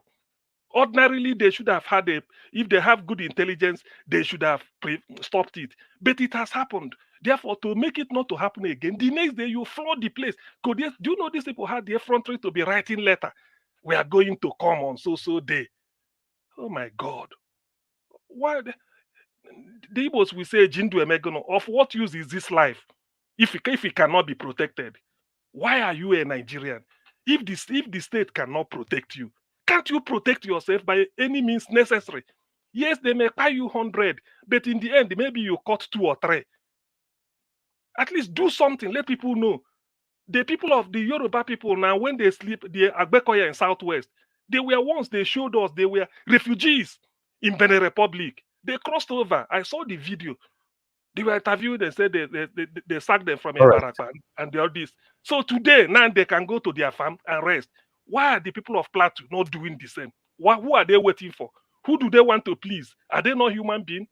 If you want to leave yourself vulnerable, it's up to you. But for somebody like me, it pains me, and you see a formula to use. There is nothing anybody can tell me that I can't do anything possible to my life. Life is only once. If you lose it, you lose it. Anything you can do to protect your life, don't listen to anybody. Protect your life. So far, you are not attacking anybody. Protect yourself and be alive. Thank you. Thank you, Augustine. Thank you very much. Thank you. All right. Let me come to Mr. Chuksobiboze, we lost you there. Okay. It's supposed to be your turn now. But meanwhile, let me move on to the next person, which is Black Panther. Black Panther, give us your final submission. 5 minutes, please. Thank you, Mr. Najawat. Thank you, Mr. J. Mr. CM, I hear your voice. Oh, yeah. Straight to the point. Straight to the point, and no jacker moves in. Protect yourself, guard yourself. Enemy is what? Possible.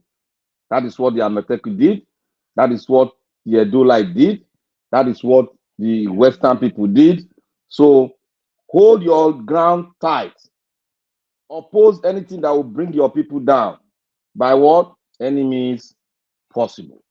That is the day. And this year, Mr. Jonathan, Mr. Jonathan, for the past 1 week, you have been making my head to spin, and I'm enjoying you when you land.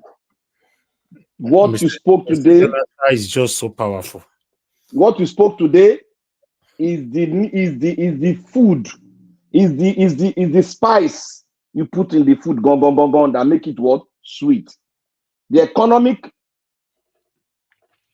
is very vital. And I want to say this very clear. We as people that comes here that have like mind that are progressive, quote and unquote.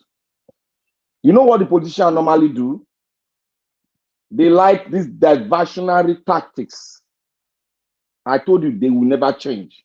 And they have sold these diversionary tactics into some of their lieutenants. They are all over the world.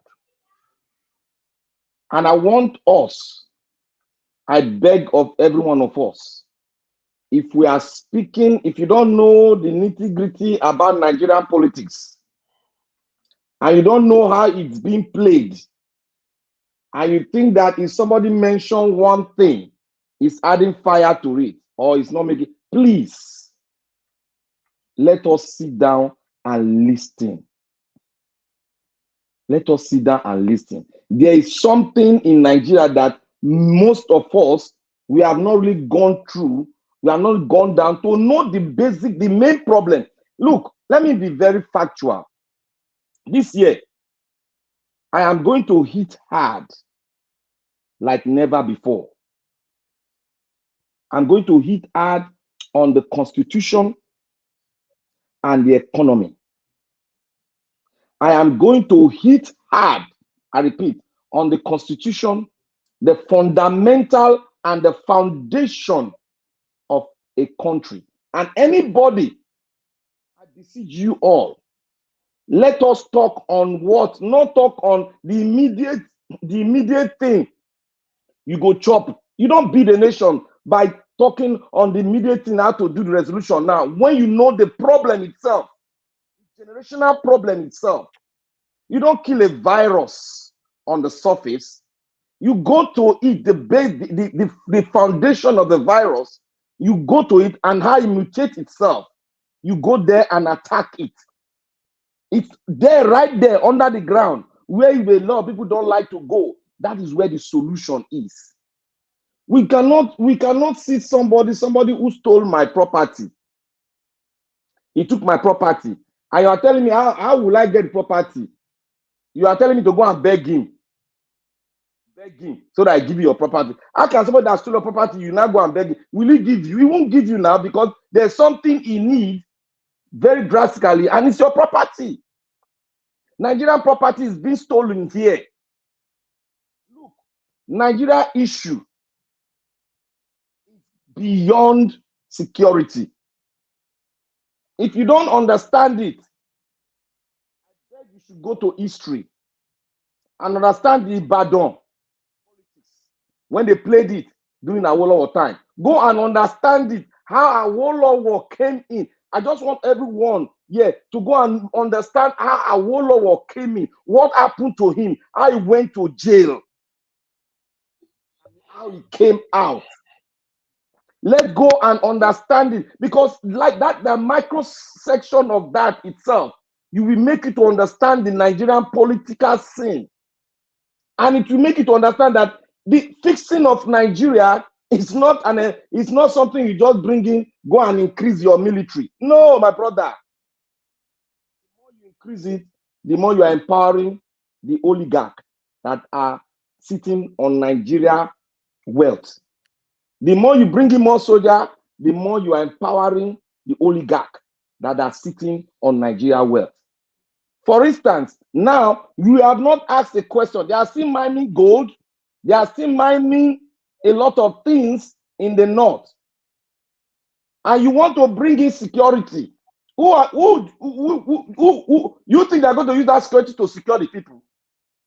Hell no, they are not going to do that. Let's be straightforward. Security, Nigeria is meant for the oligarch.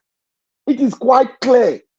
Then the question is, how do we remedy it?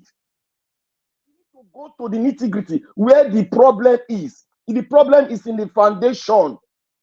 Let nobody come and talk on the surface of it. The surface, we've done it before. Go and look at Nigerian history, how we politically were fighting. Anything you talk about security, increasing the military, we've done it before. Go and check it. It's in history, it's in the archive.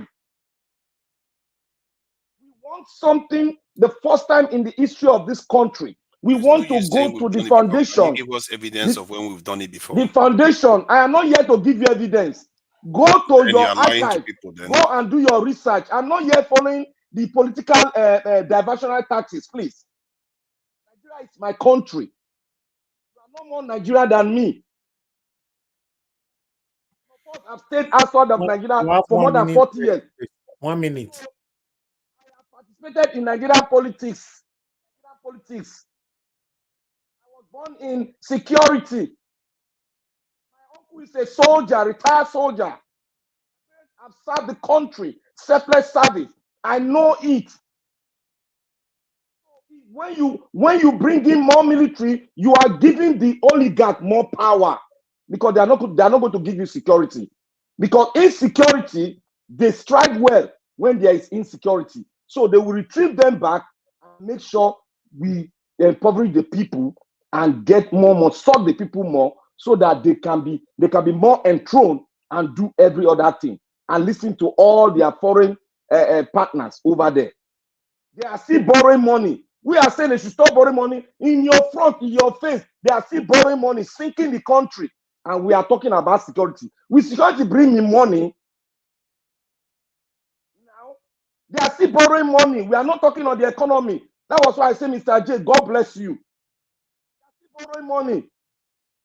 What economic terminology will you put in now to advise them? That is what we want to hear from people. Thank you. To change it or to advise. Talk on it.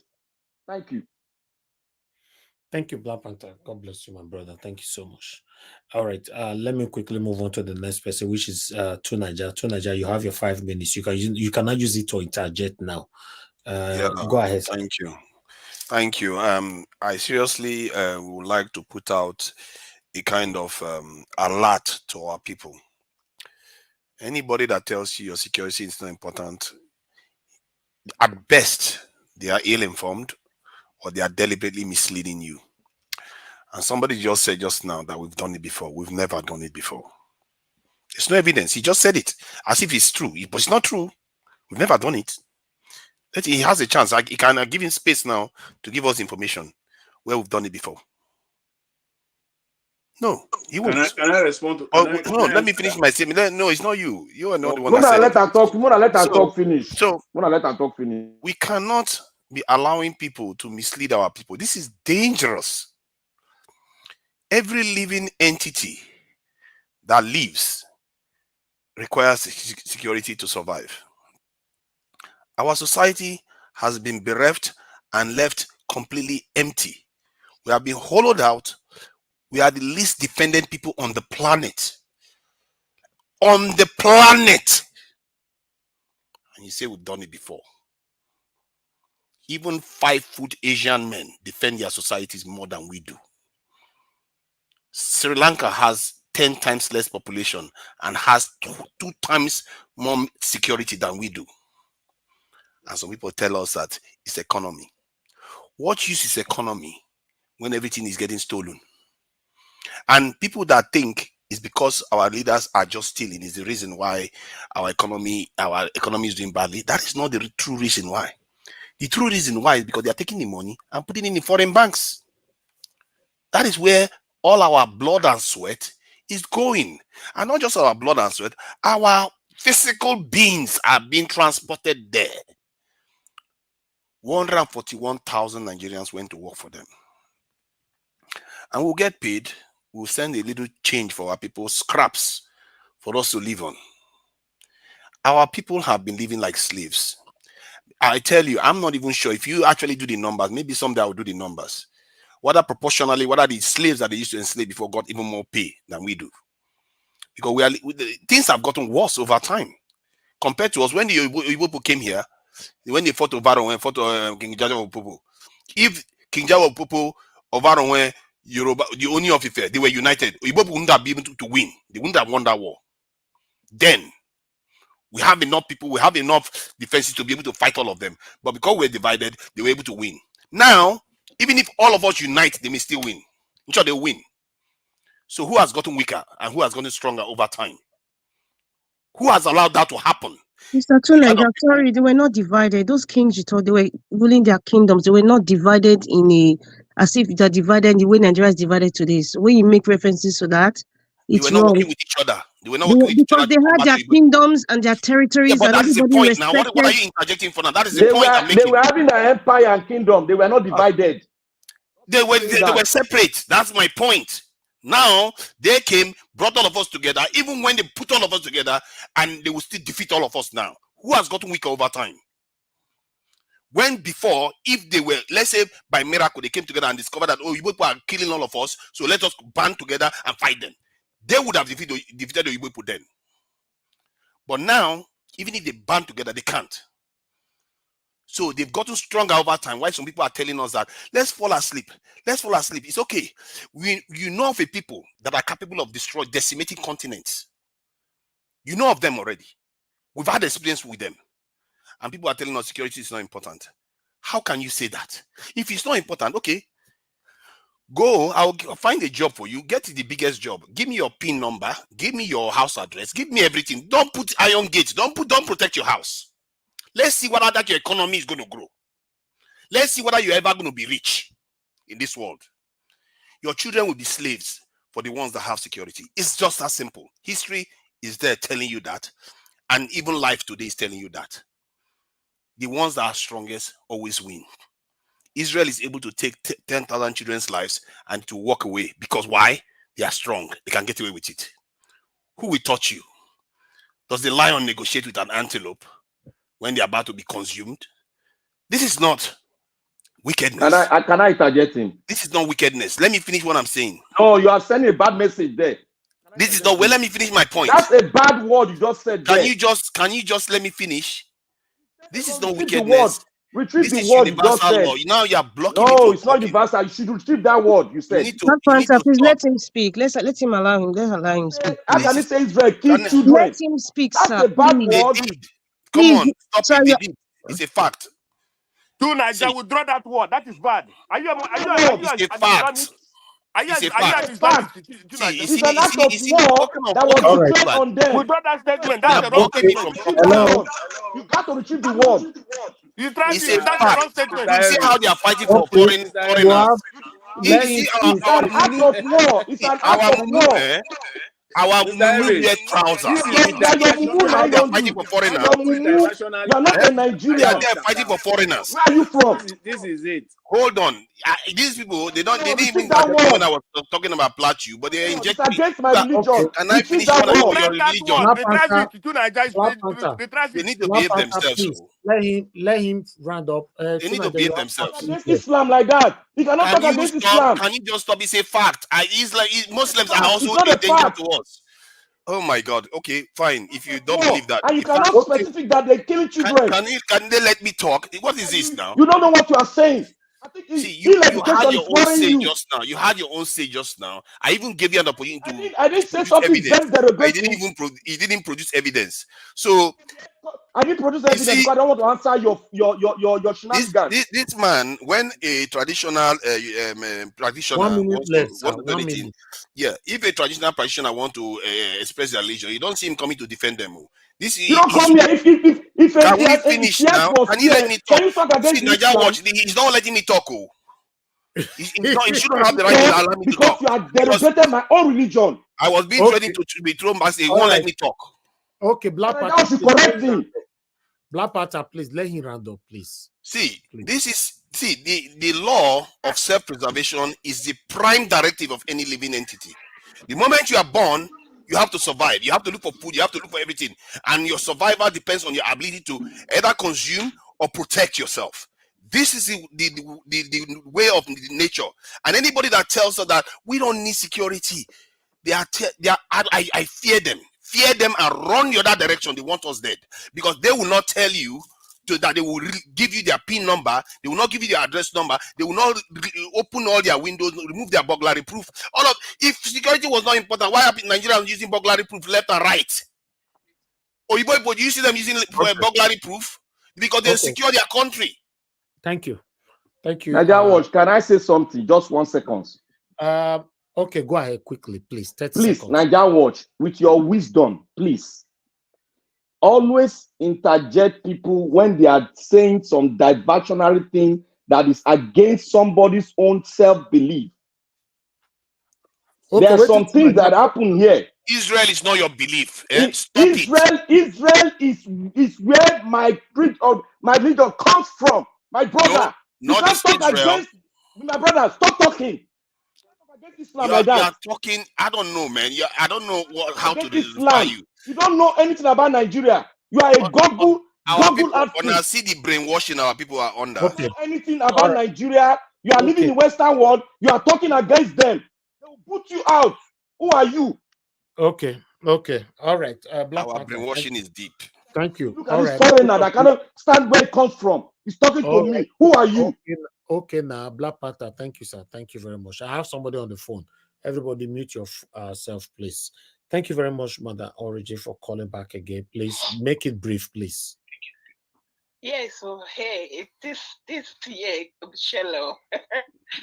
Okay, I try so hard not to respond to Mr. Tunaja because that's not why I'm here. He is not why I'm here. I'm here for different people. But I must say this, Mr. Tunaja, I wish you can change that your name. Stop bringing this to Nigeria here. You answer for father somewhere. Finally, because Nigeria Watch is already a name we call. I don't want to mix it up. So straight to the point.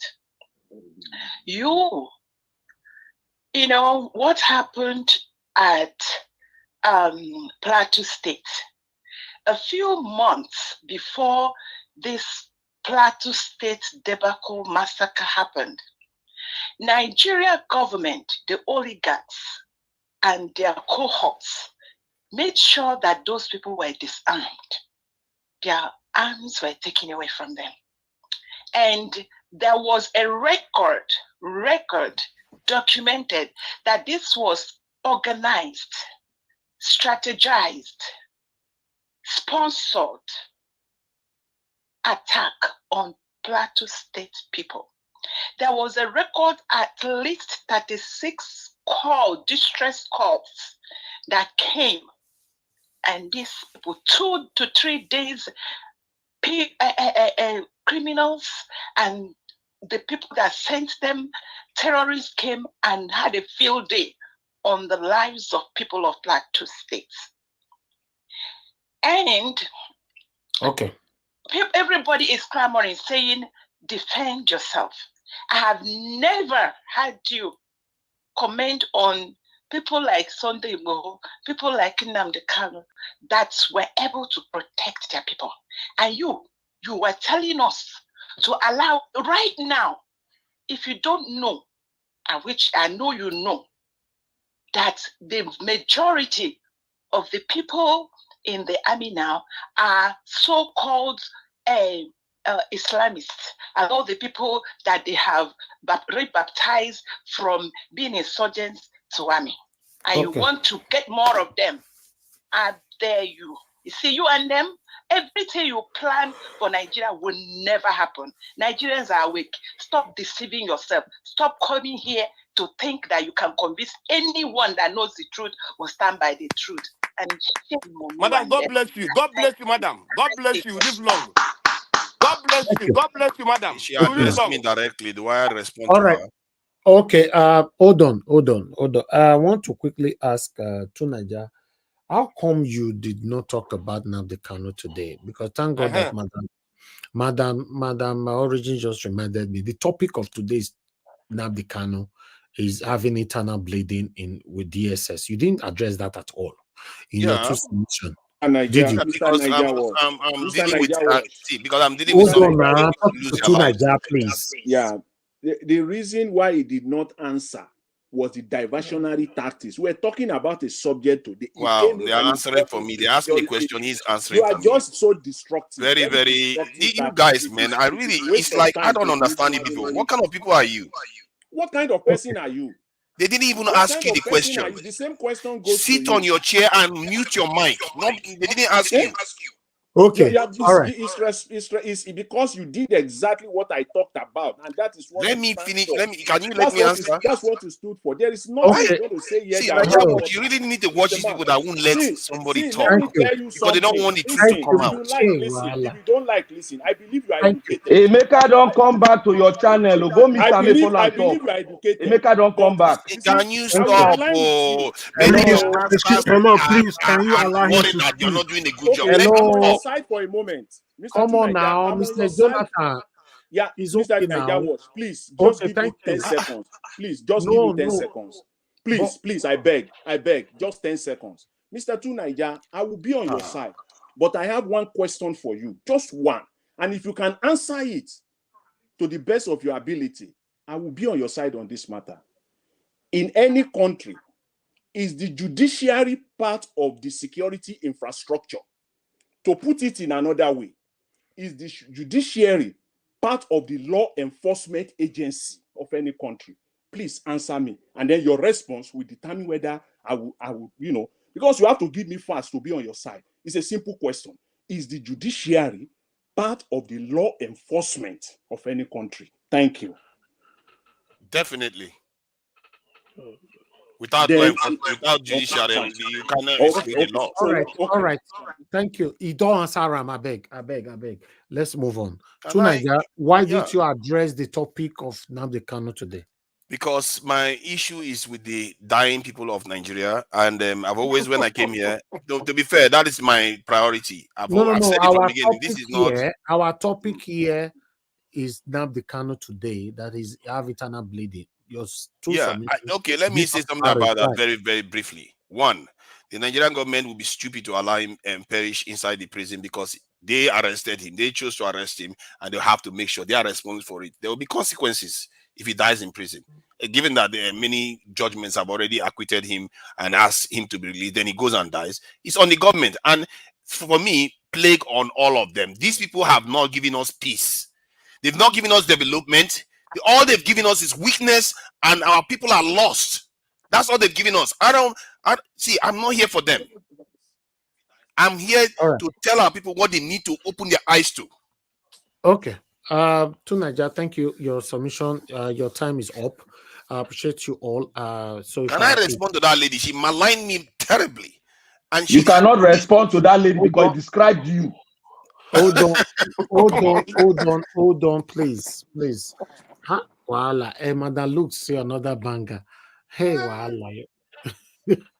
Okay, let me move on. Let me move on to because the next. Just 30 seconds now. She says a lot of okay, 30 seconds. assertions. Okay, yes. answer her 30 seconds. Then. She talked about all the stuff she talked about. She said you should change your name. Don't be too Nigerian forefathers everywhere. Exactly. How can you tell me not to use my name?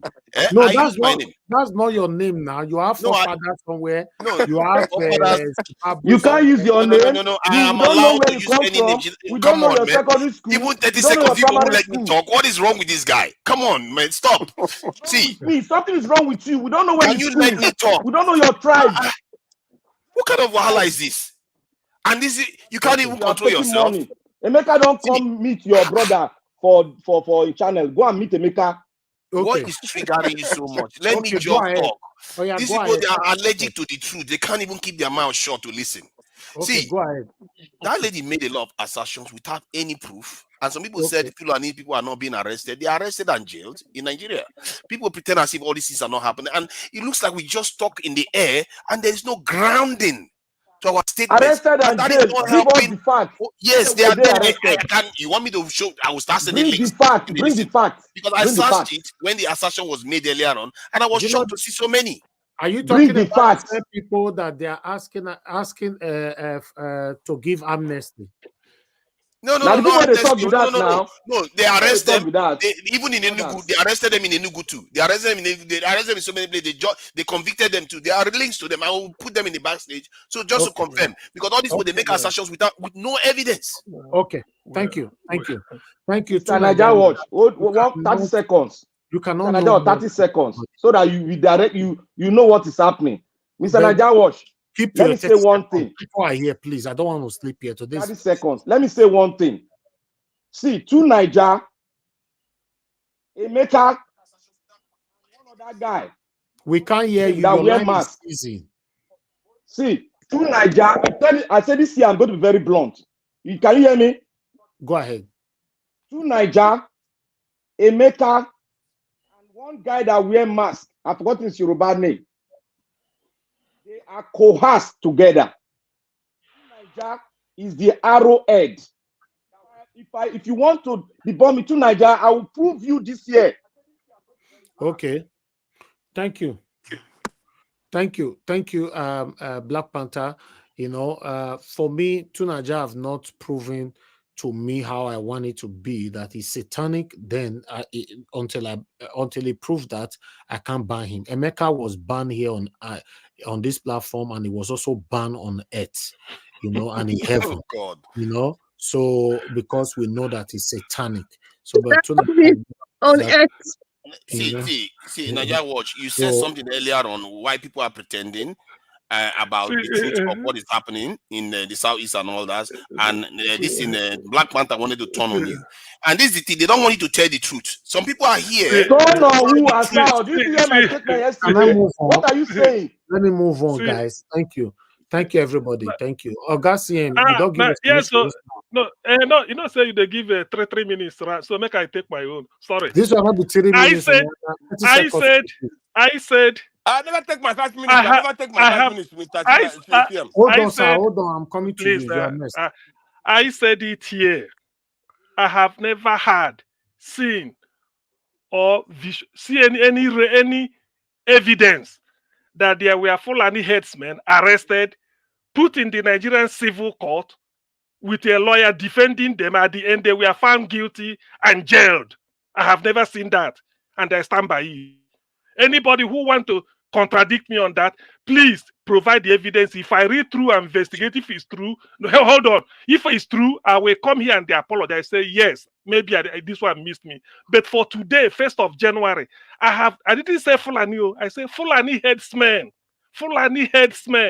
arrested, prosecuted with a law in an court in which they look for a lawyer. I'm coming. Please. You know me now. You know I know you. Just take it easy with me because I'm still doing my research. I will do a revelation this year about you. Just hold on. So I've never seen a Fulani headsman or headsman. Don't worry. You know me now. You don't bamboozle me by smiling or laughing. I know you. You know me. So 2 Fulani headsmen arrested, prosecuted, in which they will be in a court like in Nnamdi Kanu, a lawyer defending them, another lawyer prosecuting them. In the end, they were found guilty and jailed and put in the prison. I want to know the prison when this were. That is what I mean. Right. Fulani headsmen. You are repeating yourself, and you said it. Okay, just for Naija, what the link you posted is that 3 Fulani headsmen was arrested. They were not prosecuted. There's no court. There's nothing at all. So that's what CM is saying. I'm going to bring more links. Hold on, Naija Watch, you are being unfair now. Naija Watch, you are not being fair now. What you are doing, you are tilting this in the balance. It's not right. I'm going to send more links. I just sent one more from this thing now. I'm going to send. I told you I'm going to send more than 10. Let's carry on. Those people that escaped from Kuje prison, were they just innocent Kuje prison escapees? Okay, this one should be first. This one that didn't meet the requirement should be withdrawn. So withdraw this one first. While we wait for the other 10. This one first. You said they were never arrested. You actually said they were not arrested. It's a lie. I said Fulani headsmen. Hey, look. Excuse me. This is the best of the year.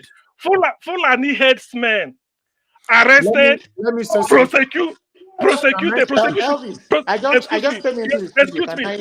Can I Listen, contribute? please. Hold on Please, now. Everybody can't please, be talking. please, Please, nobody please. should call me. Thank you, thank you, thank you. Everybody's talking. So if you Augustine, it's okay now. You said this before, please. no, he's contradicting me before you people now. So he said I said arrested. I didn't stop at arrest. Arrest doesn't mean the person is guilty. All right.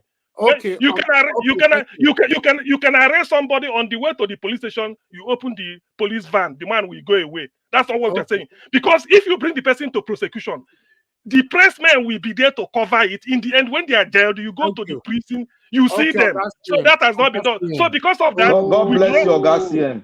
God bless withdraw you. this one. This is confusing. Withdraw this one. Just delete it. The way you submitted it, remove it, please. Thank you, Augustine. Please. You You said guys they were know I don't not like. arrested. Please let They've me not speak seen now. anything. I'll remove somebody from this panel now. Please. I can want the talking from one to another one. I don't like it. Are we in the market here? What's happening here? You should have said it to him.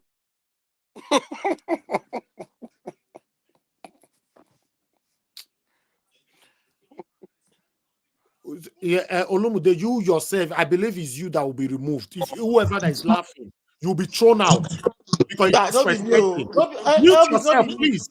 You can't come from nowhere and unmute yourself and be laughing. If you guys are doing this on another platform, you can't do it here. Elvis, I never laugh now. Why you call my name now? I don't know. Whoever that was laughing, that's what I'm saying. It was two Nigeria that was laughing. Check Two the Nigeria life was sentence. laughing. There's one for life sentence that I just added. Life sentence for Please, Fulani everybody Herdsmen. just mute yourself. To Nigeria, you send another article here from channels. Criminals headers are being tried and convicted across Nigeria presidency. That one was coming from Gabachew, lying in public. There's no proof that they How were about the next prosecuted. one? There's one that So shows stop life posting, sentence in don't be Kwara. posting rubbish here. How about the last one? Shehu Gabak on channels lying that okay, they were convicted. We are not talking about that right now. Nigeria Watch, do talking you see about the last one people from Punch newspaper? Do you see the last one from Punch newspaper? It says 6 Fulani herdsmen bags life imprisonment for kidnapping in Kwara. That's what I'm saying. Where's the proof? Am I Punch? Am I the Punch newspaper? That's what I'm saying. We are saying that that's as proof as they come. If Punch is reporting it, that's true. That's the information, not proof. There's no media. There's no media a platform that reported them in court or anywhere. So let's forget about that. You see Nnamdi Kanu many times he's been in court. We have videos, we have everything. So that's what CM is saying. Why are you trying to argue something that doesn't make sense? Please, I don't understand. We are saying we're not talking about what they put on the paper now that You we said you cannot want see. proof. I provided proof, and you say It's not valid. You yourself, you know it's not proof. You are only just trying to drag I this actually thing. know it's proof because you use that kind of proof all the time. No. We read it. I cannot tell you it's 100% right. I only use it as so a we don't believe anymore. Okay, that's fine. No, if that's the case. have you ever believed that before? Please, anybody don't unmute yourself. I believe. Have you ever believed article coming from Nigeria before? We only use them on this platform as a third party. Doesn't mean I believe them. Generally, when it's from Punch and it's about a conviction, I don't know. I don't know how many times For it's turned out to be false. I use Nigerian media here as a third party. Doesn't mean I believe them. Simple. What I see on the video, they are in court. After they finish for court, we see the lawyers will be interviewed outside. Then that is convincing. Please, let's move on from here. Mr. Consign, please talk to us. You have 5 minutes. Yeah, my brother. So you see, the problem is this. I want to thank Black Panther. I want to thank CM. I want to thank also Dr. Jonathan. Yeah, they're trying. God will continue to bless them. You see, this issue of Nnamdi Kanu with two Niger is deliberate. Two Niger don't want to talk about it. I want to ask him also why.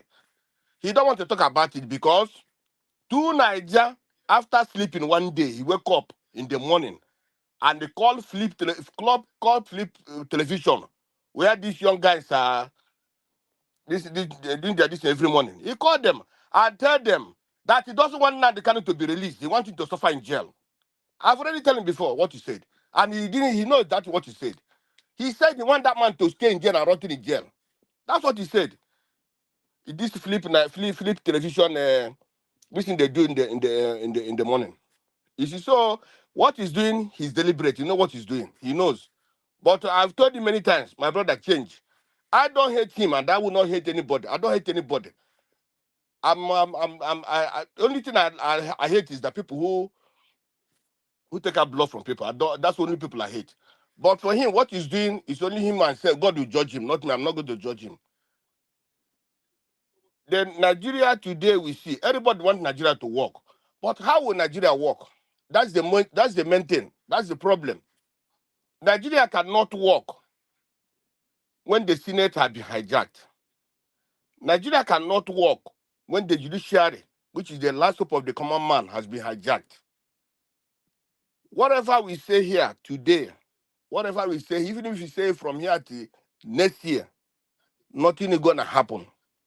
Unless the people, the masses, we have to stand up. Everybody have to stand up. You see, today,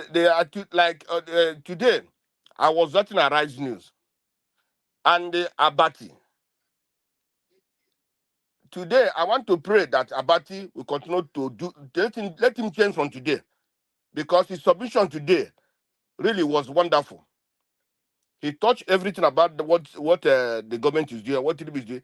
If that man will not change, I think it will be good for Nigeria.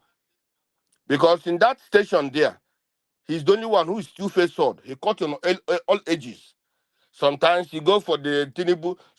Almost he's that Tinubu spokesman. But his submission to the, I'm very happy. Like he said, that broadcast was, I think they did that broadcast before Tinubu left Abuja. Even the people that they hired, Tinubu never said about it. The economy, the analyst said that there's no hope in that economy. If there's no hope in the economy, and if people are dying, things are not moving on. Even if the petrol, the refinery start working today, even the river state will start working, still the fuel price will still be high. So what again? What are Nigerian people waiting for? Israelites, because of Netanyahu want to change the laws of the judiciary, he want to hijack it. Israelites stood up and they were protesting before this war came up. Are Nigerians cursed or are Nigerians under a spell? If the citizens of Nigeria want Nigeria to be good, let them do something. People, nobody should be afraid of, I will die. But they're still dying. If they are not afraid to come out and they should, they are still dying. If they can make up their mind, mostly these protests will start in Lagos. All right, thank you. Because that's where the protests have been starting all along. Let these people, let the Yorubas, not even if you start in Lagos, it's not only the Yorubas, all the whole tribes are there. Let the people stand up to these people. Because without standing up, thank you, my brother, there's nothing will happen. Jonathan wants the economy to grow. I want the economy to grow. Because if the economy grows, we can, at least we here will not be suffering too much. Because we are suffering too much. Whatever we get, we send to them there. Let them remove some burden from us. Let them rise up. Okay, Mr. Consign, thank you. Thank you very much. Your minute is over. We'll discuss the rest tomorrow. Okay, no problem. I thank you very much for the Thank you opportunity. very much, Mr. Consign. God bless you, sir. Thank you very much. Tuna, just stop Excuse me, how do somebody support their program? How? Super chat, just press the $ on the comment section now. Or you use our Nigeria account. I don't know which one is convenient for you. I used to make Zelle. You know, I'm here in London. I used to make Zelle. I usually use Zelle. I don't know. Just click the $ on the comment section. It's just that one is straightforward. Okay. Yes, the where people are commenting on the comment section, just click. There's a $ there. Click it. It's straightforward. Okay, no problem. I will try it. Only I don't know much about computer too much. That's the problem I have. for you But I will to not. say it at all. God bless you. Thank you, sir. Oh. To Nigeria, all this article that you are posting to deceive yourself here, you know, that last article that you post here, you know, I don't like argument. I work with facts. All my life, I work with facts. If you post article, yes, based on the headline, this one that you posted now from NTA, Oppo Gracie Ben, who unmuted themselves now. Can somebody speak without God see him? If you are doing this, I don't like it now. Can somebody just speak without no noise coming from the panel? This one that you posted from NTA, Oppo Gracie Benue court convict 5 herdsmen. I believe between you and only part now, that's the only part you read. You did not read further. I'll scan through now, find a place where the counsel to the convicts, Mr. Tijani Ahmed, pleaded with the court to consider the ages of the accused persons and to temper justice for mercy. In the process, they tempered justice to mercy and gave them 3 months. 3 months that cannot even be verified. What are we talking about here? You are talking about, is that what we are talking about now? Please, The word that was used was they were not being convicted. I don't know what you are doing, Niger Watch. You have to face facts here. If something is true, it is true. You can't abit and say this one is not true and this one is true. That's what I'm saying. No, it's not right. We want to see, you know what we are talking about, right? You know me, I'm a straightforward person. We are talking about how, listen, please. We are talking about how South people are treated and compared to all these Fulani people. That's what we are saying. So be straightforward. You know, somebody convicted for 3 months, they are saying temper mercy to justice to release them and all that. Didn't you read the article yourself? It doesn't mean they didn't convict them. Somebody just said this was not happening. No, yes, you know, was I the one that said that? But I'm verifying. You should have admonished the person and ask the person to apologize for what he said, because when somebody presents truth and CM actually said that if he finds that this is true, he's going to acknowledge it. Let him acknowledge it now. Yes. Mr. Niger Watch, are you falling to the trap of two Niger? You know, we have to be men of honor here. There is trap there now. Those people were not convicted. Release them from court because they stayed in the prison more than 3 months. Release them. I go and read it very well now. 3 months. Anyway, let's move out of this. Thank you. More than 3 months in jail. Let me move on to the next person, please. Thank you. Thank you. Mute yourself. Plapata, please mute yourself.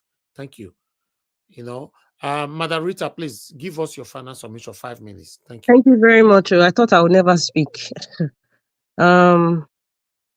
In all of this that has happened, one thing that keeps coming to my mind, and I want to ask Mr. Tunanja, you seem to be supporting these vices in the country, because anyone listening will see where your direction is gearing towards.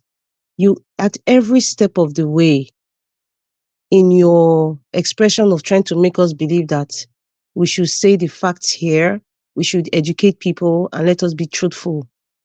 But in all your submissions and in all your defense, what you have done consistently, don't forget, there are a lot of people listening to us.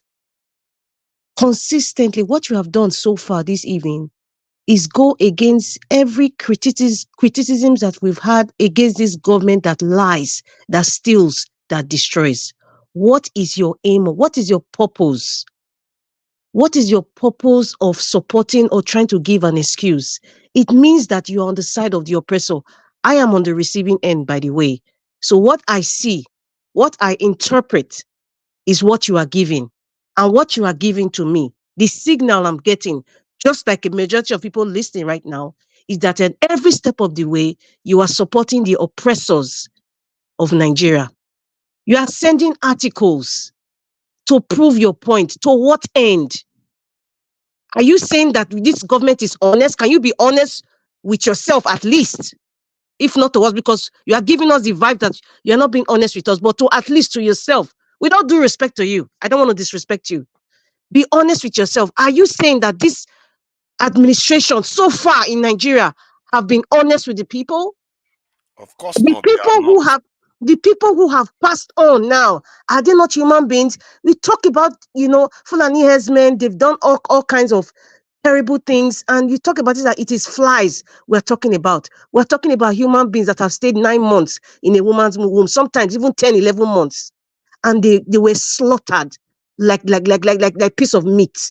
And then we are talking, this is what the government is doing, this is what the government is not doing, and there you are sending us publications of 2018, 2001, and Mr. Elvis is telling you and saying these things you and I know, except if you're not a Nigerian, because to date you have not told us who you really are. And I really, you know what, I really don't give a damn.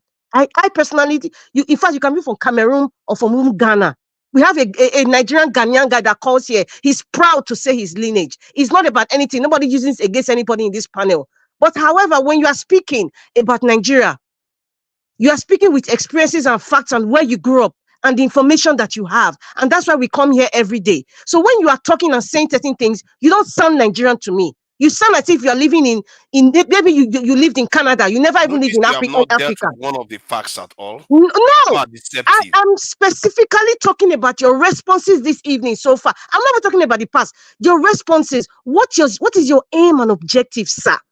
Why are you so stoic on defending and trying to prove something? We are talking about Nigeria here. What you talk about security. I agree with you when you say security is most paramount for any country. But however, what Black Panther was saying when he talked about, I wanted to correct, but I didn't want to interrupt Black Panther when he said, the what is it, the elites? I don't know which word he used, but let us be specific. Understood. The caliphate,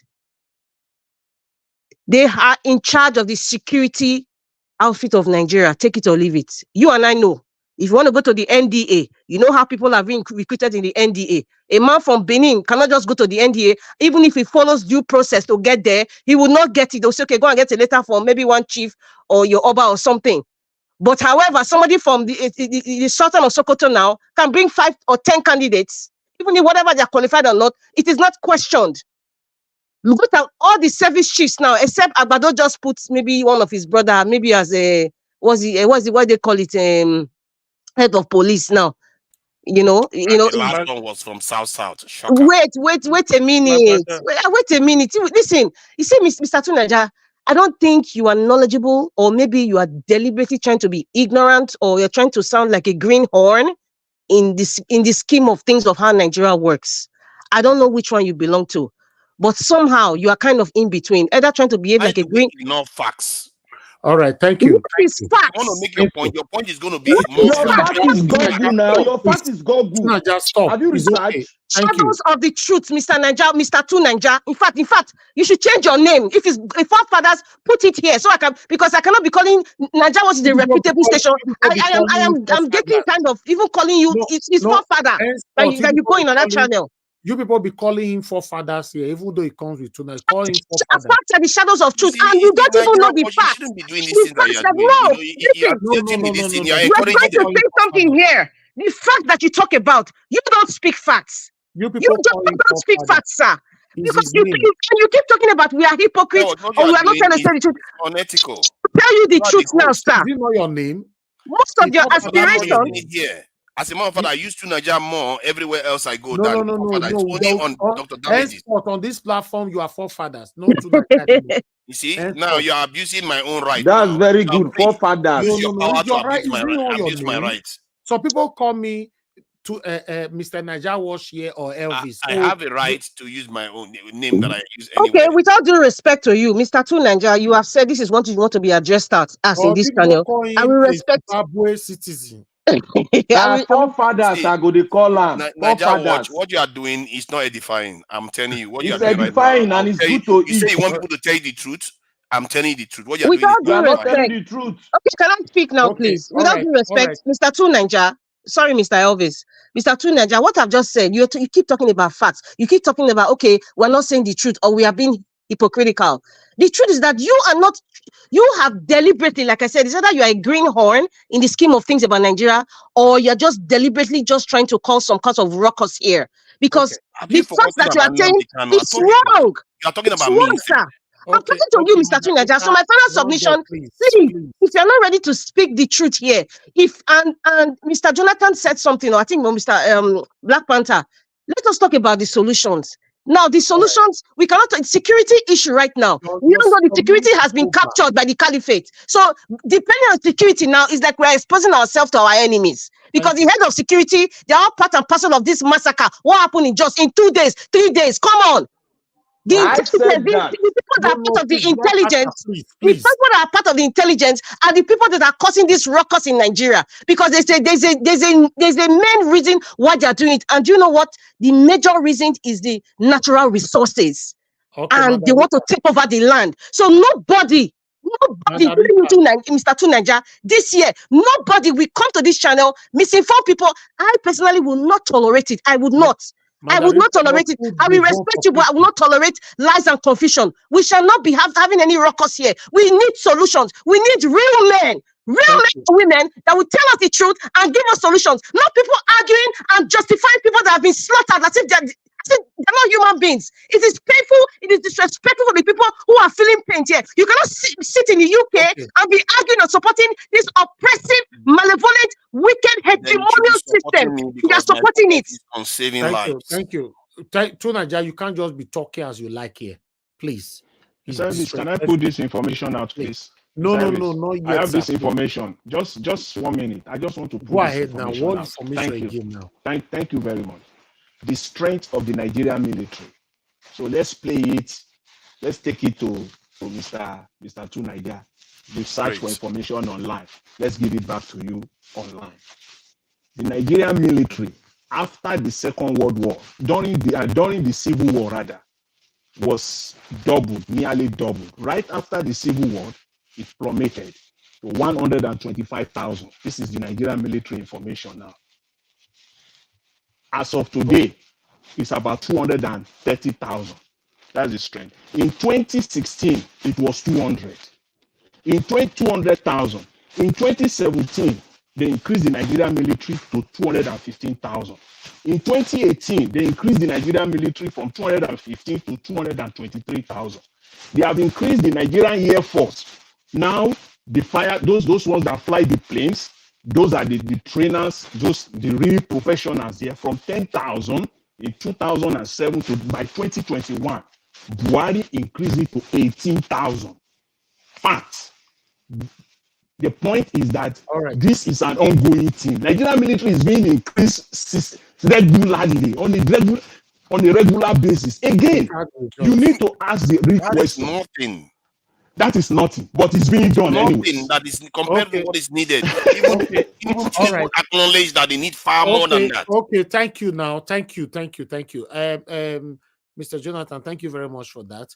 Let me quickly come here. Let me appreciate Mr. Bensi Emmanuel. Thank you very much, sir. You managed to do this. Mr. Evans. Mr. Evans. Yes. Mr. Evans. Yes, I can hear you, sir. That Benson Emmanuel is me, okay? But this is the beginning, okay? This is the beginning. Thank you. I like sir. what you're doing. This is the beginning. Thank you, sir. May God bless you. I really appreciate it. No problem. This is the beginning. It's right there on the screen. Thank you. I appreciate you. All right, Tunaja, let me quickly come to you because somebody's waiting on the phone. But before that, I'll say this. You're saying that, Naija, this is not good or that one is not good. What do you expect when you come to a platform where people are clamoring for how Nigeria can be better for everyone? Then you come to the same platform to defend the satanic set of people that have impoverished Nigeria for the past decades. Then these same people are attacking you all the time. You want me to stop them. How do you want me to stop them? If they are not insulting you, they have the right to attack you. They have the right to oppose you. They have the right to disagree. In fact, they have the right to continue to interject you. Because what they are fighting for, they are looking for how they can have a better country. And you always, regardless of what, you always have a way to defend the satanic set of people. Tell me that have my impoverished defense us in of them. Nigeria. So that's the What problem. is my defense of the government? No, Please. anyhow they tackle you is not my. Don't call me in. As long as they are not insulting you, why are you Well, calling you just me in? acknowledge that I'm defending the government, so you have No, to justify that comment. no. You sending series of articles that irrelevant, inconsequential, unverified articles that you and I know. You and I know that Nigerian media cannot be trusted. Are you going to doubt that? But you earlier on in this show said we should not lie to ourselves.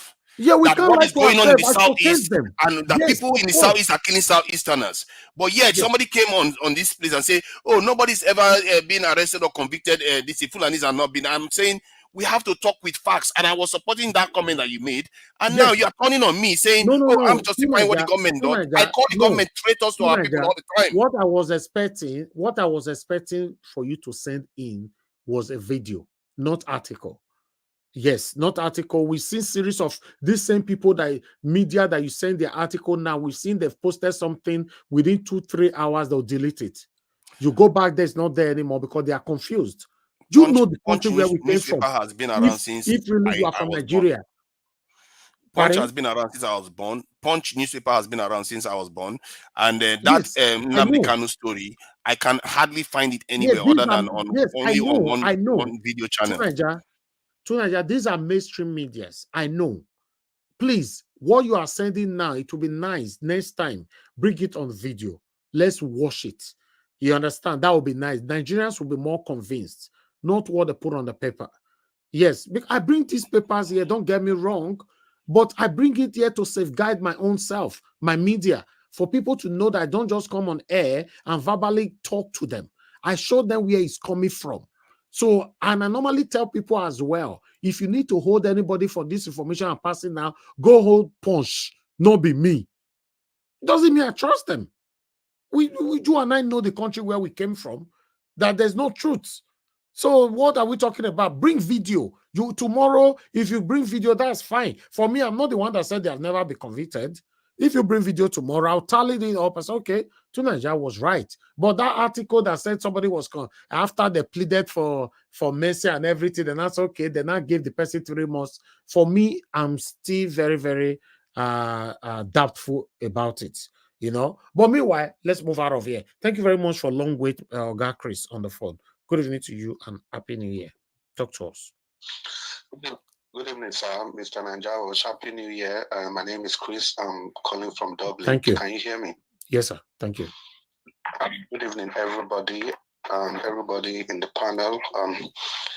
Yeah, I didn't want to say anything this New Year day. I just wanted to listen to this program. But wherever you have a certain forefathers who also go by the name Tunaja, you must be forced to say something.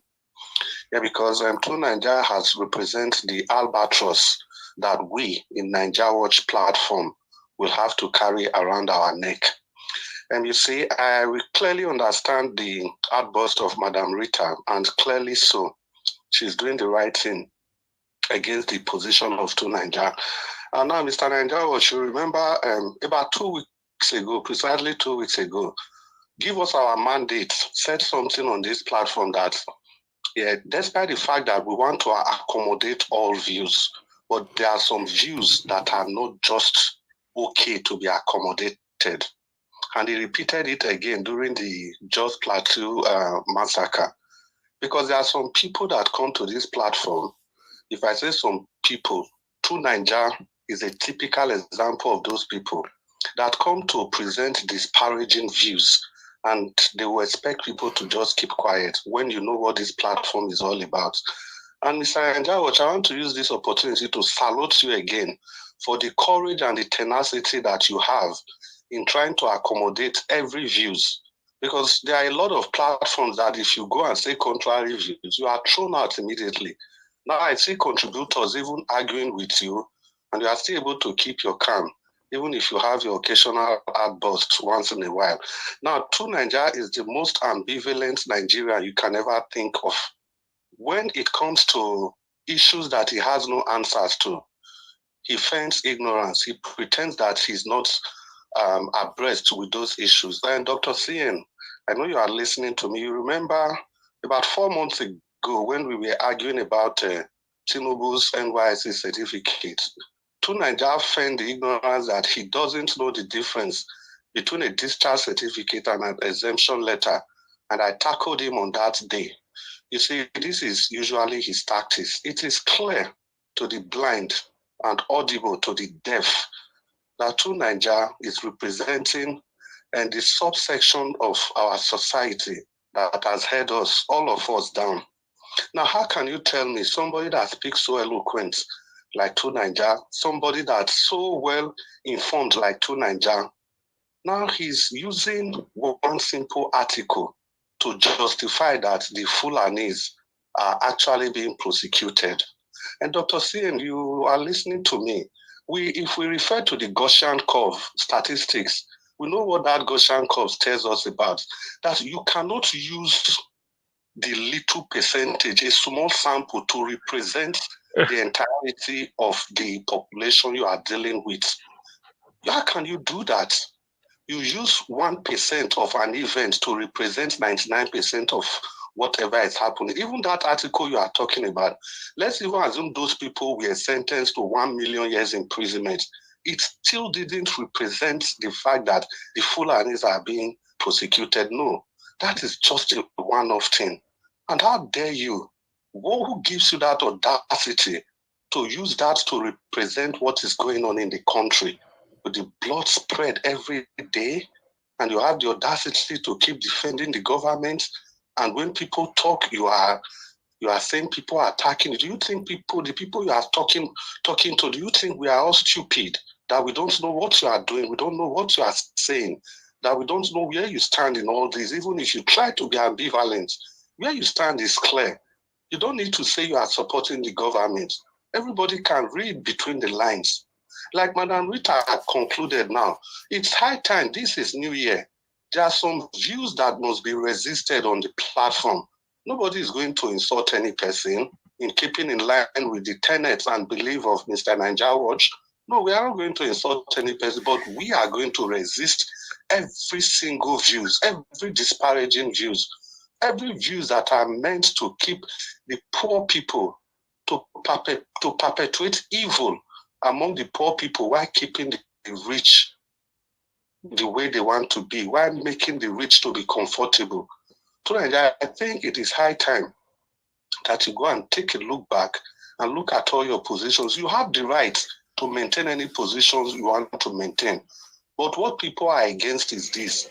You cannot pretend to come like somebody that is for the people and you are speaking against the people. If you are a far-right politician, stay in the far right. If you are a far-left politician, stay on the far right. If you are a Democrat, be a Democrat. If you are a Republican, be a Republican. What people are angry about is that you want to portray yourself as speaking for the people, but whereas you are doing exactly the opposite. Okay. Let us know where you stand. So that is just it. And if I would just conclude, thank you very much. And Dr. C, and you are there on the panel. I'm very sure you, the likes of Madam Rita, Black Panther, you all can match to Naija word for word. Bring back our mandate. You all can match in, because not every time that we are able to get in contact with the program. And having said that, Mr. Naija, can I just thank you so much for giving me this long time to express myself. Thank you so much. And once again, Happy New Year to everybody. Thank you, God Chris. God bless you, sir. Happy New Year to you. Thank you very much. All right, my people, I appreciate you all. I would like to move on now to the next person, which is Madam Luke. Madam Luke, please give us your final 5 minutes. Thank you. Hallelujah. I thought it, in fact, I thought I had slept and woke up and I missed my turn. Oh my God. The reason I come here is not because of what you even post. I look forward to the interaction. I look forward to this dynamic interaction between panelists, and I learn a lot and see the psychology that operates inside each individual here. Here on this platform is the reason why Nigeria will never go forward. I have listened, where we don't have mutual respect to even express ourselves and come down and talk. here we are antagonistic. I know what sometimes what we say is very, very passionate and very infuriating, but can we have some decorum? Even if you don't agree with what somebody is saying, you know, why the attack, the name calling, this one, Mr. Niger, Niger, I agreed with you up to a point. When you were talking about the division, the divisive measures of how, you know, different kingdoms were supposed to come together and fight off the common enemy, we did not do that, and it's still happening today. When they were talking about Pan-Africanism, only 3 countries, and they were even in Northern Africa, that came together to fight against the neo-colonialists. And that is why we are where we are today. Now, coming to this Fulani headsmen, that is where most people disagree with you. We know what the justice system is in Nigeria, and we know how tainted they are. They're telling us that these are people that are telling us that refineries are working. They will lie through anything to say Fulani headsmen just to say that they're doing something, they're doing this. We know they're not doing anything. They're killing Christians all over the place. Today, Deborah, all those people that have been killing, nobody has been brought to justice. It's all a smokescreen. I don't know if anybody watches that Ichi Boots, the woman that went all the way from Cameroon to Abuja with her bicycle, and those policemen were trying to extort money from her. Did you see how many checkpoints on the road? Did you see how many checkpoints on the road that lady had to go through? And yet we have insecurity in Nigeria? What does that tell you? What does that tell you? That it's all a smokescreen. The people who are doing these criminal things, they are in cahoot with the government. So, my dear people, we should not fight ourselves. We should not keep bullying each other. Even if Mr. Niger says what you want to say. I mean, Black Panther, you are entitled to your own opinion, but let's not attack each other, please. Let's just accord each other the respect to air their views, and we can disagree amicably. Please. Happy New Year and one love always. Thank you. Thank you, Mother Luke, for that wonderful one there. Yes, that's why I allow anybody to come in here to air their views. I don't have a problem with that. But countering of people's view here or opinion is allowed. Is allowed, especially when you're passing a wrong information. You know, on this platform, they cannot really exercise their patience to allow you finish that fake information that will counter you. Even to Nigeria here as well. Counter others when they're passing a wrong information. So they are doing it to each others. As long as they don't insult themselves, it's not against my the rules of the platform. You know, I appreciate every one of you. Thank you, thank you, thank you. I'd like us to move on to Mr. Olumide. Finally, we are back to you, Mr. Olumide. You only have 5 minutes as well. Happy New Year to you first. I want to thank you, Mr. Olumide, for your. Please off your music, or Mr. Olumide. Now you know the rules. Mr. I'm still here. Oh. You're not gonna give me 8 minutes, Elvis. You off your music. Go put down your television for kitchen. I don't do it. Okay. You know, give me 8 minutes. Okay, you get 8 minutes then. Your final submission. Thank Your you. final Happy New Year to you 8 too. minutes. Thank you for all you do. We appreciate you. So, Sunaija, why am I even addressing you? Okay, yeah. Let me address. But first, I'm going to say that for me, Kanu is a hero.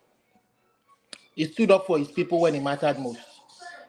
And whatever Kanu is clamoring for is not for his own personal benefit. It's for his people. And what he's clamoring for is something that is not out of this world. It is something that is achievable. I mean, everything he asks for is something that is achievable. That their resources be used for the benefit of for the Igbo people, and I mean, asking for seaports. I mean, and so many other things. So good governance, that they be allowed to determine their own destiny.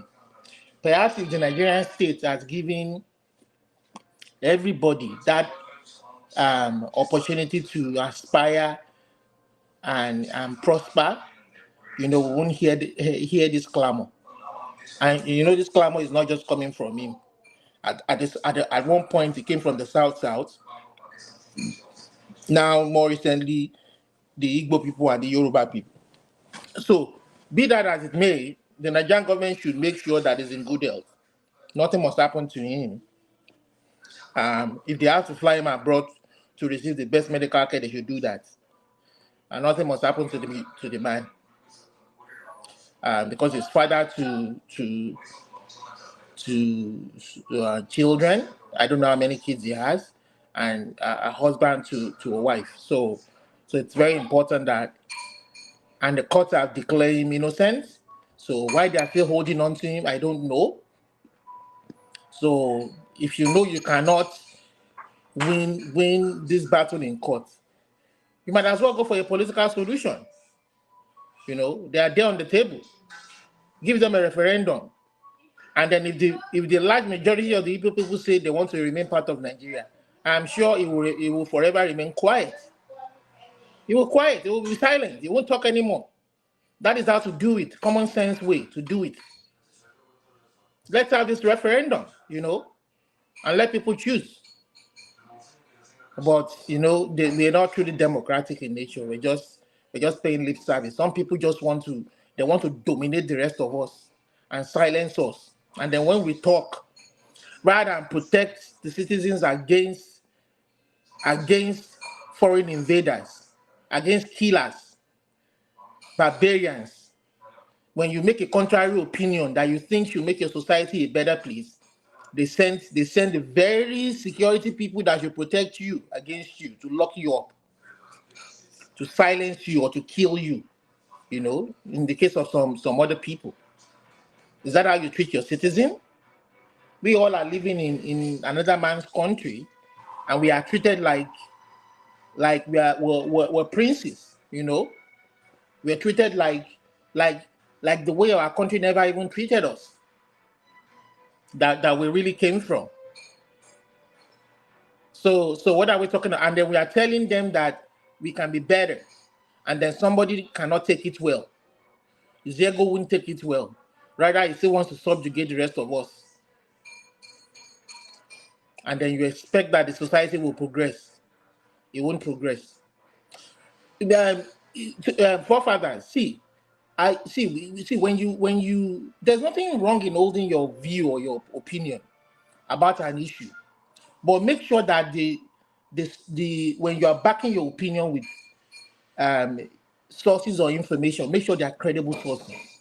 Make sure it is credible. There's so much information out there on the internet, out there in the world, but you can't just quote any source or information to back up your arguments. It makes you lose credibility. It makes you look unintelligent. You understand? If people begin to think of you otherwise, I actually that provide is the evidence problem. of everything I say. Sorry? I actually Did you provide listen to evidence me? for everything I say. Did you listen to what I said? I said make sure those evidence and resources and sources of information are credible. You understand? So that people, when they see it, they even if they don't agree with your arguments, you know, as being superior to theirs, they can go over and think about it, and maybe next time you all come to this panel almost on a daily basis. They can always come back and say, oh yeah, actually what you And said. they are credible, as You credible know as they that come. you are not the one to determine that. Let people look at see it. Everybody saw what you brought here, and it was all garbage. I haven't looked at it, but it was all Because they garbage. all use it. They You use the understand? same Everybody source. testified to it as So garbage.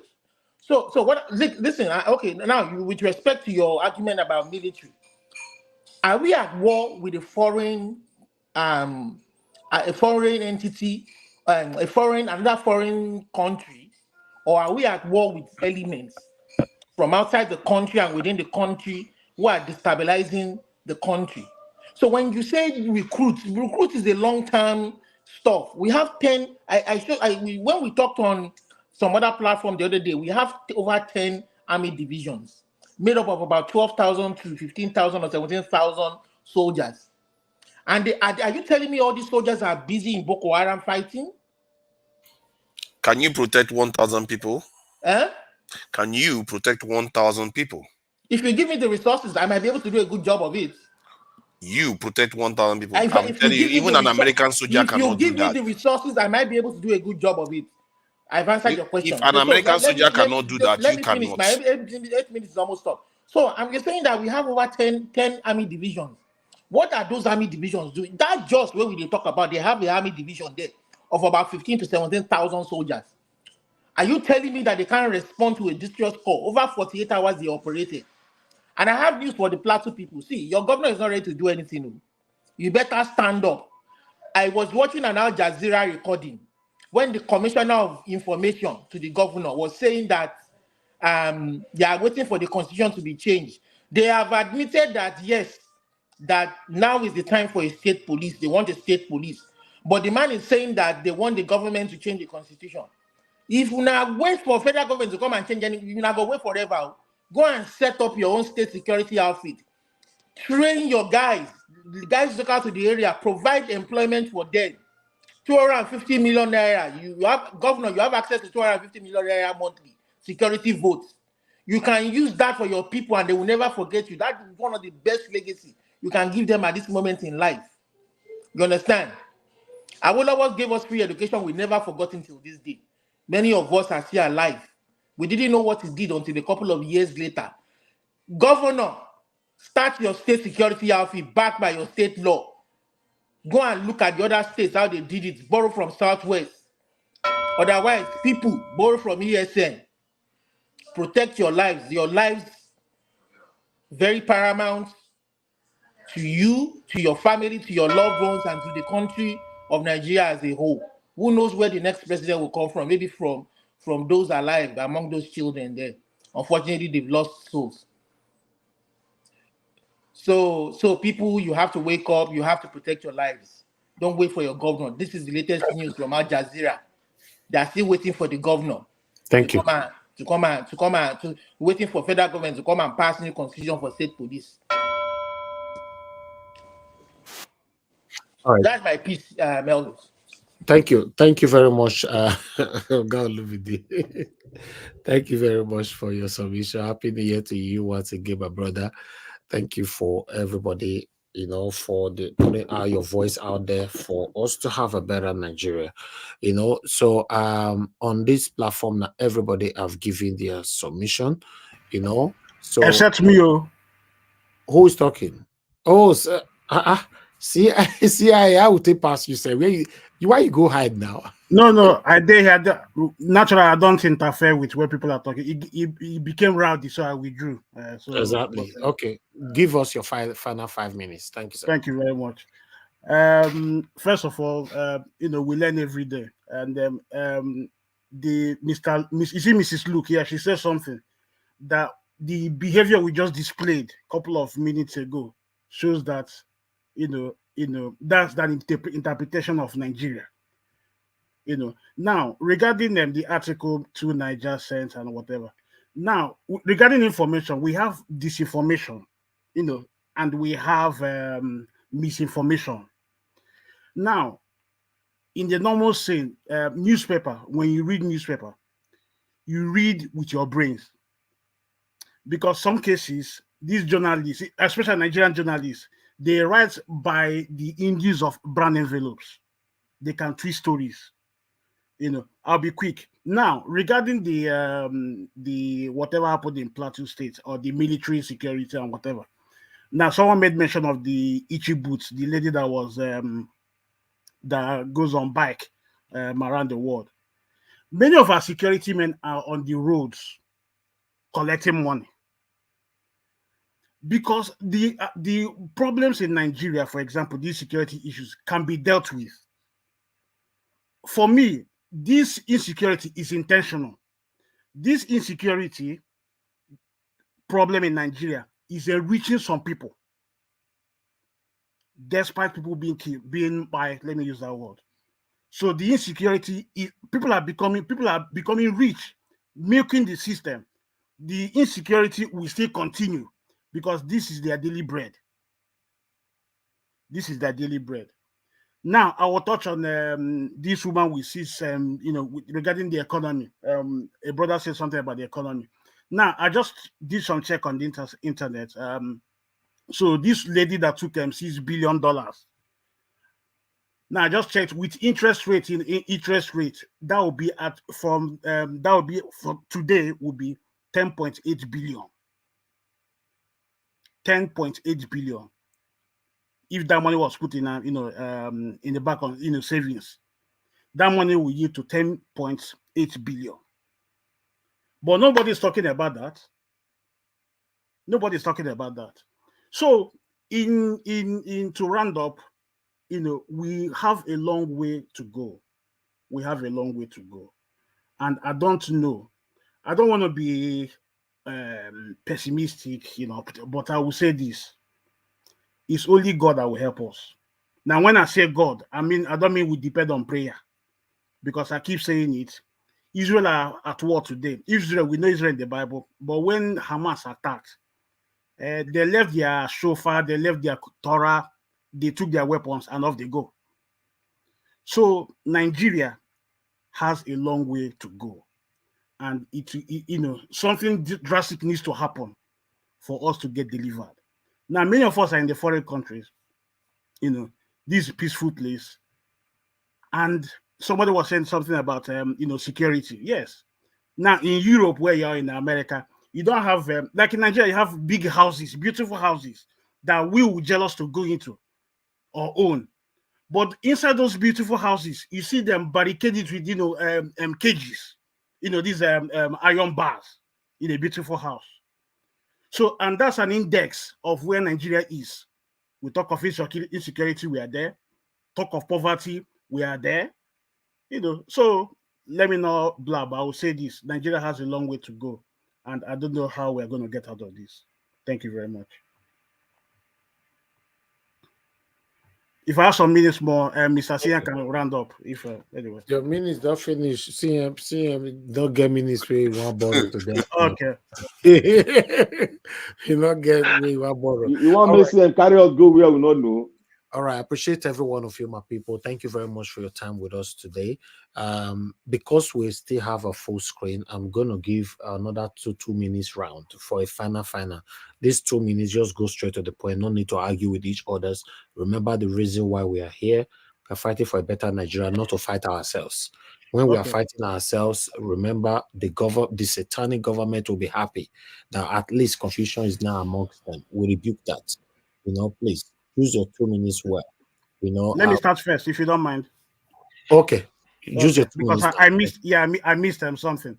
Regarding Mr. Tinubu's New Year speech. Now, we should not be surprised. That speech was recorded probably a week ago. So I believe that's why there was no mention of what happened in Plateau State. Which is unfortunate, because common sense. That the event that happened in the north should be in that speech.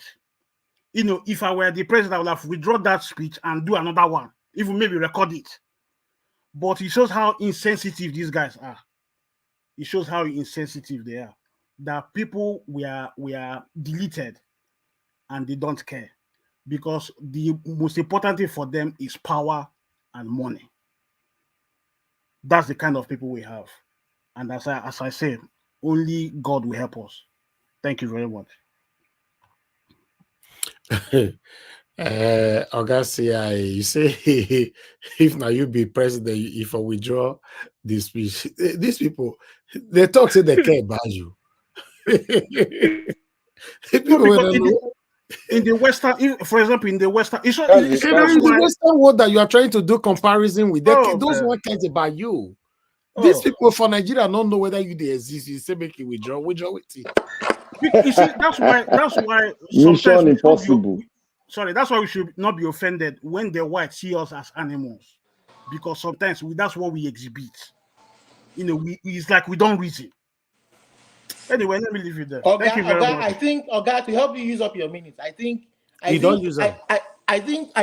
basic thing is that see, when you don't derive true legitimacy from the people, you will treat them like trash. If he knows that our votes count and the next 4 years is going to have to come back to beg for our votes in a free and fair election, they would do the right thing. But because our votes don't count, then the takeoff was granted. Olumide, you don't use your 2 minutes. So, I thought I was using that guy's minute. He they play you. Olu Bobo. Okay, let me go next. Augustine, Let me go use next. your 2 minutes. Okay. Oh my Okay. God, this people. Thank you, Niger Watch. I don't really have to say any more thing than to tell Black Panther I dropped a message for you on the private chat. Then if you can reply to my message, use my 1 minute 45 seconds now. Thank you. Okay, thank you very much. Hello, Abi, they don't hear me. Yes, we they hear you now. You not hear Hello? me now. You not they hear us. Okay. Augustine, now your network. Okay, yeah. I finished now. I said I dropped a message We hear for Black everything where you Panther. talk. Now you know Okay, that's okay. Sorry, that's all. Thank you. You know, thank you.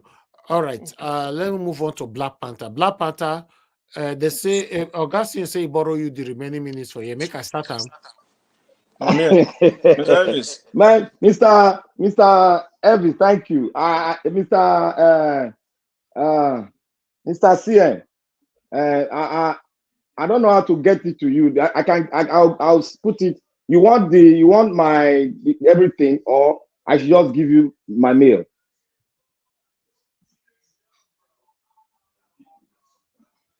Don't they hear you Augustine? Oh, sorry, I muted. Okay, just put email.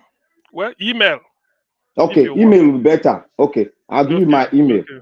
Then from there we can proceed. Okay. I will use my 2 minutes now. Cancel that into 200. Now CM time did that. Mr. Elvis, have you called me? No.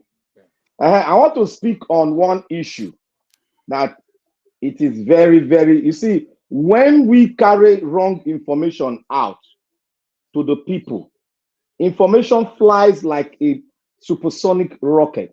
Now, I said Nigeria should take back that message about Israel. It's wrong. When a nation declares war to you, declaration of war does not know anybody, nor look at any face. And in the war in Israel against Hamas, it is quite clear that human beings, children, are used as human shield. I am well grounded in this world. I follow it day by day. So nobody should disseminate. You can, I swear, call me Zionist. I don't care. I love it. If a nation declare war to me, when the Hiroshima bomb was thrown in Japan, the bomb did not know anybody. Neither did this so-called Fulani jihadists knew those children they brought down in the far north, my brothers and sisters. They brought down in the far north. And you coming here to attack Jerusalem and Israel, that they are facing their weapon on children. That is a false rumor. And that is why people are gallivanting all over the world today, talking nonsense. Israel has the right to defend themselves. And when they are defending themselves, anybody that bring any human, say human shield, it should be brought down. And I want to say something here. When you see this Google is written and it's done by a white man. And when we go there, we now say, oh, we bring this from a white man. And now we now turn around that some of us, we always obey what the white man says. Is that not hypocritical? Who wrote your history in that Google? Is it not a white man? But when a black man rises up to write the history of a black man, this black man will contest it and say the history is wrong. That is the problem we have. And when you stand there to be hypocritical in your statement, you say this, you say that. You say a white man, we are supporting a white man. Then the next day you go into that atmosphere where the white man has created for you and you bring out something, you call it fact. Any fact can be debunked because some fact comes from wrong sources. They want to send a message to control the minds of people. That is what they do. And when we, as a black man, we go deep into the look and crumbs of where black men live, where the thing has happened, and we ask questions. That is taking statistics. That is what you should do as a black man. Not going on Google every time Google. Take your phone, take your email, speak to experts. Tell them what is going. They will tell you what's going on ground. Live in that country. I have lived in Nigeria to be able to tell you what the political terrain and the history of Nigeria. Go and study how Awolowo was brought down, taken to jail, and how he lost his first son. And go and study how he was released.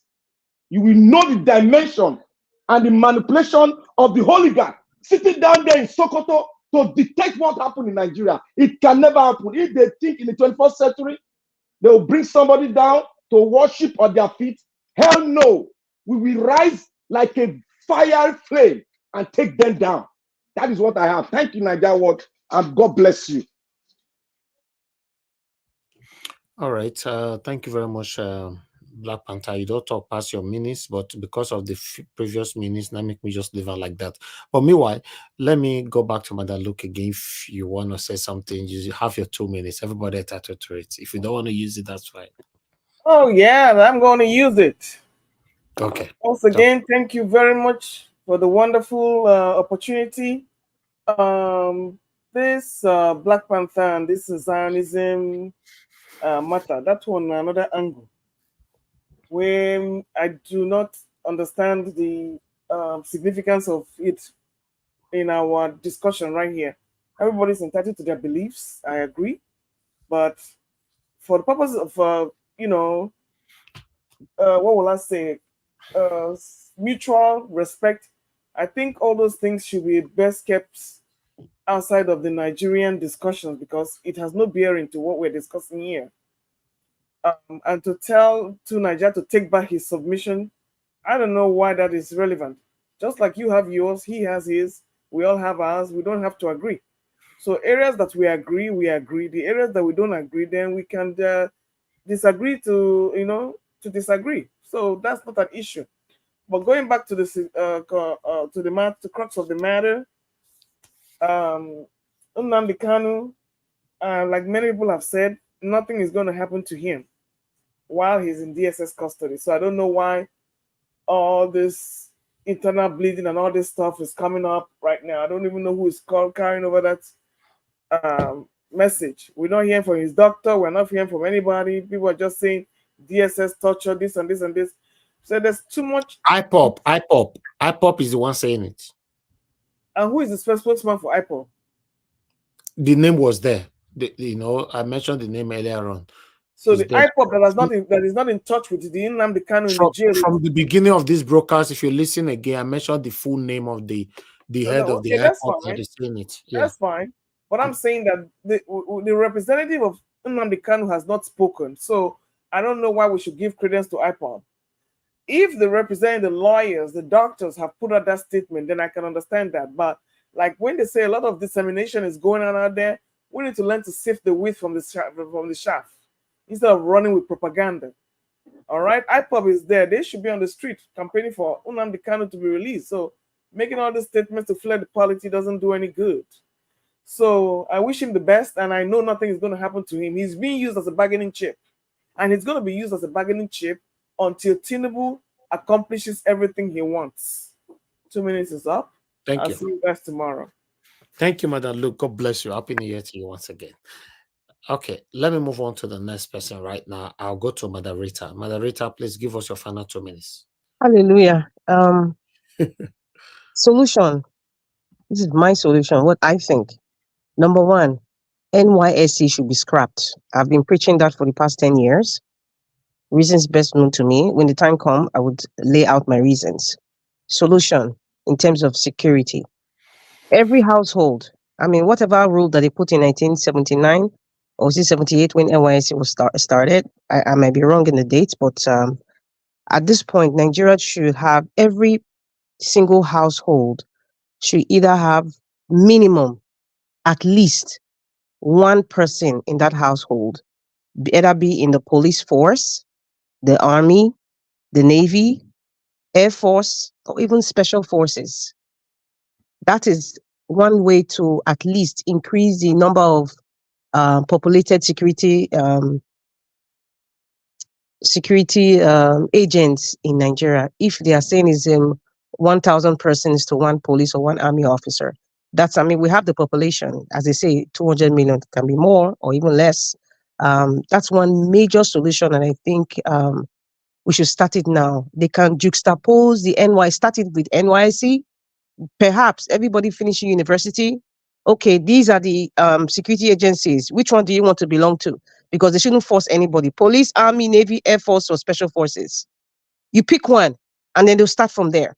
Every single person in every household, it can be a law. I mean, they did something like that in, I don't know which country now. I think one country in Asia.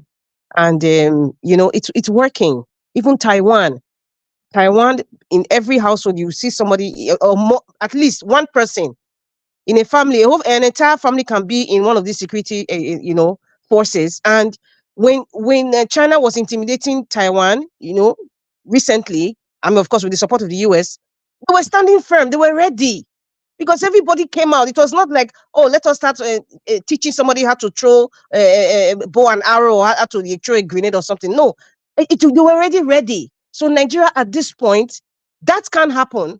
It can't happen because we have we don't have a functioning system of government, you know. But that's just one of the solutions I just wanted to say. Household, starting from the household. Thank you, Mr. Elvis. The time you gave me is very short, but Happy New Year again. I know where you guys are. You're already in January 2nd, but it's still January 1st where I am. So Happy New Year, everybody. And thank you, Mr. Elvis, for all what you do. You started this year well. You started this year for the Nigerian project, and you will end very well this year. In the mighty name of Yeshua. That is my prayer. And God bless everyone here. Amen. Amen. For your information, we never enter second for year. Now people with the Europe never enter second. We are still 11:30 something here. Really? Oh, okay, yes, because you changed the clock. It's 6:38 here. Where I am. Yeah. Okay. You know, Yeah. so we not the Europe now. Now people with the Europe. So not the Europe with the. Okay, Briggs. Okay, you guys, you know, you left Brexit. Brexit, you guys out. Okay, I forgot. Yes. Thank you very much. I appreciate you. All right. I missed my brother. You know, we've not heard from him for a while now. Give us our mandate, oh, please. Where are you? Yes. You give us our mandate, Sir Alex. I've not heard of my brother Alex. Yeah, we've not heard from Alex this. Ken, you know, so many people. Yes. Give us our mandate. We miss you. You know, we never hear from you. And don't lie, wash. I miss you as well. I don't know where you did. I miss you guys. My brother, Mr. Alex, I miss you as well. Happy New Year to every one of you. If you guys can hear me, I appreciate you all. May God bless you all this year. All right. I'd like us to move on. Let me call on the next person to speak to us right now, which is Mr. Lumide. Please give us your 2 minutes. Final 2 minutes. Okay, thank you, Elvis. So I just want to reiterate, and I want to agree with Black Panther submission. Everything is said about the issue with Israel and everything is said.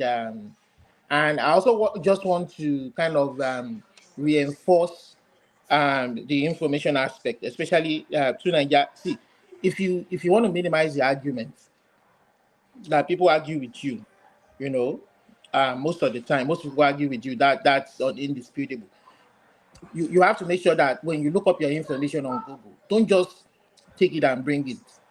Google has a plethora of information out there, but not all of them are credible.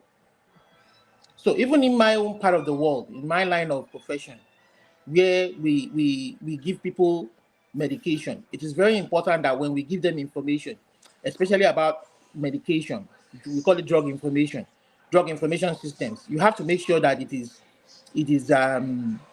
evidence based, and because if anything affects the patient's health, or it leads to complications, you will be held liable in this part of the world.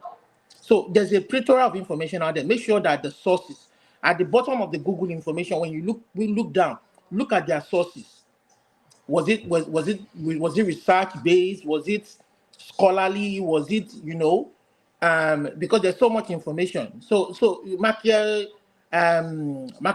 Machiavelli is not a good source of information. It's a book, an idea written by one person, And I don't know how many governments even subscribe to that idea. When government subscribes to ideas and policies, they look at credible sources. They look at what is practicable, scholarly, that can be implemented to the benefit of the people. So I don't think that is so. This is something in 2024 you want to come with a fresh perspective. If you want to argue for anybody, argue for the government, argue for APC, but come with superior evidence that we can not all dispute. You understand? Thank you.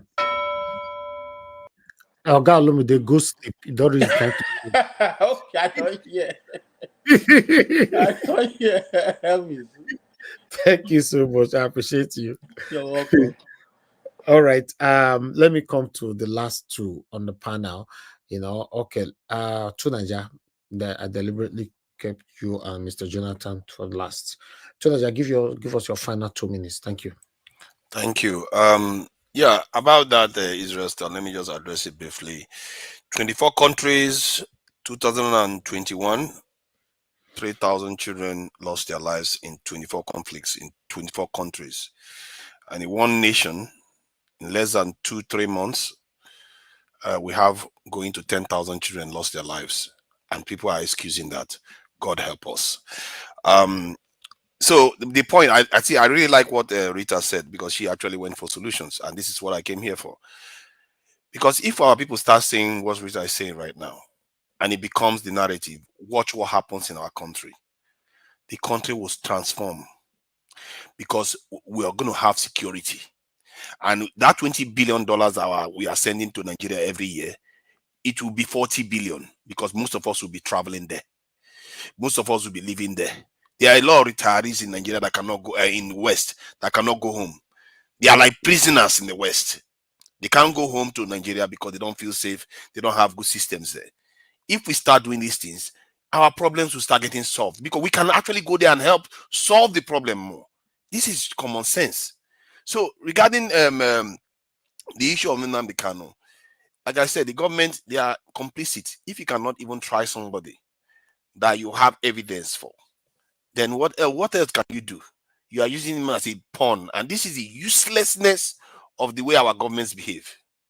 They are sabotaging our nation. They don't want to get anything done.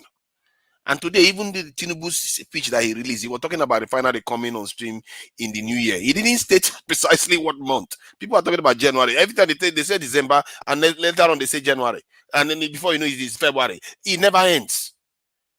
I want the country to function just like most of us want it here, but we just have different ways of going about it. And I believe I am right, because this one has never been tried before. We've never been secure. We lost our security during the colonization wars, and we never recovered it again. And somewhere along the line, we lost track of what needed to be done.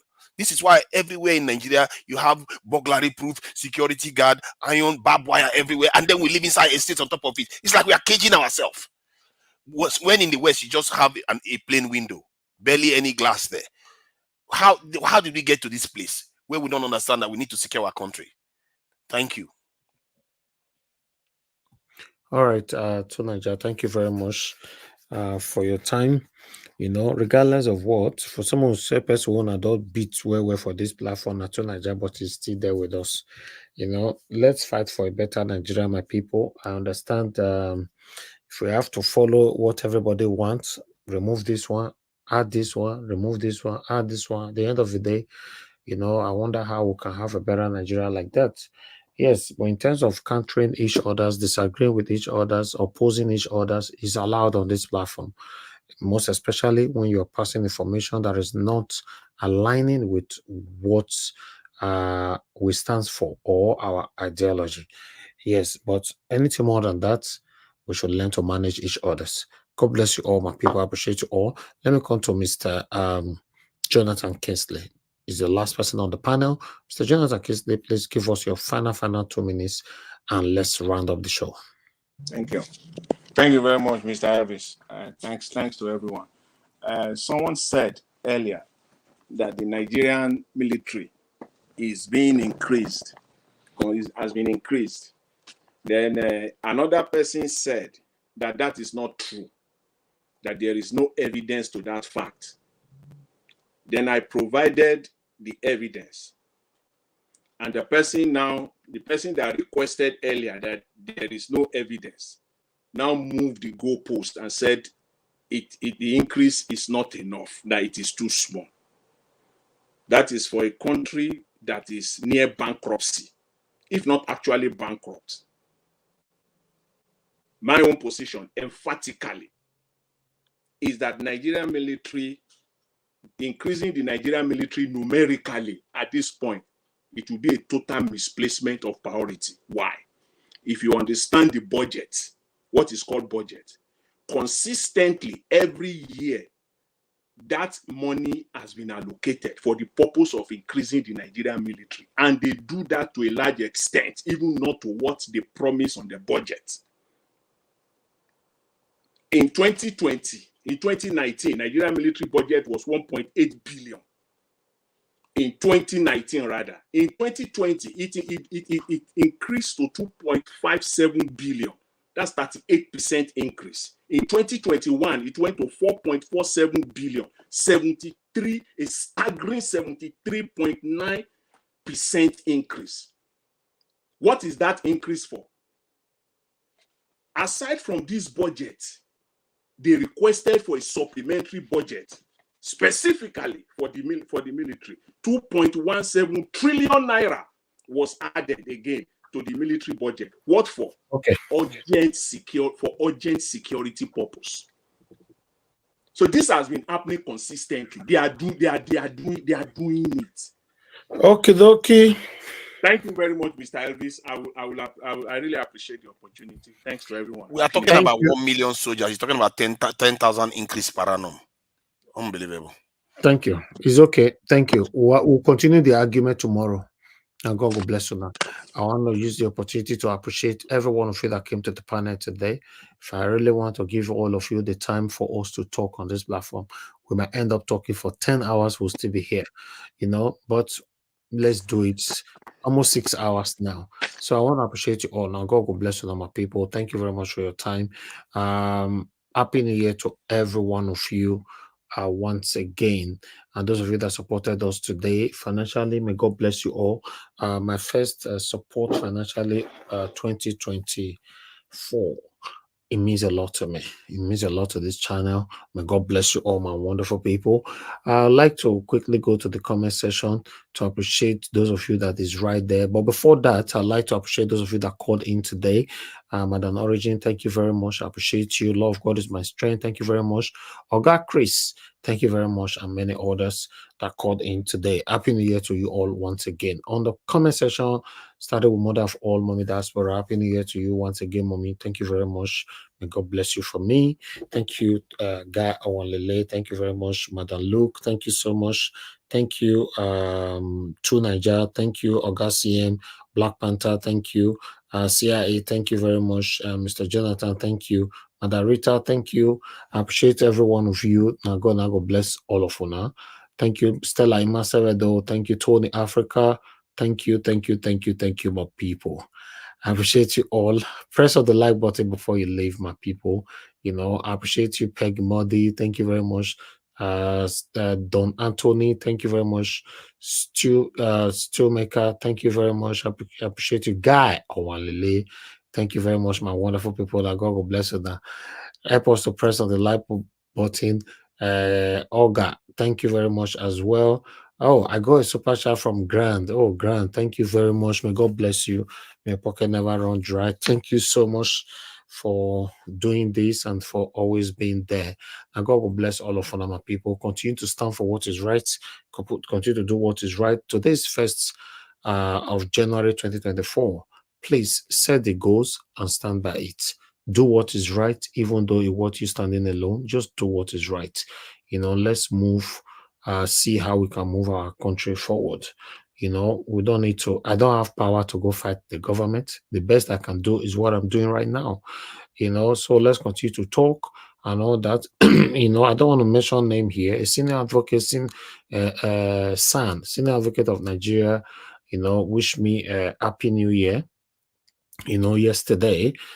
So today we now end up talking. So wish me happy new year. Give me credit and all that. he reviewed one or two things about what we are doing on this platform, but something he said that actually shocked me was, that I will be shocked that this is word that I will be shocked of the people that watch your channel. I was like, wow. He mentioned one or two names, and he now said, and many people that watch your channel. I was like, person that was talking to me, the senior advocate of Nigeria. Have that in mind so you can figure that out yourself. I was like, oh wow, sir. I'm honored. He said, yes, continue to do what you are doing. They know they are watching you. They know what you guys are passing through. Every evening, some people even look forward to that 6 p.m. when you guys come out to speak. This is one of the reasons why you see on this platform when I say that when you are giving your submission, don't give it because Naija Watch is listening to you. Give your submission because there are people that is listening to you that you don't know. Yes, and when you are writing your comment, don't give it because me Naija Watch see them. There's every possibility to say me not go see them, but there are people that read your comments, So if you are calling into the show, the same thing. There are people who listen to you. Many of you on this platform, your name have gone far. You're not even aware. A lot of people know your names and all that. So continue to do what you're doing. They are listening. By God's grace, God will give us government that will be listening to the plight of the people someday, where you will talk, they will come out, they will swallow their pride and reference to where they hear that thing from and take action. Yes, we'll get there. We'll get there. Everything is a step. I appreciate you all, my people. We've come to the end of this broadcast. Now we'll go draw the curtain. Please, before you go, help us to press on that like button. It's very, very, very, very important for us so that our voices can go far. My people, good night, and I'll see you guys again tomorrow. Naija Watch, you go fit answer me the message I sent to you.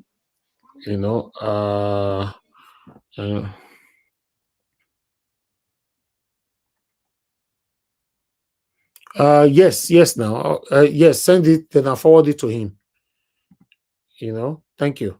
That's not a problem. Thank you very much. God bless you all. Yes, I got another super chat again. You just stopped me coming from Abiajulu. Thank you very much for the super chat. God bless you all. I appreciate you. Your pocket level run dry. Thank you. Good night, my people. Now God bless you.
Oh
lugar.